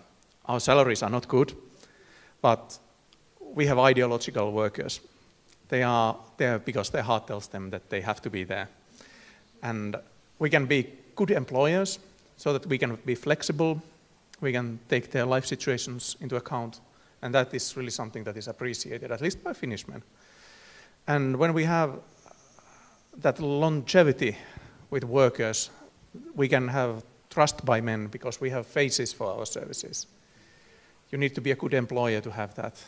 And then we have men who come in and say that, yeah, my stepfather stopped beating us 15 years ago when he came here, so now that I began to beat up my family, I knew where to go.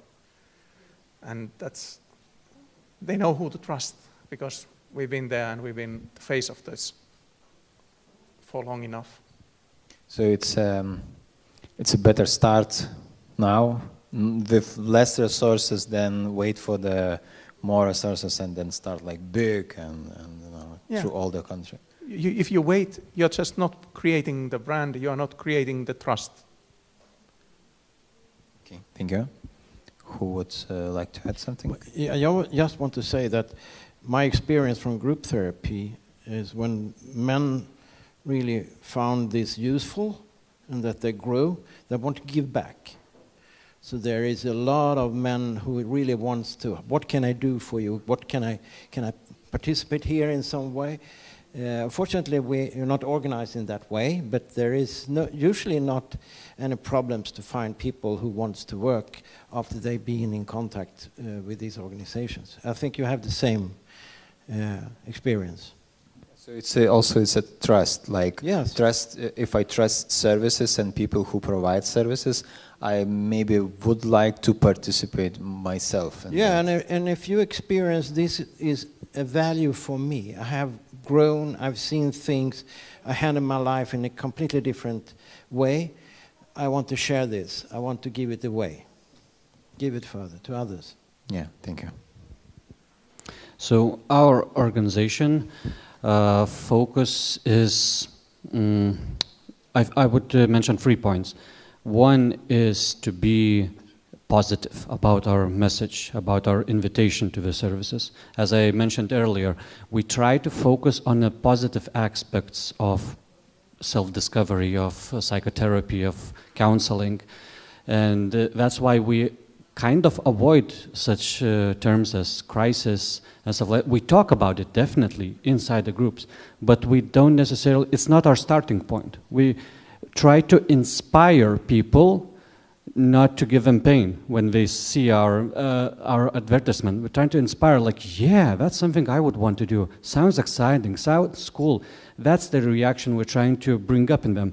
And what helps, one thing that helps is, of course, using the positive aspects of masculinity, like be brave, go on a challenge, go on an adventure, dare. Yeah, so we use these kinds of words which are traditionally, conventionally associated with traditional forms of masculinity. And also we use this banter that John was talking about.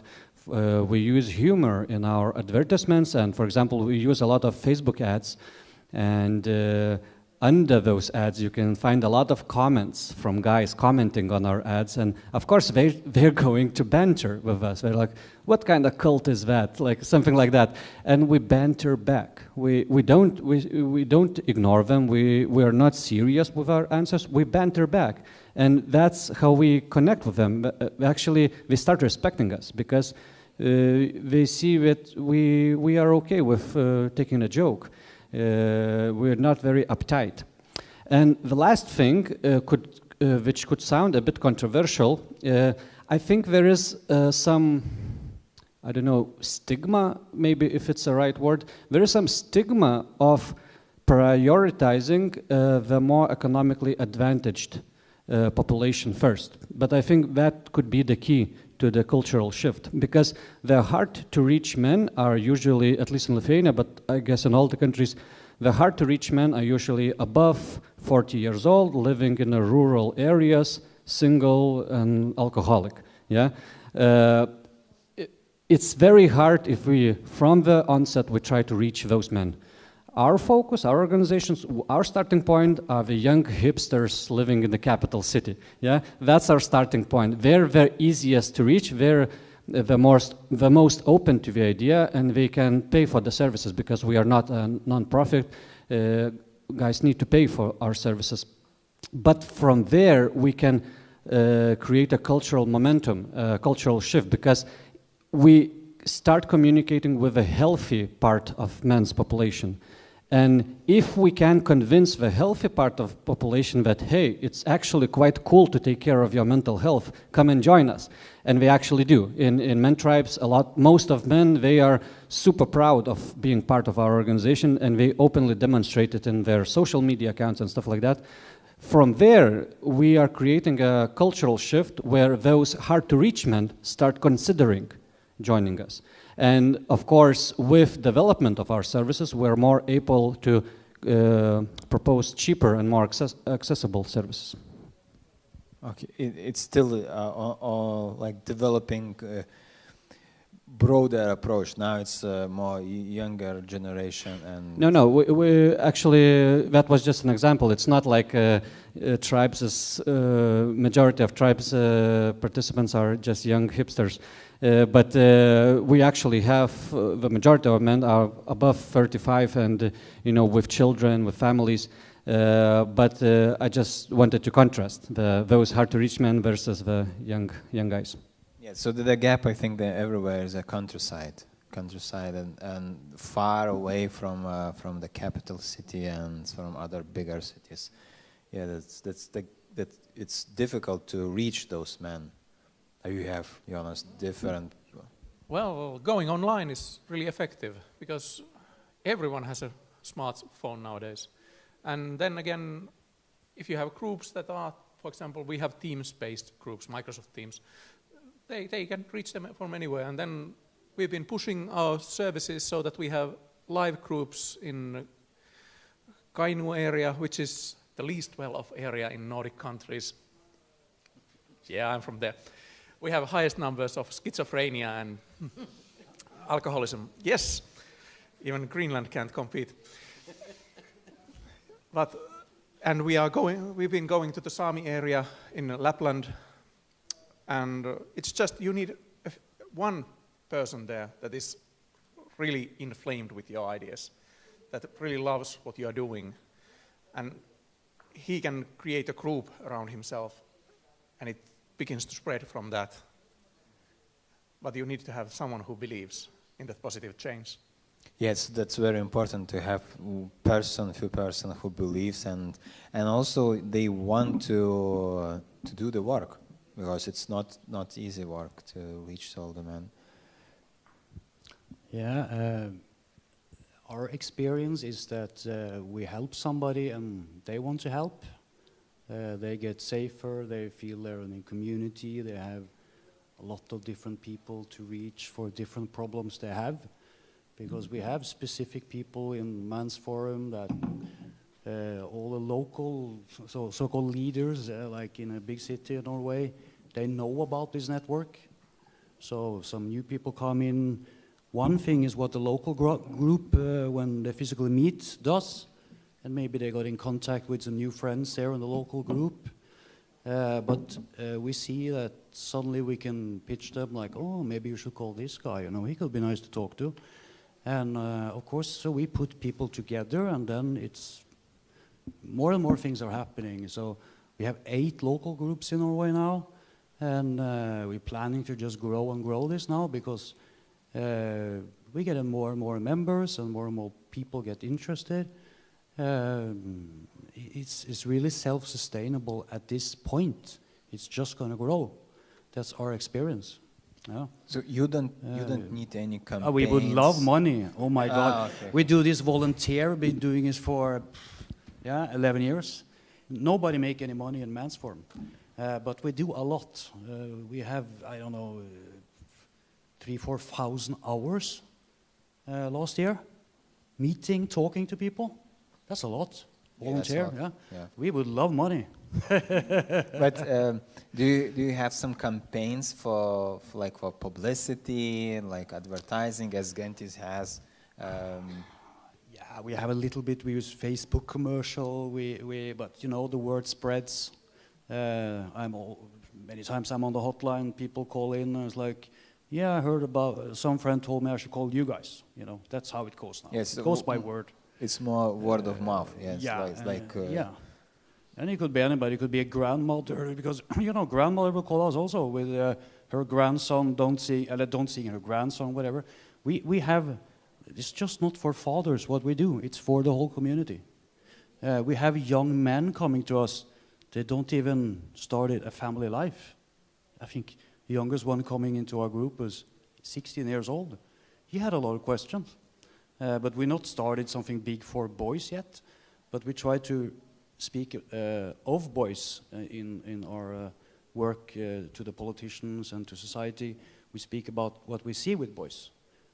We call it officially in our group the boys' crisis. It's coming hard, and we try to give it a name because we see the result of 20-ish years with little contact with fathers who actually wanted to be there for their, especially boys.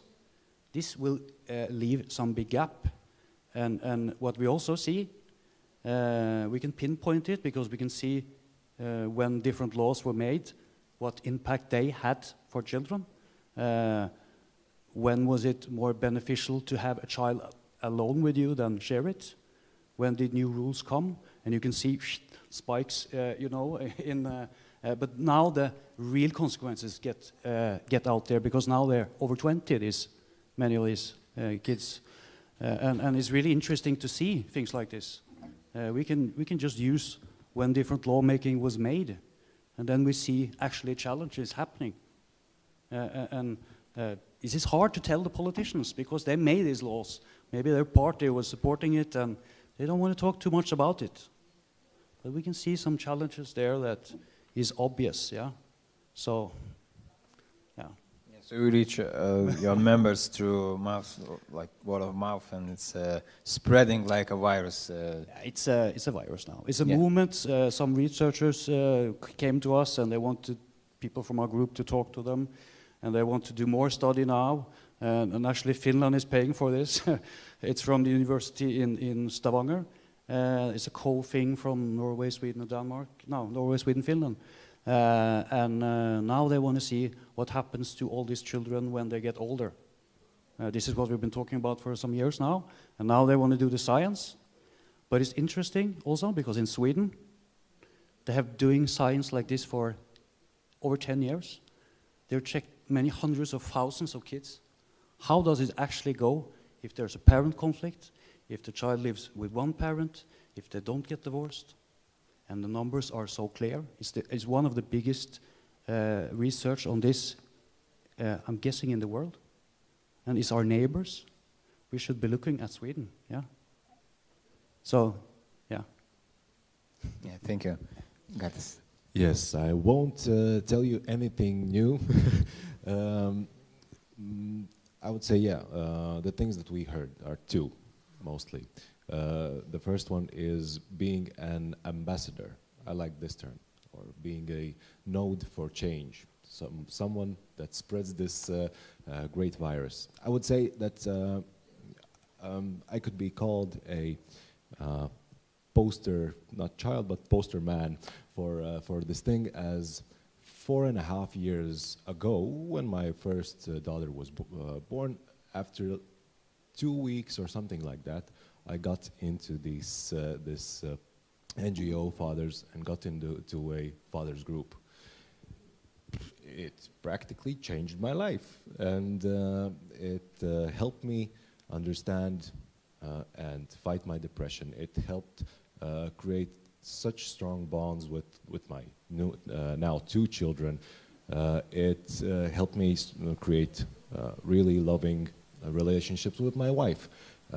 It created plenty of such loving relationships also with a lot of men. And now I'm leading these groups, and I see the changes in those specific men, and it's so needed. And a lot of men are like this. They want to see change and they want to make change. So be the ambassador. And you know what? The other thing is, let's put resources in those ambassadors who want to work and spread this healthy virus. That's a good advice. Yeah. So, of course, we talked about role models, which I think is a very important when we talk about how young men construct their identity. And of course, a mature father, present, is the best. But as we know, this is not always there, you know. And we're not going to change everything in society, so we need to provide with role models in some way. And I think one way is sports is almost everywhere, and I think to have the organizations involved in sports, footballs, ice hockey, whatever you have, to have them, educate them to really take on to be the role model of good masculinity. Because we see that sometimes very immature leaders are causing bad stigmas on kids, you know, or they get really frustrated because they are not coached in a proper way.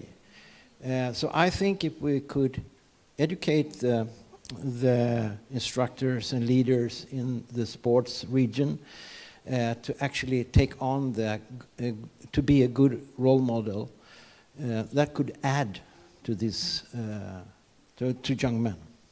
Thank you. John, maybe you could summarize and add a little bit from the scientific review or your knowledge a little bit. The most effective, have you seen in the studies, most effective way to attract men to organizations, to men's organizations, and try to involve them in that kind of work and self work? Yeah, the research, unfortunately, I mean, whenever I'm communicating with anybody about men's issues, I always have a sense that there's the professional people who who I initially wanted to make aware of these issues, but who are often kind of a bit deaf to what is being said. And then there's the more community level things that are happening that are really just taking off. And these aren't being researched very much. I mean, they're not being researched in the way that, for example, a deficit view of masculinity is being researched. You know, there's plenty of, there's a whole massive industry dedicated to that sort of research, generating negative views about men. But actually, the positive stuff is happening right here, and this is brilliant. I mean, this just to hear this and just know that things like this are happening all over Europe. I mean, this is fantastic, and there are things analogous to this happening in the UK too. So I think this is taking care of itself. You just need to have men who are not encumbered by negative views about themselves or about, you know, what fatherhood is. You know, people who realize that you've got to value men as human beings. I mean, first and foremost, that's what you need. Just men who are free of these negative views. And so, in a way, I think we've already cracked the problem. We just need to scale it up and keep it going and kind of spread the word a bit. I'm still concerned about the other aspect of what I do, like my professional colleagues who are much, much slower about this. And unfortunately, there's a lot of people who are making decisions that affect everybody, and they're stuck and much slower about changing things. If we could get the kind of change happening that's happening on the ground to happen in, you know, when I showed you the socio-economic model, you know, we have the individual level and the community level. If we could get these sort of changes happening at the higher and higher levels, you know, it would be a game changer, and everyone would be happier. Nobody's happier. Nobody's made happy by spreading negativity about people, like whether it's men or women or whoever. You know, it doesn't work for anybody. Nobody's happy when you know, domestic abuse happens and it doesn't get resolved properly, because nobody has any proper idea about what caused it in the first place. They make assumptions that it's some sort of, you know, a symptom of patriarchy or something ridiculous like that, rather than saying, look, these are people, these are relationship issues going on. It might have roots based on their own experiences as growing up. You know, we need to. So, in one way, I'm hugely optimistic about what's already happening on the ground. On the other hand, I just think it's so slow what's happening elsewhere. It's like it really is two different worlds. I realized that very early on. That's the hardest work is talking to my professional colleagues and to other people in different sorts of organizations in those higher levels. Okay, thank you, John. Now, audience, maybe you have questions. You have time, maybe you have some interesting ideas to share, to ask.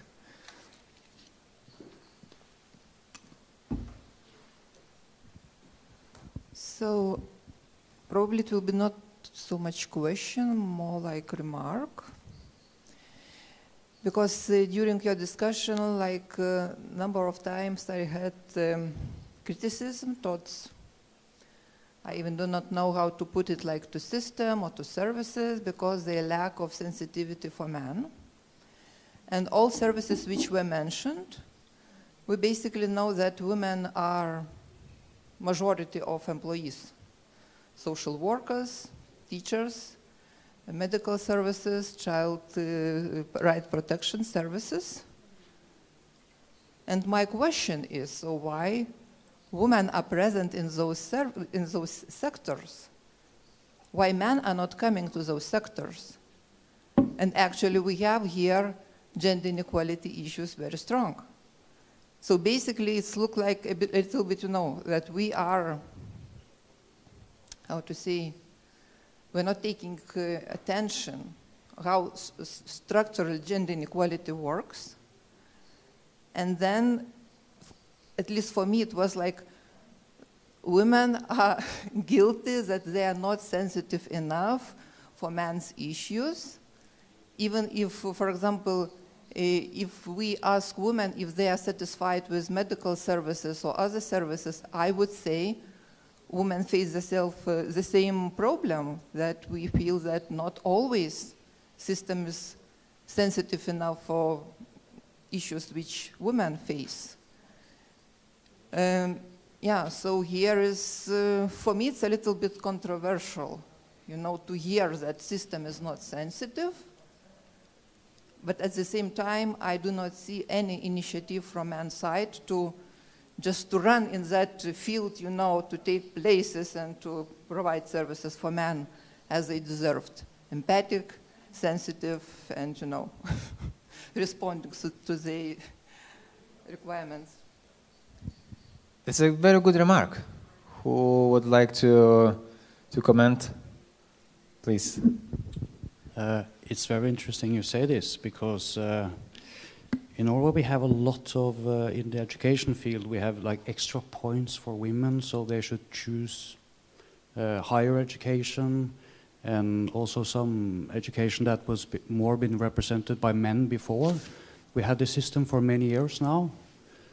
But to the, so we're getting women to higher education and to some education that was more male-based at the same time.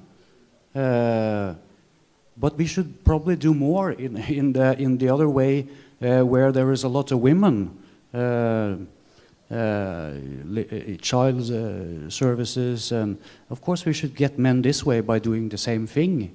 But there are only 2 or 3 courses in Norway. Men get extra points today, but I think there is around 90 where women get extra points to get this education. So what's happening? I think here we can do a lot, yeah? That will change it, because we cannot expect, I don't know how many men we did in Norway to fill up the, in kindergarten to get it equal there. But as a lot of men, we cannot expect them to just come and take this education. We have to get them there. And politically, we already do this to women for many years in Norway. So why can't we not do the same for men, This is my, Yes, someone else want to comment? Well, in Finland we have much more segregated workforce than in any of your countries, so I can't tell you anything about that. But in Finland, the sensitivity on male-specific issues has been getting so much better. For example, one of the cursed places for this was our prenatal and postnatal care system. They made so many mistakes again and again and again. They really pushed the fathers away. But this was in the beginning of this century. Now they have been training each other, and men's organizations have been training them, and feminist organizations have been training them to get the men to participate and have the skills needed. And now they are much better. So this is something that can be taught, and it's not just something that men's associations should do. It's something that everyone should do to create better services. And it has been happening. It's a delight to go and train them. I've been doing it for 16 years, and it's getting better each year. So keep on doing it if it is needed. And it doesn't need to be non-segregated to work. If I might add, I completely agree that what we need is training. We don't need to kind of coerce more men to be nursery school teachers or things like that. We just need people to be trained to understand that the sensitivities of the job, basically. So I completely agree. Training, when I've spoken to therapists about this, there's so little training in sensitivity for therapists, so like whether psychologists or counselors, psychotherapists, very, very little of it. And it's not a big deal. I mean, in a way it is, and I think the key is having true empathy for your male client, like really understanding, what it is like to be a man living in the world, going through particular hardships, for example. But we shouldn't, I don't think, be trying to force people into occupations that they don't want to be in, because that won't work. I mean, there's a lot of research looking at what's called the things people difference between men and women. Men tend to gravitate towards more sort of hands-on, things-orientated jobs, and women tend to gravitate towards more people-orientated jobs. Now, that's not them being forced into it. In fact, in countries where you have more freedom to choose whatever career path you want to go into, you find that men and women tend to opt in to more gender typical, what some people would call stereotypical, but it's actually people's choices of style of work.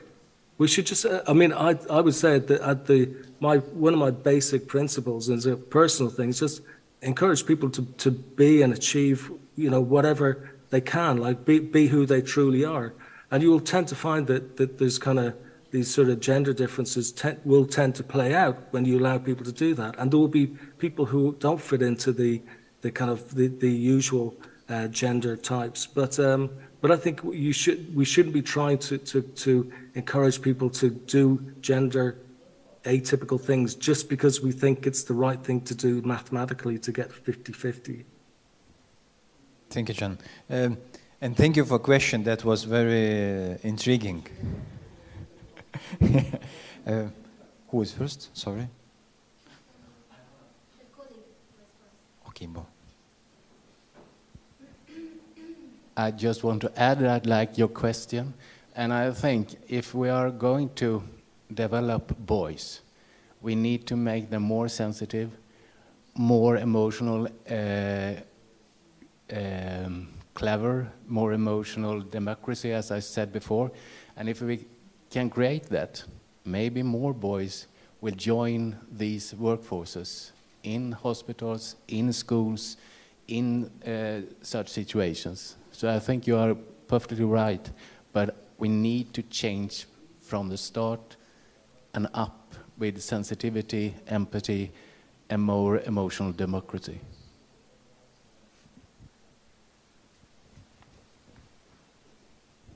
Thank you. I just want to build on what you were saying. I fully agree, and I think gender segregation is an issue when it comes to gender equality. And we know why, because then whoever is in the minority has to deal with the imposter syndrome, with different types of harassment, discrimination. And I know this from the inside. I have my older daughter, she's an aerospace engineer and glider pilot, and wherever she goes, she's one of the two other girls, and it's very difficult. And I guess it's the same for any other boy that studies in health or humanities or arts. So we want our kids, no matter what it is their choice, and we have to trust them for these choices here. I agree with you.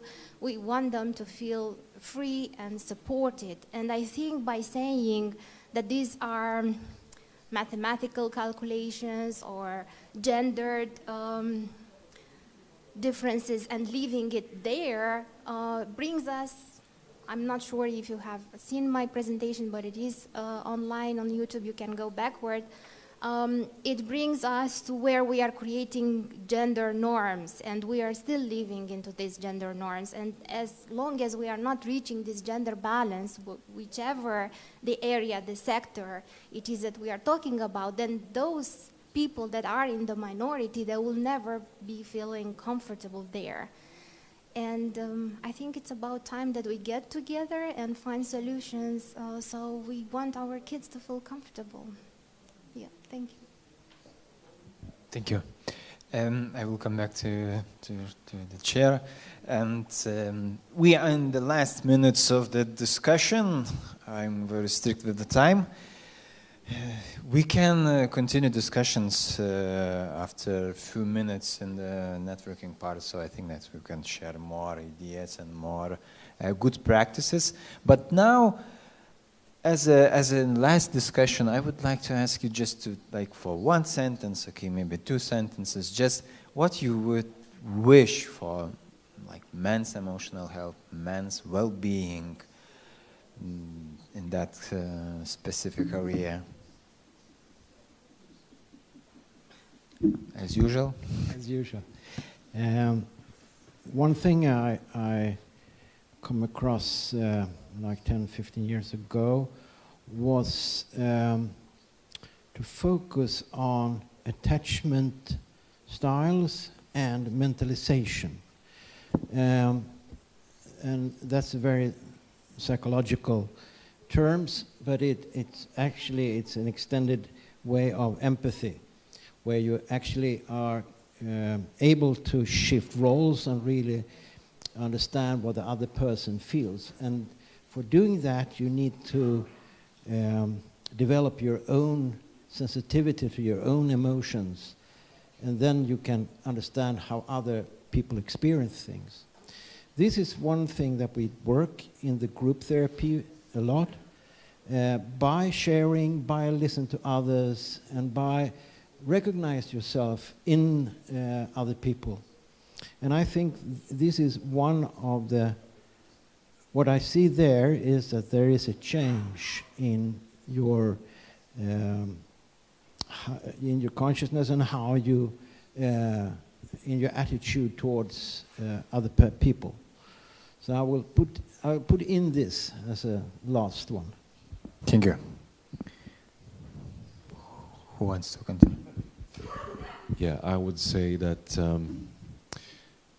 change is slow, but I see change, and I'm very, very optimistic, especially being here, surrounded by these men doing great work, helping others. And my one sentence would be, find supportive group around you. Thank you. Thank you. And you are an example of the change, as you mentioned.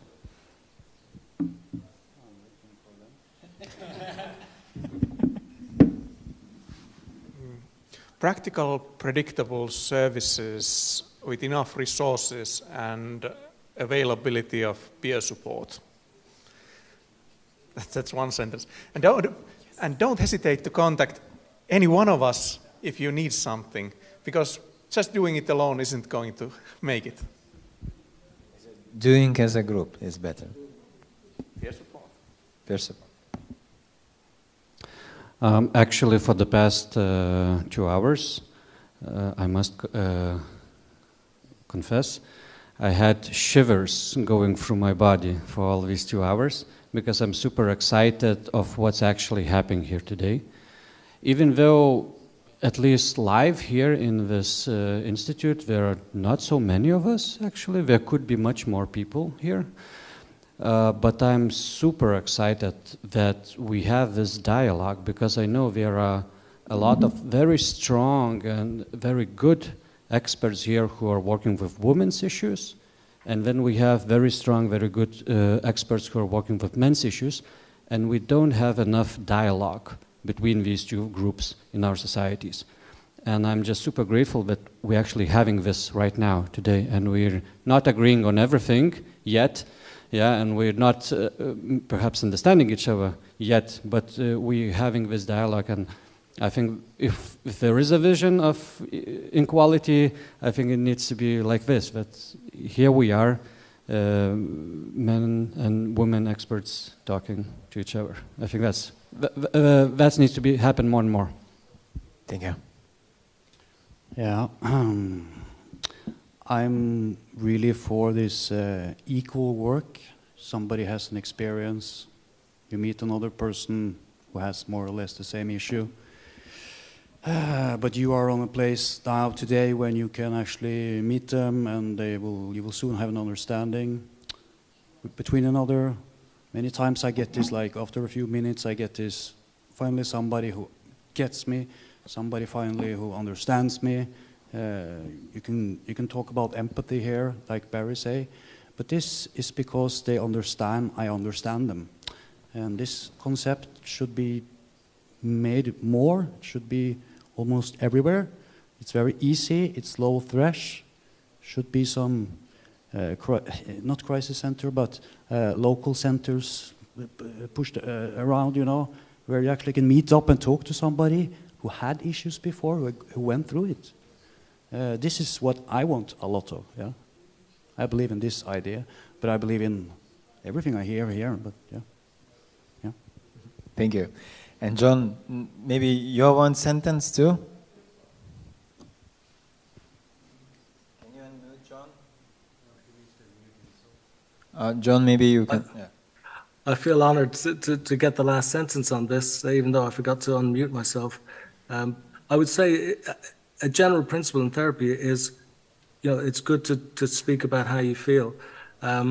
Often we're told that men should say what they feel, and then we say what we feel, and then we wish we didn't say it because we don't get a good reaction. I would say be brave, say what you feel, and if you can find groups like that are represented by the panel here, groups of men who've got goodwill, go to those groups, say how you feel, be with other people.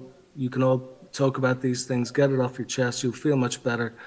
But I think it's killing people not to be able to open up and say what they think and truly feel about certain subjects. Thank you, John, and thank you all of the panelists. Thank you all. We can maybe make a round of applause. Thank you, and you can sit here. We will spend a few minutes. I would like to invite. For concluding remarks, Marian Berger-Marjanovic, Senior Advisor for Gender Equality and LGBTI, Nordic Councils of Ministers.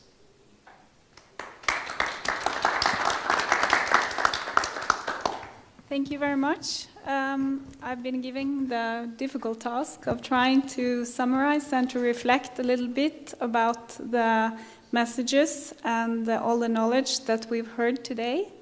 And I would like to just start by thanking you, because this has been extremely insightful, very strong speeches, and a lot of very good input that I'm sure that we can use both in the Baltic countries, in the Nordic countries, and also in the Nordic Council for Ministers as a platform for this work. So I'm very grateful for that, and thank you also to the moderator who has been trying to energize us and to giving us also the room to reflect together, which I really appreciate. When we heard the Vice Minister from Lithuania speaking earlier today, she was highlighting certain aspects that I thought was quite important. She was asking for solutions and for practical examples and ways for developing this work further. And I think that she also recognized the bravery of the NGOs and the importance of the men's organizations and crisis centers and clinics in the various ways that you're organized, that this work requires bravery, and she acknowledged that. So I think that was quite an important point. The Secretary General, she was talking a little bit more about how masculinity and involvement of men is an essential and very integrated part of the gender equality policy work in the Nordic region. She also spoke about the importance of capacity building and the strengthening of networks of the men's organization, which this project was one of the initial thoughts of this project, to build these networks in the Baltic region and in the Nordics to exchange. And I think we see that this has been really one of the good outputs from the projects. And also the British Council highlighted the importance of fostering the dialogue and the involvement both locally and regionally, and to foster a culture for greater mental and emotional well-being. From the first keynote speech presented by Aige, it was really clear to me that this stereotypes and how gendered stereotypes occur and how it looks like throughout the whole EU was really interesting to see, and with reference, of course, to the Gender Equality Index. And what was highlighted in this speech when it comes to the challenges that are specific to men and inequality is, for instance, the fact that men spend longer hours at work when you look at the EU average, and that men are not eligible for parental leave in some cases. In the Nordic region, this is going in a good direction, but that's not the case for the whole Europe. There was also raised the concern about men's health, and also stressed that both when women and men experience violence, men offer violence from other men. Women often experience violence, for instance, from an intimate partner. And also highlighted that men are more likely to commit suicide than women, and that this psychosocial stress is a really important factor in this. Also, in Christian's speech, it was stressed the differences in men's health and the prevalence of emotional distress and depression among men, and also the need to reduce the health inequalities. And I found that particularly interesting because this is also one of the goals of the Nordic Gender Equality Cooperation, is actually to actively reduce health inequalities. And I think he also pointed at a very promising methodology when it comes to working in this specific area.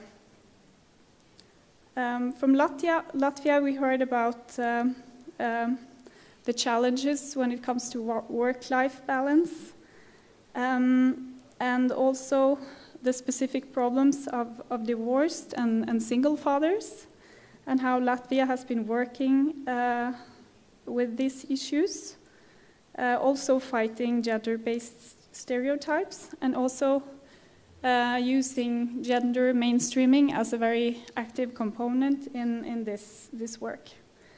From the Danish participant, I would also like to highlight that I found it very interesting, this reflections on the shift from before and after the Me Too movement, and how there may have been like changes also in national policies as a consequence of this, that men's issues that previously has been addressed by anti-feminists are now more an integral part of also national gender equality policies. And he also referred to some of the legislations that has been happening recently in Denmark.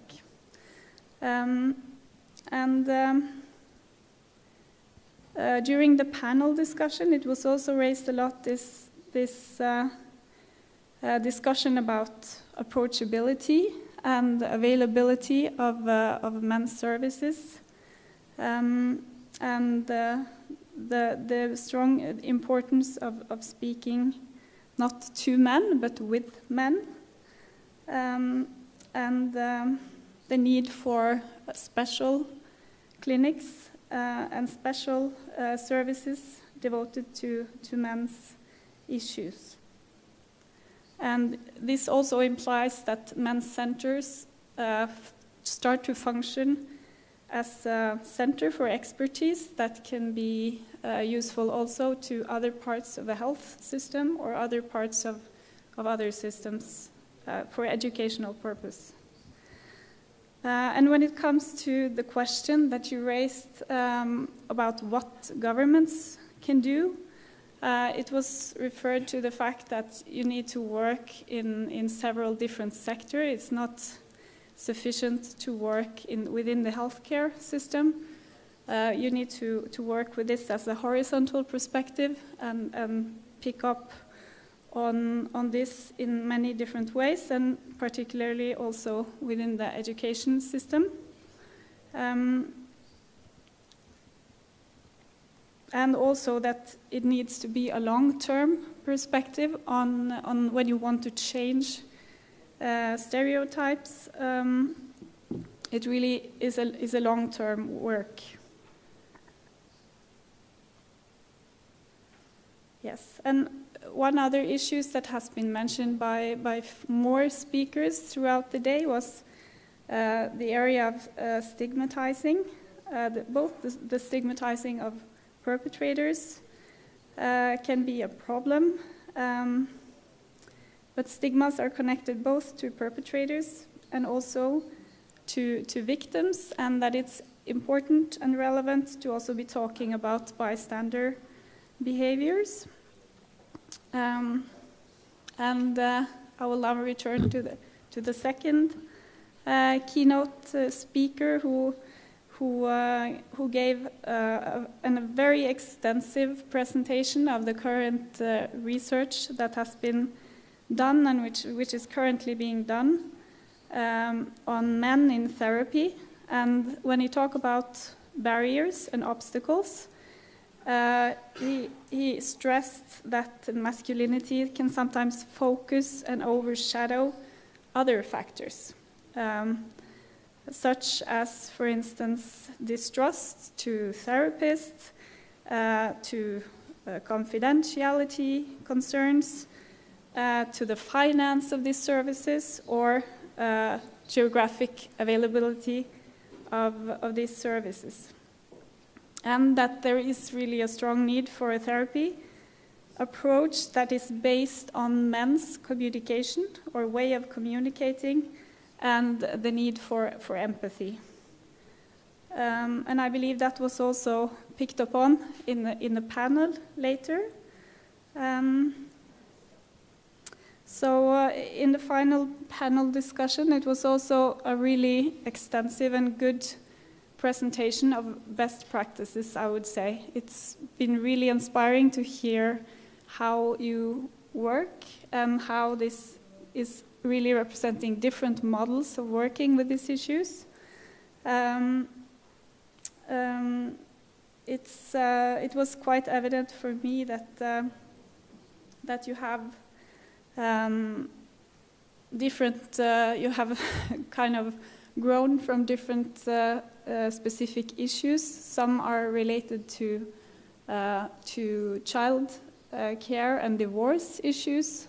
Some are related to mental illness, and some are related to perpetrators of violence. But in some way, I thought that you all described very good models and ways of working. So I would really just repeat and to say that this is very useful also in the work that the Nordic Council of Ministers will continue to do. The focus area on men and masculinities will go on throughout this year, the next year, and we are also currently developing the new cooperation program for 2025 to 2030. And this, what you have brought forward today, is very valuable input also to this work. So, thank you.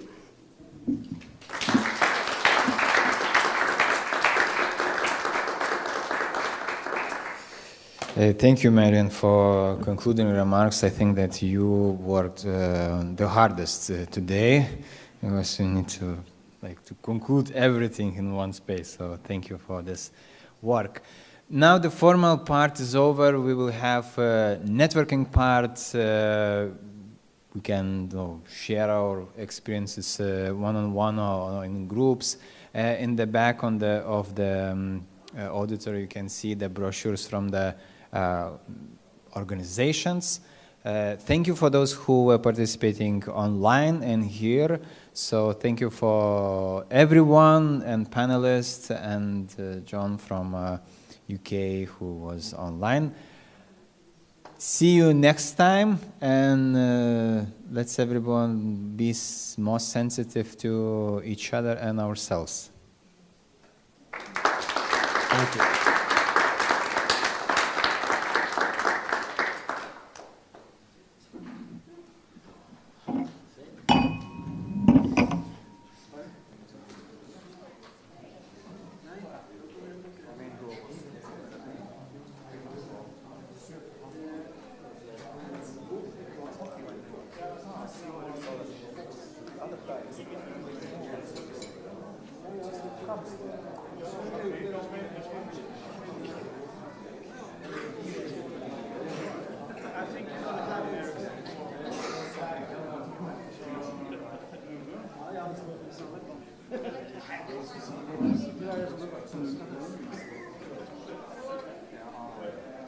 Det ble bare bestilt til meg også, det var jo de som bestilte det her. Ja.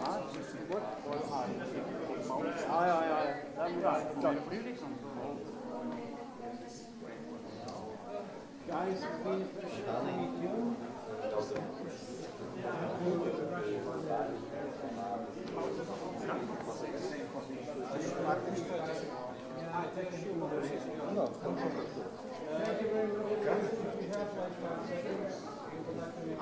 yes, of course. Well, that's Trump. Same.